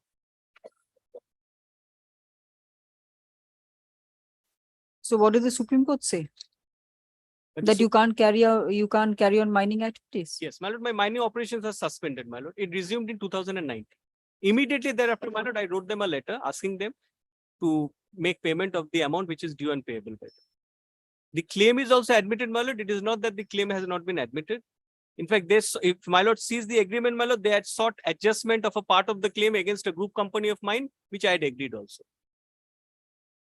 No, sought adjustment of the Of claim. a I thought it's your claim. No, my lord, they had also similar counterclaim against me. They sought a portion of the claim adjusted against a group company of mine, my lord, which I had also agreed. That is apparent, my lord, from clause 9E at page 17, my lord. They had a claim of 50 lakhs, 10,171. What is your claim? My is, my lord, 1 crore, 90 lakhs, 36,023. Yes, Mr. Mitra. But I have 3 points, but sequence is altogether different. Limitation is the third. First is, which is the most important also in section 11, that it is not an arbitrable dispute. On that score, Mr. Mukherjee has said that there is no we have never disputed the validity of the agreement. He just You now had said that there is no dispute, there is no arbitrable dispute, and did you say that in some other matter? well, this no arbitrable dispute, then no cause of act. I mean, then there's no agreement. It's a meritless deadwood claim that has that's also covered by Vidya Drolia. Yes, and recently also. And here is an agreement to enter into a future agreement. That future agreement is not entered into. There I will like my lord's judgment also, where in that Merlin matter, my lordship, rejection of plate. I happen to be there, lordship. And third comes limitation. Well, the non-arbitrable is the most important because my learned friend said there's no dispute regarding validity of the agreement. But you kindly comes to the arbitration clause. And contrast when the parties were entering into the contract when for one was saying that the context of statutes, cognate statutes or cognate clauses, or should we see clause 13? Which page are you looking at? Page 18. 18, clause 13 is the arbitration clause and clause 14 is the forum selection. Yes. Now, Lordship, may I show 14 first? And whereas in case of any dispute between the parties arising out of or in relation to the agreement shall be subject to exclusive jurisdiction. So any dispute. But when it comes to arbitration, which has to be strictly construed, the parties said only as to validity of the agreement. Clause 13. Whereas in case of any dispute or indifference between the parties arising out of in relation to the agreement, as to the validity of the agreement. As to the validity of the agreement. My learned friend submitted, we have never disputed the validity of the agreement. That is, and there is no averment anywhere in the petition where any dispute has arisen. As to validity of the agreement, kindly see section 21 notice also, where he has never issued any dispute regarding validity of the arbitration. That's my first point. I shall develop it. Second point is, Lordship will kindly come to page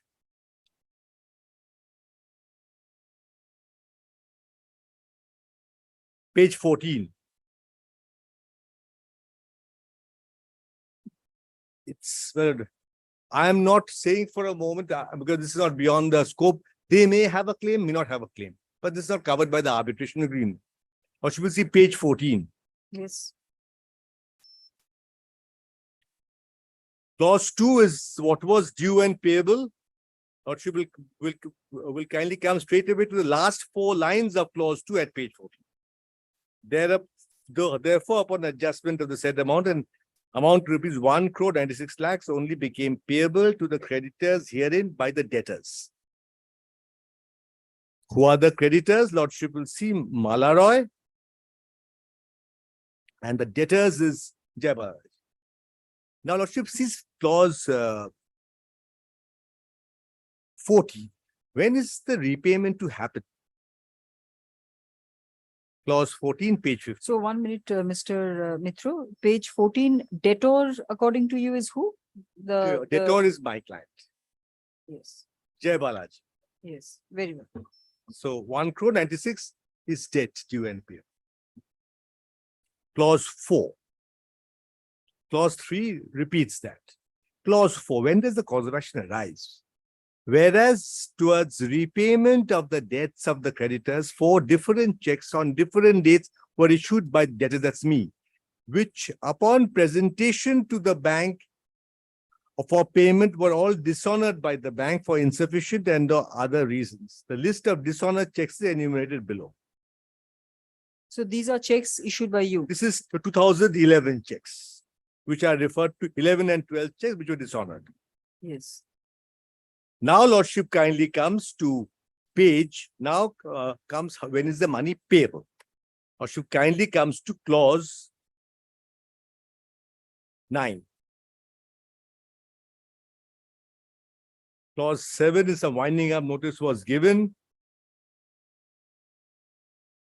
And then By the petition against you. yes. Now, Lordship kindly comes to page 9, whereas in the said conference it was agreed and determined by both the parties hearing that following repayment schedule will be implemented for realization of dues as payable of rupees 1 crore 90 lakhs only by the debtors to the creditors. 25 lakhs to be paid by debtors at the time of signing of the agreement.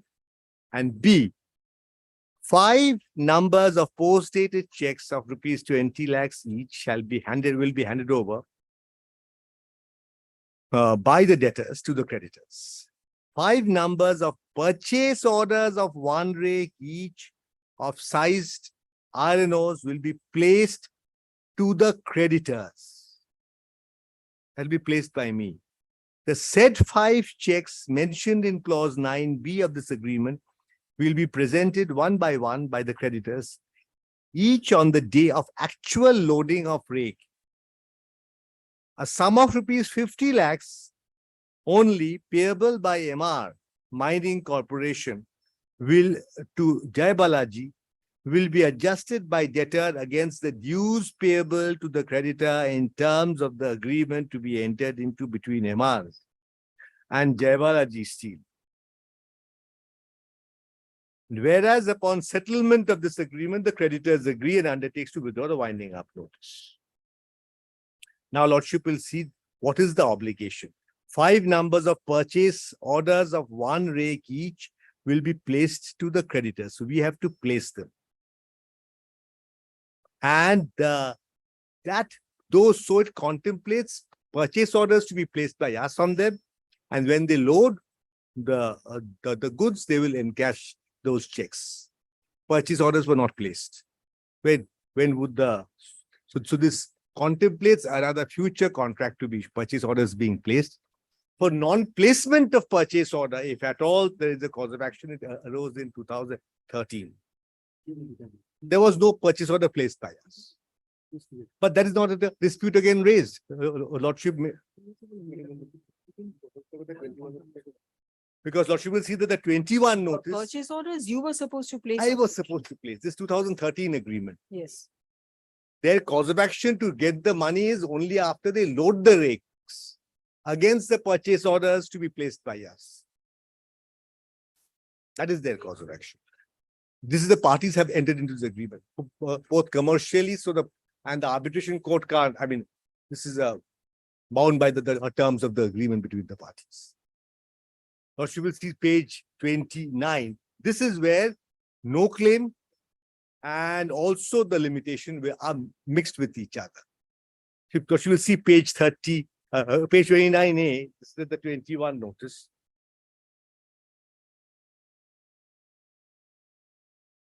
First is the narration.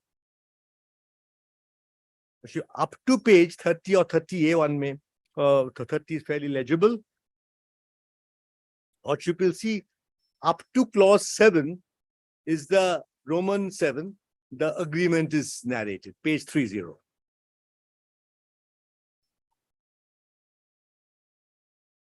Yes.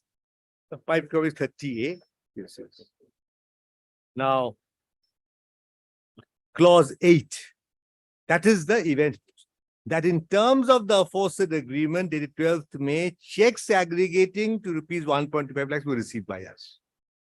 In terms of the aforesaid agreement, it would appear that one of the conditions for settlement thereof would be that 5 numbers of post-dated checks provided by you shall be presented to the bank one by one with the 5 numbers of purchase orders of 1 rake each, which would be payable, which would be placed by you upon us. In other words, as per agreement of 12th May, the payment of the balance amount by you was dependent on the supplies being effected by us. Next, 31 or 31A.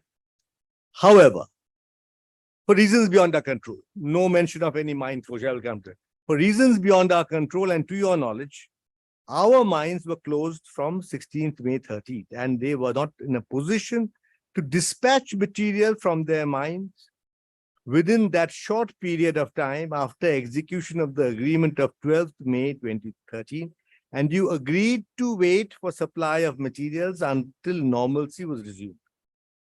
Upon resumption of mining activities by letter dated 7 December 19, we requested you to issue purchase orders as per the agreement of 12th May 13 and make payment of the balance 1 crore 15 lakhs. However, in spite of receipt of the aforesaid letter, you chose to remain silent and and did not issue any purchase orders. Subsequent visits of our representatives to your office also were to no avail. Your aforesaid action in failing to issue purchase orders and make payment of the balance amount of 1 crore 15 lakhs in terms of the agreement at 12th May clearly demonstrates your unwillingness to honor your obligations under the agreement. It is significant to note that you have illegally, wrongfully, and without any reason refused to accept the materials with the sole motive of avoiding payment of the amounts represented by the checks provided by us, by you as security as well as acknowledgement of your dues. It is thus apparent that disputes and differences. Mr. Mitra, just tell me what the point is. So the point is, my lord, it is the point is that the case is reasons beyond my control. I could not operate the mine. The first point is that no force major point taken here. Yes. I will show from the opposition also the Supreme Court order first time I'm hearing. Kindly ignore it because there is no pleading. For non-operation of mine is not. It is not force major. Force major has to be as defined in the contract, some regulations or the like.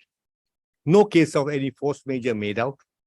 If no case of force major made out, then the whole incident, the whole cause of action arose in 2013. First. Number two, there is no dispute regarding validity of the arbitration agreement raised. Thirdly, my lord, for failing to issue purchase order, their claim would lie in damages, not for recovery of the money. It is a Sale of Goods Act case for failure to lift goods. It's a claim in damages. So, Mr. Mitra, if you're fine about being confronted with a suit for damages, why are you not fine with being confronted with an arbitrator? Well, arbitration clause has to be only if the parties agree to that arbitration. 11.6 does not contemplate agreement. 11.6 contemplates an agreement, Mel. Does not. Does not. 11.6A. 11.6A, that's been interpreted, of course. Omitted that. Okay.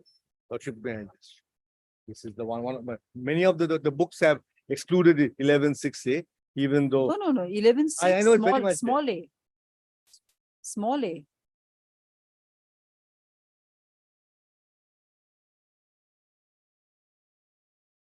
But then, where under an appointment procedure agreed upon by the parties. So, the procedure agreed upon parties, so it has to be arbitration clause. A party fails to act as required under that procedure. So, that procedure is at the arbitration clause. Otherwise, one will give a notice and come to court. That's not possible. So, there has to be an arbitration agreement. And also, Lordship knows that the scheme of the act, as per the scheme notified by the Chief Justice, certified copy of the agreement has to be annexed. With it. That's another point I have available with me, which of course I am not insisting about because they can cure it with a supplementary affidavit.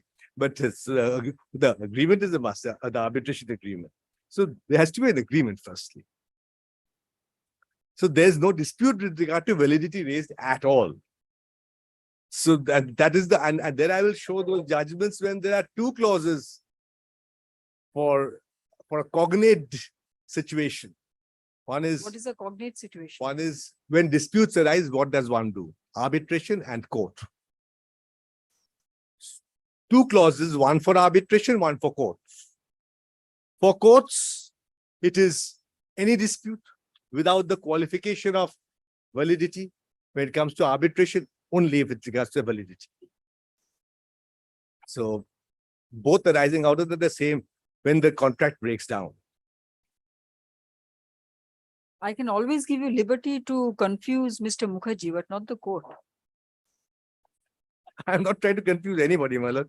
Lordship, I will not go into those abstract phases. Lordship, clause 13 speaks for itself. And 14. The parties, when it came to forum selection, were unanimous that any dispute, Calcutta High Court, Calcutta, where I would always say Calcutta High Court when one means Calcutta. And when it came to arbitration as to validity of this agreement. Validity of this agreement, there is no dispute raised. No dispute raised. Now, Lordship Kelly sees their opposition.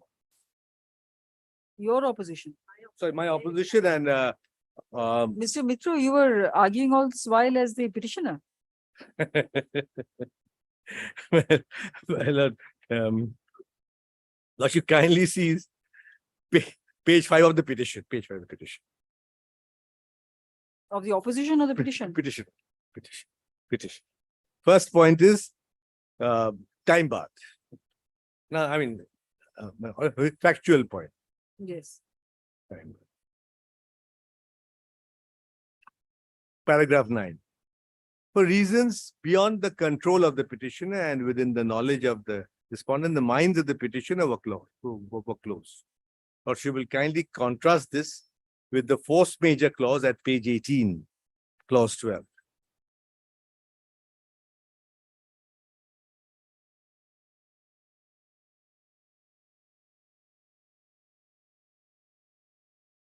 Or she will kindly note whereas, I want to stress on this and here, whereas neither party shall be liable for any breach of this agreement caused by force major, which is not in control, and there's and here, and beyond capacity of the creditors. If the production and or dispatch would have been suspended, should be suspended, delayed, and or not enforced in time due to the bar or rules or any act of any regulatory body or government authority, riot, flood, earthquake, rain, thunder, storm, fire, strike, etc. Adjusting events. They have stopped, which is not in control. But they have not mentioned any of these situations. And the one, it is neither in the section 10 notice and 21 notice, nor in the 11 petition. Not in the 11. Because they could not contemplate an order from the Supreme Court. That's oral. That's oral. So, but in the 21 notice, if there was Supreme Court order, it was before the 21 notice was given. Yes. So No, 21 naturally, but 21 notice given after resumption of operation. yes. So that the force major situation arose. Force major and closure are altogether different. Closure could be any reason, closure of mind. But force major, but here it is, here had the clause stopped with reasons beyond control of the petitioner, then they could have come under clause 12. Both in the 21 notice as well as in the petition. Not even in the affidavit in reply have they said anything about the Supreme Court order. Now,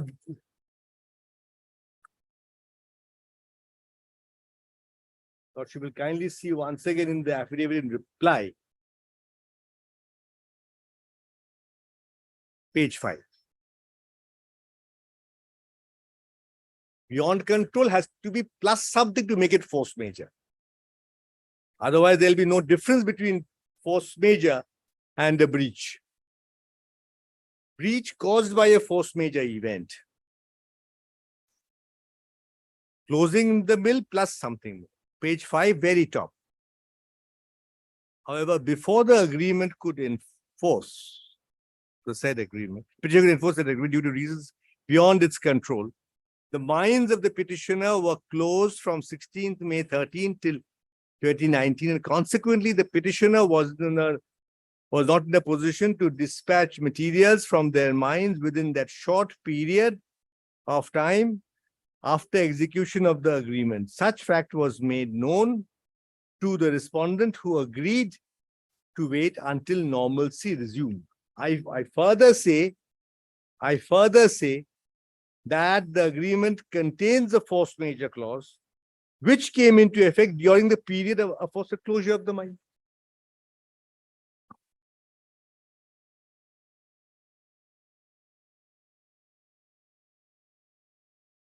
So closure of mine force major does not come into effect as per their clause itself. Otherwise, the force major will have no, it's closure plus this. That's all, Mr. My lord, Mitro? I have to cite those judgments for the proposition that What proposition? the agreement has to be interpreted very strictly in a section 11 application. If the arbitration clause has to be strictly construed. So with on the arbitrable dispute, not being an arbitrable dispute on that point. Validity of the arbitration agreement only. That is my first point, because if the insurance cases, Lordship knows, because there any claim is rejected by the insurer, will not be arbitrable, because the clause says that if there is the dispute with regard to the amount allowed to be, sanctioned. Allowed sanction, amount sanctioned is there's a dispute, would not mean a dispute with regard to rejection. So when the arbitration clause, because there is the law is still, arbitration clause has to be strictly interpreted, because whether parties want to go to arbitration or not.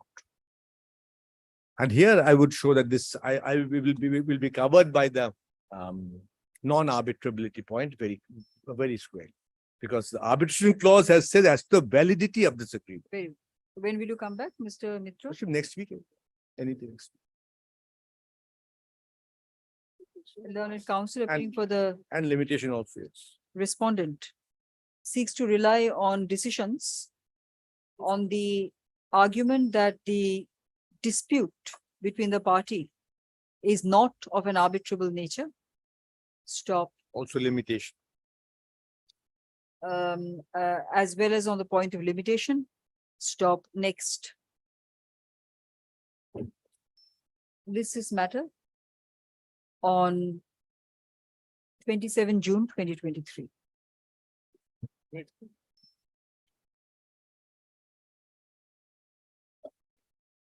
Mr. Mitro, please give Mr. Mukherjee the citations. I will do.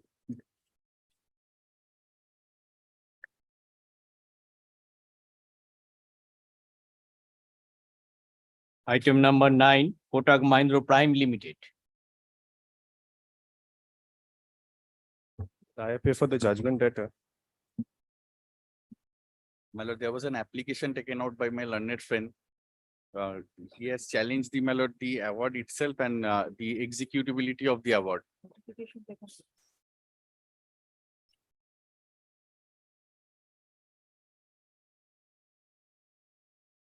My application is for holding that the award itself is a, sorry.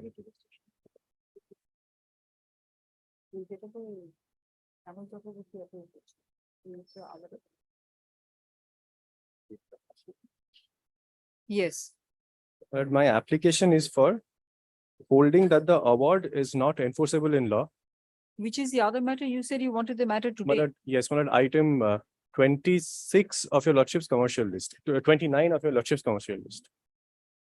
But in that matter also, the advocate appearing for the other side is there when it was sitting outside. Who is it? Mr. Guho, Mr. Abhishek Guho was appearing for the award holder. But he's waiting, he's outside. I can call him, since the issues are award the same. holder For the award holder. who seeks execution. Yes. Yes. Yes. I'll be relying on this. I have not filed any section 34 application challenging the award. In item number 9, which is going on now, in item 29, if your lordship wants me to address on that matter as well. In item 29, the time to file the section 34 application has not yet commenced because the arbitrator has not served me with a signed copy of the award. I first came to know of the award by filing of the execution application after service of it. Yes. Now, in this matter, no section 34 is pending. Lordship knows about the coordinate bench's judgment, where it has been held that even if there is no section 34 to the award, then also in execution, the court can take up the issue of whether the award was passed without jurisdiction by the arbitrator. The arbitrator. Yes. So, Mr. Dashgupta, I may not be holding a similar view. So you please try to convince the court. Yes, ma'am. But then, in that case, I will not be relying on the coordinate bench's judgment. No, why not? You show it to me, because in Right. any case, in whatever judgment I give, I will have to refer to it. Yes, ma'am. But first judgment, before that, in these two cases, admittedly, the appointment of the arbitrator has been unilateral. No notice to me, even during the course of the. No, Mr. That will not be the starting point of your argument. The starting point of your argument will be whether in the stage of execution proceedings, you can take grounds which are available to you under section 34. My lord, I shall address that issue first. My lord, in execution, the court has to, the award under section 36 is enforced as if it is a decree under the provisions of the Code of Civil Procedure. But although it has been held by the Supreme Court in one of many judgments that section 47 per se will not be applicable in respect of enforcement of an award under section 36. But my lord, I'll try to distinguish that judgment, that is 2004 1 SCC. I'm carrying that judgment. I'll show you, lordship. I'll try to distinguish that judgment because in the facts of that case, it was the contention of the award debtor that there was no arbitration agreement at all. That is why no award could be passed, and that is why it could not have been enforced by the award holder. In that case, the Supreme Court went into the question of whether there was an arbitration agreement at all and held that there in fact was an arbitration agreement. And that is the reason why there is the contention that no award could be passed was negated. That is where the Supreme Court came to a finding that section 47 of the Code of Civil Procedure in that case will not be applicable in respect of enforcement at the stage of execution of the award. Now, my lord, may I cite one judgment of the Delhi High Court that is, my lord, reported in 1996, volume 36 DRJ, Division Bench. My lord. Saying that this point can be taken at the stage of execution. Yes, my lord, even if there is no section 34 to the award, the court can go into the question. And discusses the scope of 34 and all that. My lord, it specifically holds that even if there is no objection to the award, this was the case here, the Union of India, award was passed against the Union of India, where, my lord, the award was passed by 3 arbitrators. This is under the 1940 Act. No, my lord, this is under the 1996 Act. My lord, that is, it's also, my lord, later on it is held. Later on it is held. The head No, note let- says 1940. Award was passed, my lord, I stand corrected. Award passed by 2 arbitrators, where one arbitrator did not sign. The award was passed after one of the arbitrators had passed away. That was the ground taken. No objection to the section 30. No objection to the award was taken by the award debtor. In execution, they took this point that since one of the arbitrators had already passed away, no award could be passed by the tribunal. There, the court held that since one of the arbitrators had passed away, the arbitral tribunal was not valid at the time when the award was passed.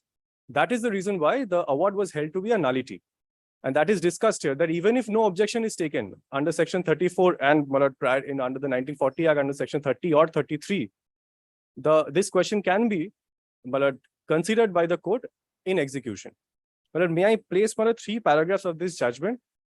Paragraph 4, lordship will kindly take. Here, my lord, only one line of paragraph 4. Well, the last line. Sri Chandwani passed the award on 5th December 1990, and the award was made a rule of the court on 3rd August 1993, as no objections were filed by the Union of India. Lordship has paragraph 4 of this judgment. Yes. And at the last line of paragraph 4, it records that the award was made a rule of the court and was converted into a decree under the 1940 Act, as no objection were filed by the Union of India. Paragraph 5, it says that in the execution proceedings, the Union of India raised objection by filing this EA, contending that the award dated so-and-so and the decree dated so-and-so were nullities, because Sri Chandwani, who passed the award, had already relinquished his office as arbitrator on 30th November 1990, before he passed the award on 5th December 90, and that he had no jurisdiction to pass the award. Then Malad kindly appreciates, then the court goes into other aspects of the matter. But the main aspect where we are concerned here, that whether in execution this point can be taken, kindly takes paragraph 21.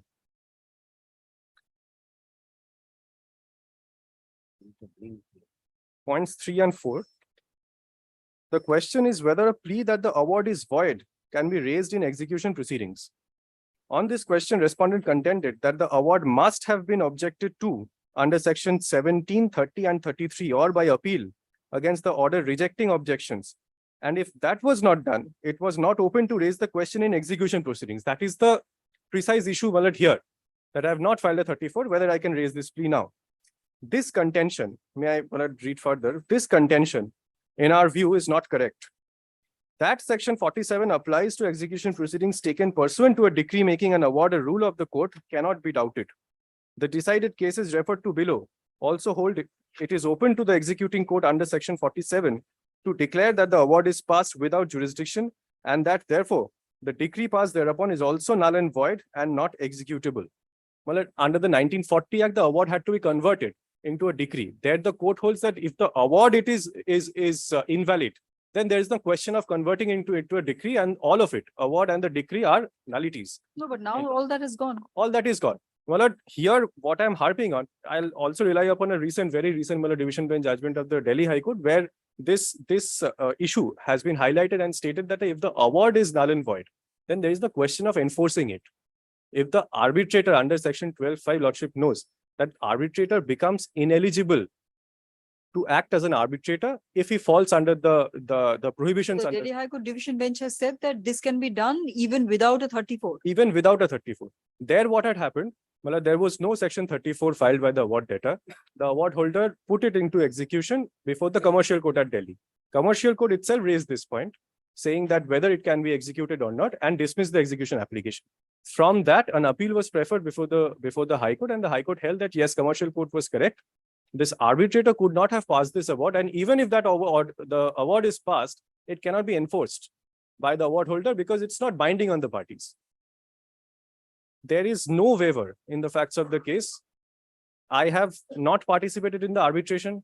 I have not raised any objection as regards the eligibility of the arbitrator. But by not raising the objection, it will not be deemed as a waiver under section 4 of the Act, which says that there has to be an express agreement. Lordship has also had, there has to be an express agreement under the parties after the disputes have arisen, or by conduct of the parties, the parties show that they have submitted to the jurisdiction of the arbitral tribunal.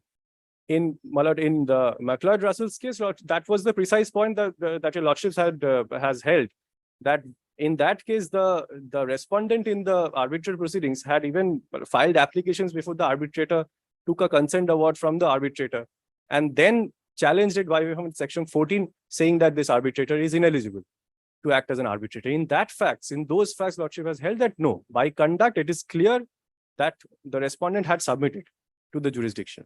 Here, my lord, under 12(5), this arbitrator, which was appointed by the award holder, was admittedly unilateral. He fell under the prohibitions under Schedule 5 and Schedule 7 of the Act.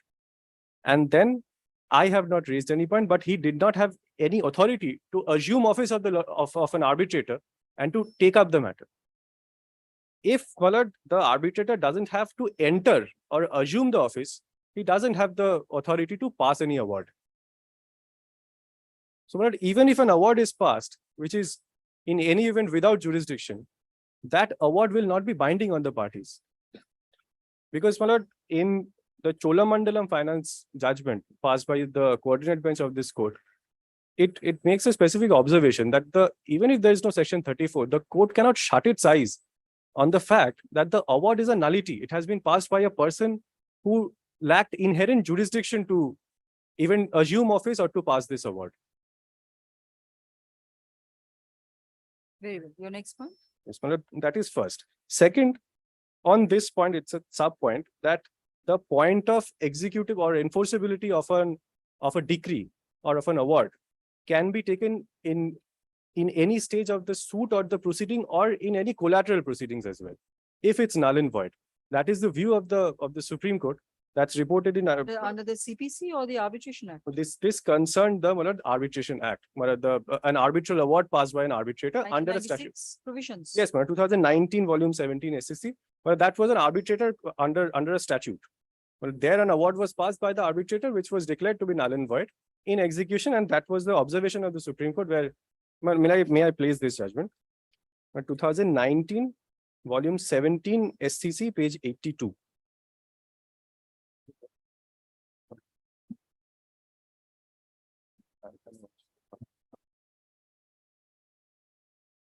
Before this judgment, That from the Delhi High Court judgment, which I was just placing reliance on.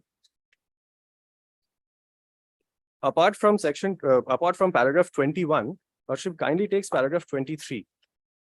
The third last paragraph of this decision. But not the Supreme Court one, the earlier one which I was placing, the Delhi High Court judgment. That's 1996. Yes, This one. 1996. Paragraph? Paragraph 21 I placed, and thereafter kindly takes paragraph 23.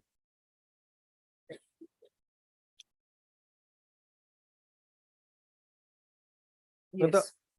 May I place one? The other objection that there was a remedy for direct attack by means of objections under sections 17, 30 or 33 is, or by an appeal against the order rejecting objection in our view is not tenable.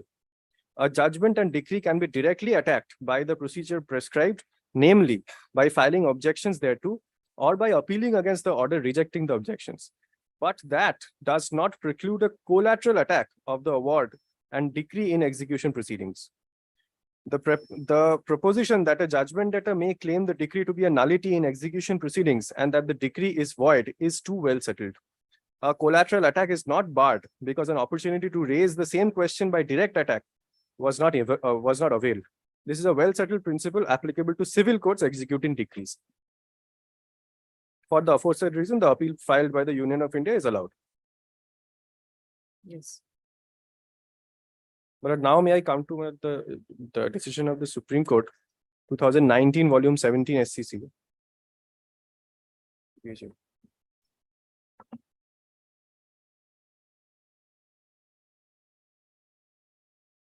Here, Malad kindly takes paragraph 1 and 2 here. I'm sorry, Malad. I'm sorry. Not this one. I'm sorry. Kindly takes Malad paragraph 16 of this judgment.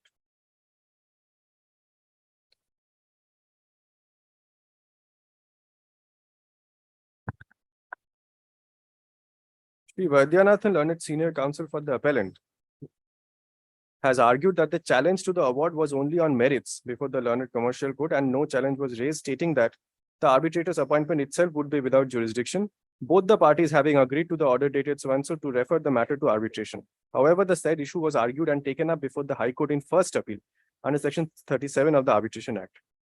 We are of the view that it is well settled law that if there is an inherent lack of jurisdiction, the plea can be taken up at any stage and also in collateral proceedings. This was held by this court in Kiran Singh, but I am not reading the one quoted part. Thereafter, paragraph 18. Therefore, it is a little difficult to countenance Shri Vaidyanathan's argument that having consented, the respondent cannot now turn around and challenge the very appointment of the arbitrator as being invalid and without jurisdiction. Now, my lord kindly takes paragraph 22 of this judgment. What is it? You're going to hand up a copy after you read? No, my lord, I have handed up. My lord. Which one is this? My lord, 2019, volume 17, SCC, page 82. Sorry, which Yes. paragraph? My lord, paragraph 16, lordship kindly takes it once again. No, don't repeat, please. 16 and 16, 17, 18, and thereafter, my lord, I was placing paragraph 22 and 23. My lord, here in paragraph 16 and 17, it was held that, my lord, the law is too well settled that if there is an inherent lack of jurisdiction, the plea can be taken up at any stage and also in collateral proceedings. This is also what the Delhi High Court had held, my lord, in the 1996 judgment. yes. But may I place the portion which has been set out in the past in the judgment of Kiran Singh, which is set out in paragraph 17 of this judgment. Yes. Kiran Singh versus Chaman Paswan. It is a fundamental principle well established that a decree passed by a court without jurisdiction is a nullity, and that its invalidity could be set up whenever and wherever it is sought to be enforced or relied upon, even at the stage of execution and even in collateral proceedings. A defect of jurisdiction, whether it is pecuniary or territorial, or whether it is in respect of the subject matter of the action, strikes at the very authority of the court to pass any decree, and such a defect cannot be cured, even by consent of parties. If the question now under consideration fell to be determined only on the application of general principles governing the matter, there can be no doubt that the District Court of Munger was coram non judice and that its judgment and decree would be nullities.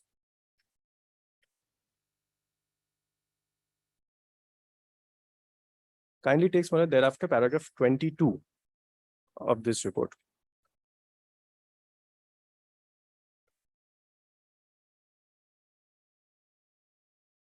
No, that is on the 2003 Act. 2003 Act, 86 1F. 86 1F is on the 2003 Act, where the State Commission had the jurisdiction to decide the dispute and as well as referred the parties to arbitration.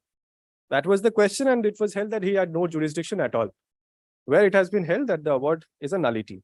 Now, my lord, I'll come to the division bench judgment of the Honorable Delhi High Court passed recently. Move the microphone, I can't see. I'm sorry. Yes. My lord, that is, my lord, reported in. There is no section 34 pending. There are one other judgment where section 34 was pending and thereafter it was decided. I'll cite that later. One, this is, my lord, reported in 2023 SCC Online Delhi 3148.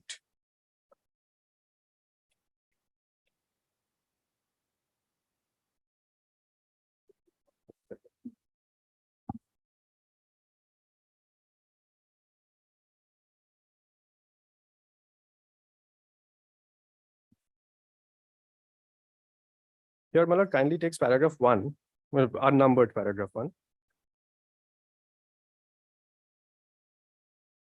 The appellant has filed the present appeal impugning an order dated so-and-so passed by the learned commercial court, whereby the appellant's application for enforcement of an ex parte arbitral award dated so-and-so passed by so-and-so in favor of so-and-so was rejected. But it is clear that there was no section 34 pending and the execution application was dismissed by the trial court, by the executing court. Then, my lord, kindly takes paragraph 3 where it says that it's an ex parte award, which is the fact in this case as well. It's an ex parte award.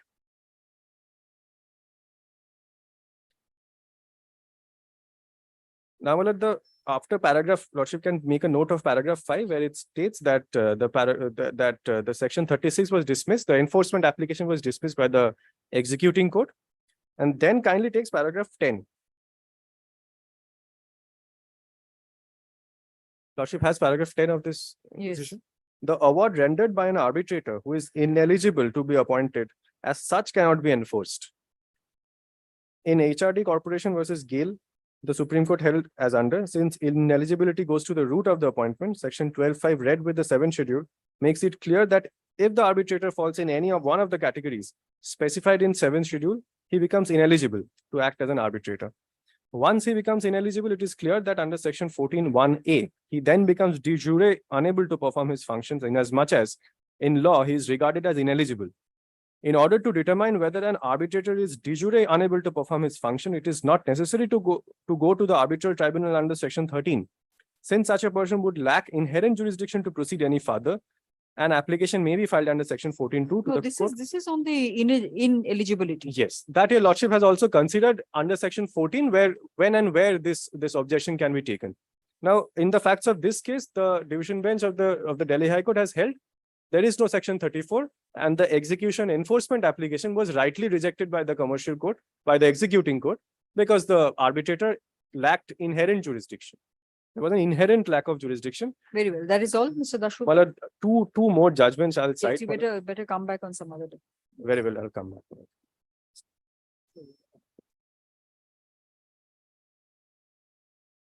Learned counsel appearing for the respondent has relied on decisions, has placed decisions on the point that an argument as to the ineligibility of the arbitrator can also be taken at the time of execution of the award, even where an application for setting aside of the award has not been made by the award debtor. Stop. Next, list this matter on when is that other matter? That was not taken up in the morning, but lordship will keep it any day. Yes, list this matter on 4th July 2023. Grateful. Call on the next matter, please.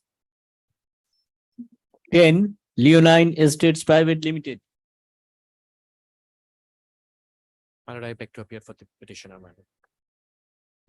My application under section 34. The Yes. arbitration conciliation. Affidavits are complete. My lord, affidavits are complete, my lord.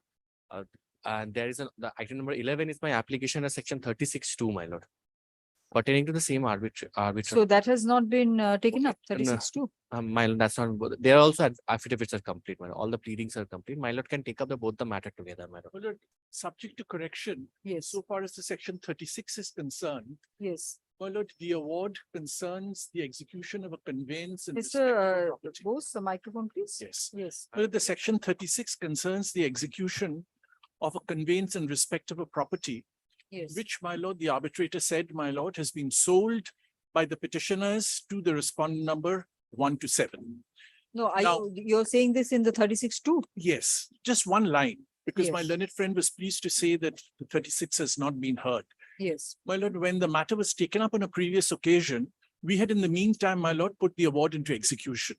I made an undertaking that I would take no steps in the execution proceedings. So for all Yes. practical purposes, my lord, the 36 perhaps, my lord, need not be worked out at this stage till the 34 is heard. I completely agree with Mr. Bose, my lord. My lord may take up, my lord, the section 34, my lord. And what happens to the 36(2), Mr. But Chakraborty? Since Mr. Bose has given an undertaking that they will not proceed with the, my lord, execution.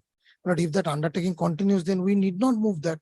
Because, my lord, that award is in the nature of, my lord, a degree of specific performance of a contract. My lord, I tell you, lordship, my lord, I challenge the. No, very well. That's your 34. That's my 34. I'm not- Yes, two applications are presently pending before this court. Semicolon 1 is an application for two applications are presently pending before this court. Semicolon 1 is an application for stay of the award. Stay of an award dated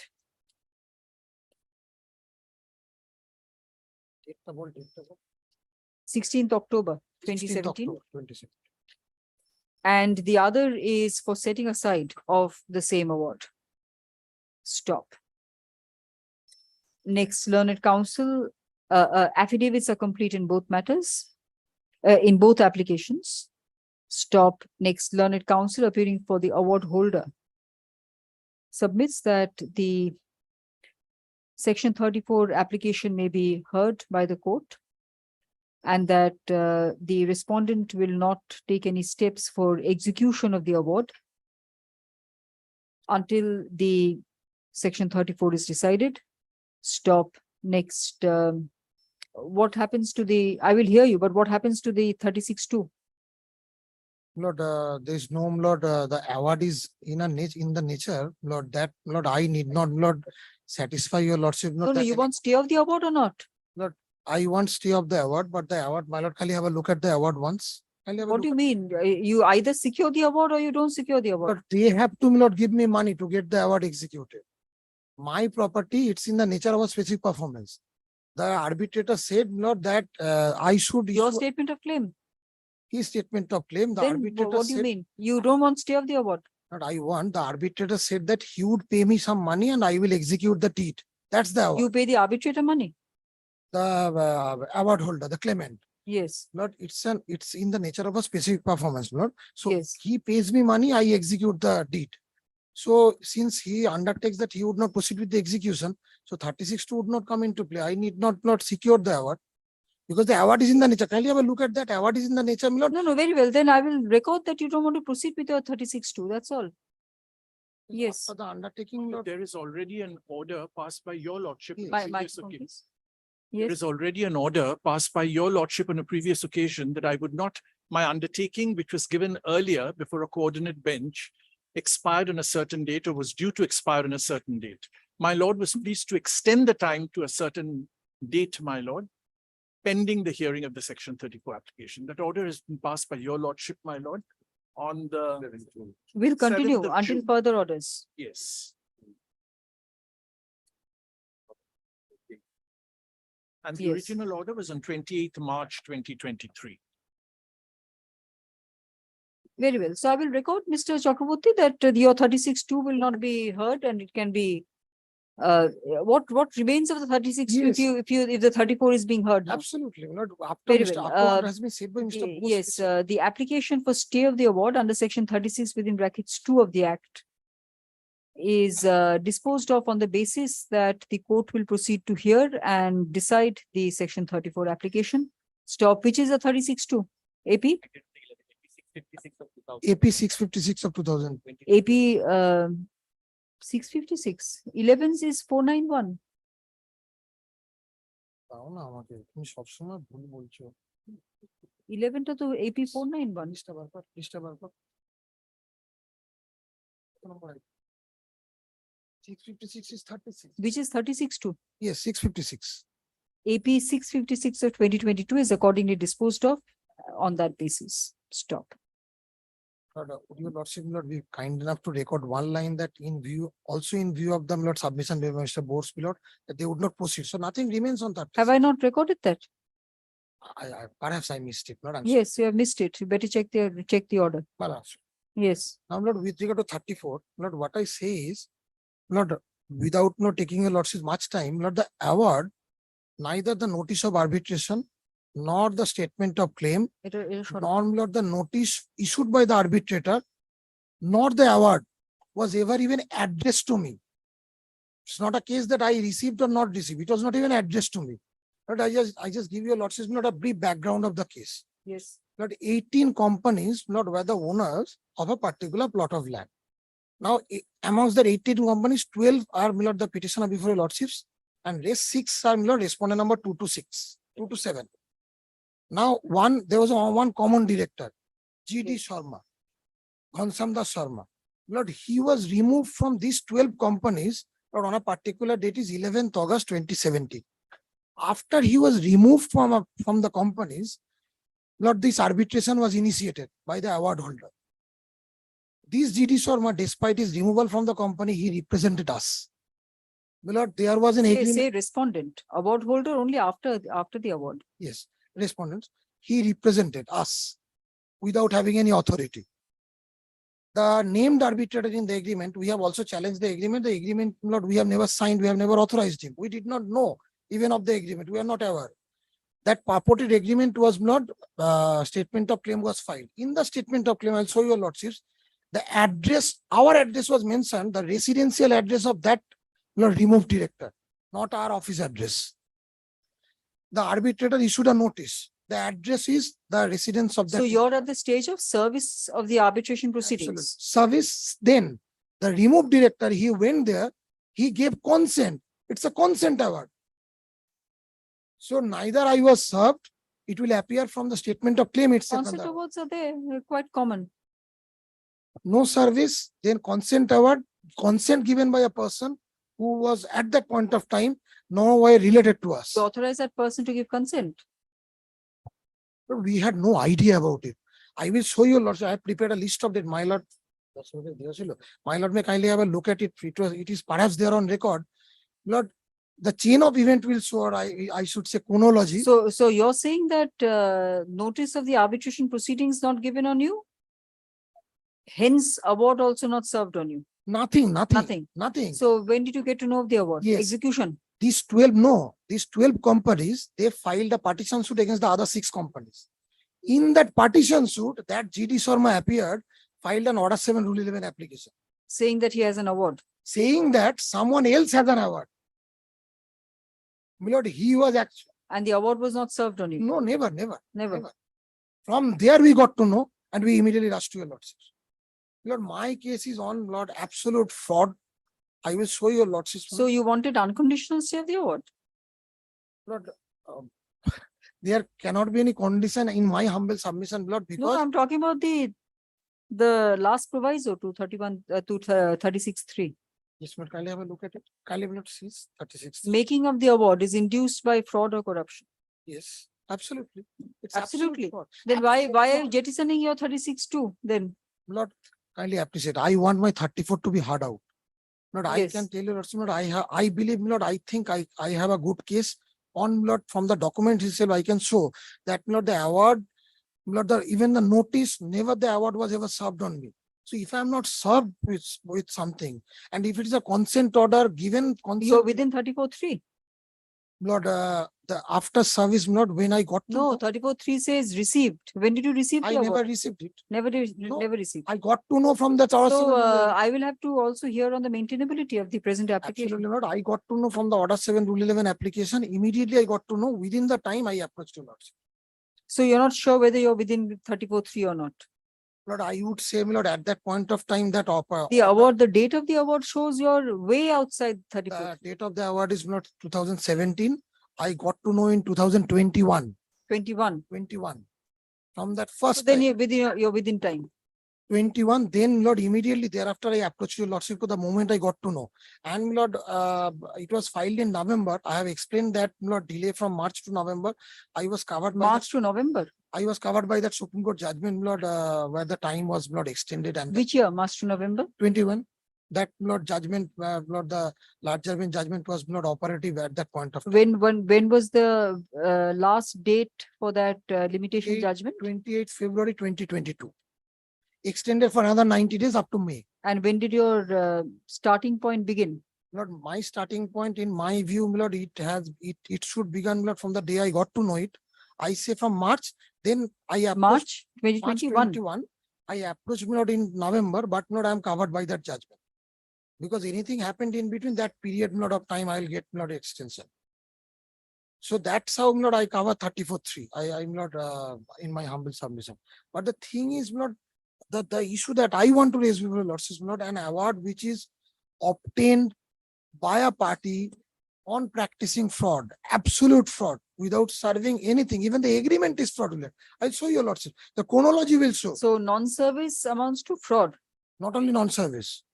Non-service, Lord, I could have understood they gave my address and claimed that I have been served. They gave address of a gentleman, his residential address. Number one. Number two, that gentleman without any authority went there and gave consent on my behalf. That according to me is fraud. Fraud. That according, without not my notice, my knowledge, he played fraud on me. So fraud comes under which subsection of 34? Lord, I say that fraud unravels everything. Lord, if an award Fraud? is fraud unravels everything, all acts. If an award is obtained by fraud. Very well. But that Under cannot, which subsection of 34? I'm not against the public policy. Public It's against policy. Public policy fraud. Under 34, that is section, subsection? I'll give me, I'm not, just give me a second. Thank you, Lord. 34 2B, Yes, 2B. II or III? Yes, 2B, subject matter of dispute is not capable, arbitrary award, conflict. Yes, 2II. Against public policy. Public policy, not to be fraudulent. Lord, if I may show you, Lordship, not the documents and chronology of events, it will be absolutely apparent. This gentleman who has given consent, he is a director in the company, of a group company of the award holder, even before he gave consent. So it's absolutely, Lord, it is a conspiracy. They hatched up. They, Lord, got up an arbitrator, went to him, Lord, filed a statement of claim. Arbitrator is part of the conspiracy. Lord, I say yes. I say yes, with greatest of respect to him. I say yes. Mr. Shah, you're appearing. Kindly allow him to take over.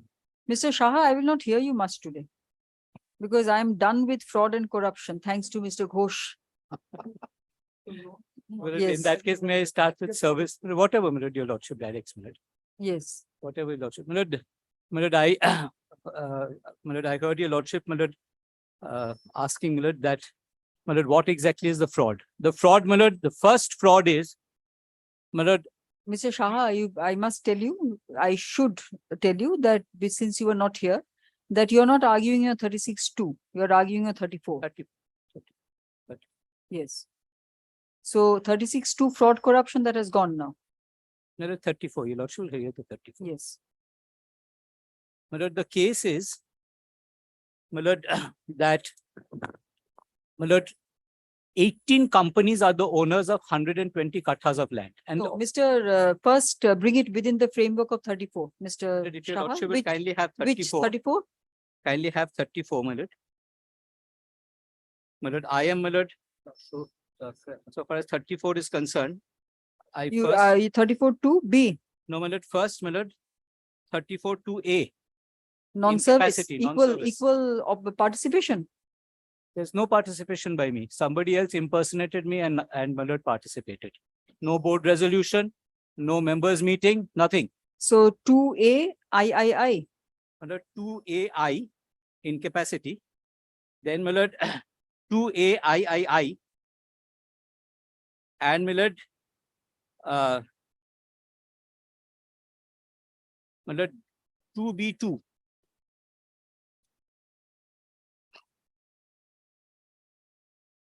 Yes. What is the public policy? My lord, the public policy is, my lord, that, my lord, number one, rules of natural justice have to be followed. Number two, my lord, is that, my lord, it's vitiated by fraud. And, my lord, fraud, my lord, would fall under public policy, my lord. We'll cite the decisions in that regard. Now, my lord, your lordship will, my lord, be, Yes. my lord, amazed, my lord, although, my lord, things don't, my lord, it has to be, my lord, very extreme to amaze us anymore. But, my lord, this is, my lord, your lordship will kindly take, my lord, the initial notice that the arbitrator, my lord, Yes. served on the parties. My lord, your lordship will find that the petitioner before your lordship are, my lord, 12 companies. Yes. Now, my lord, kindly stay with the cause title. Mr. Shah, don't show me any documents today. Just tell me what the outline is. Very good.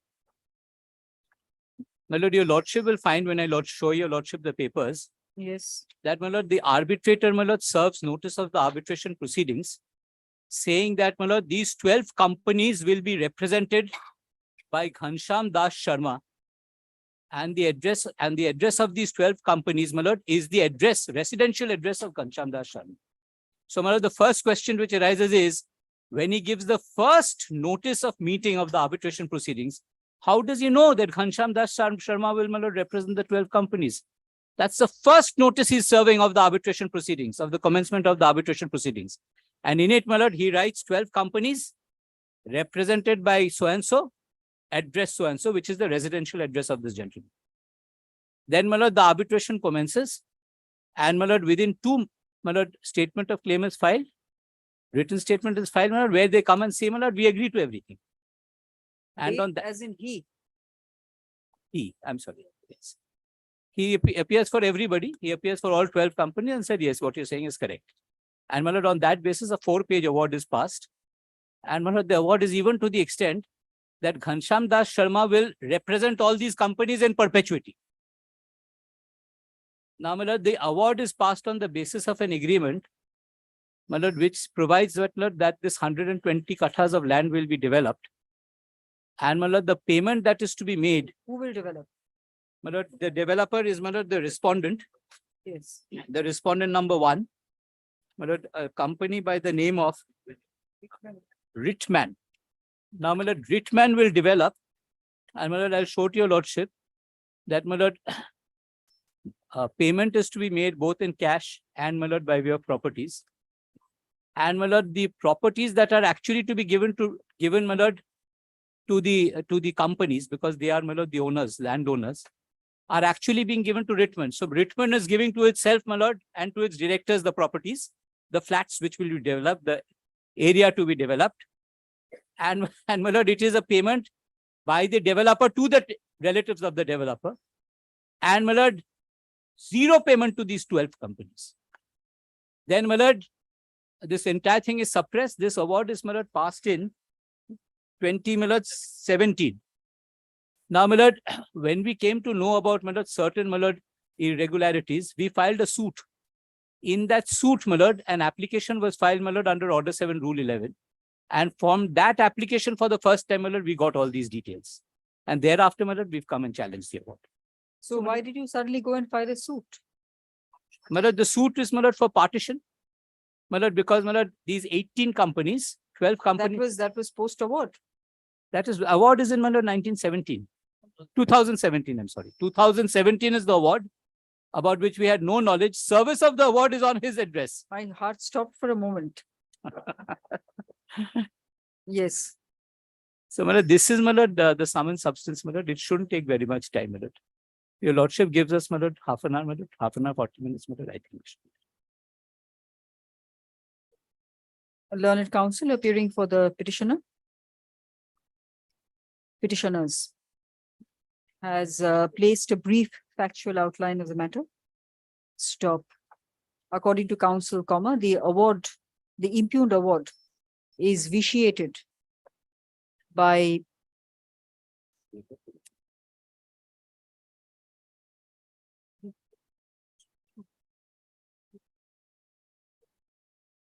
being against the public policy of India.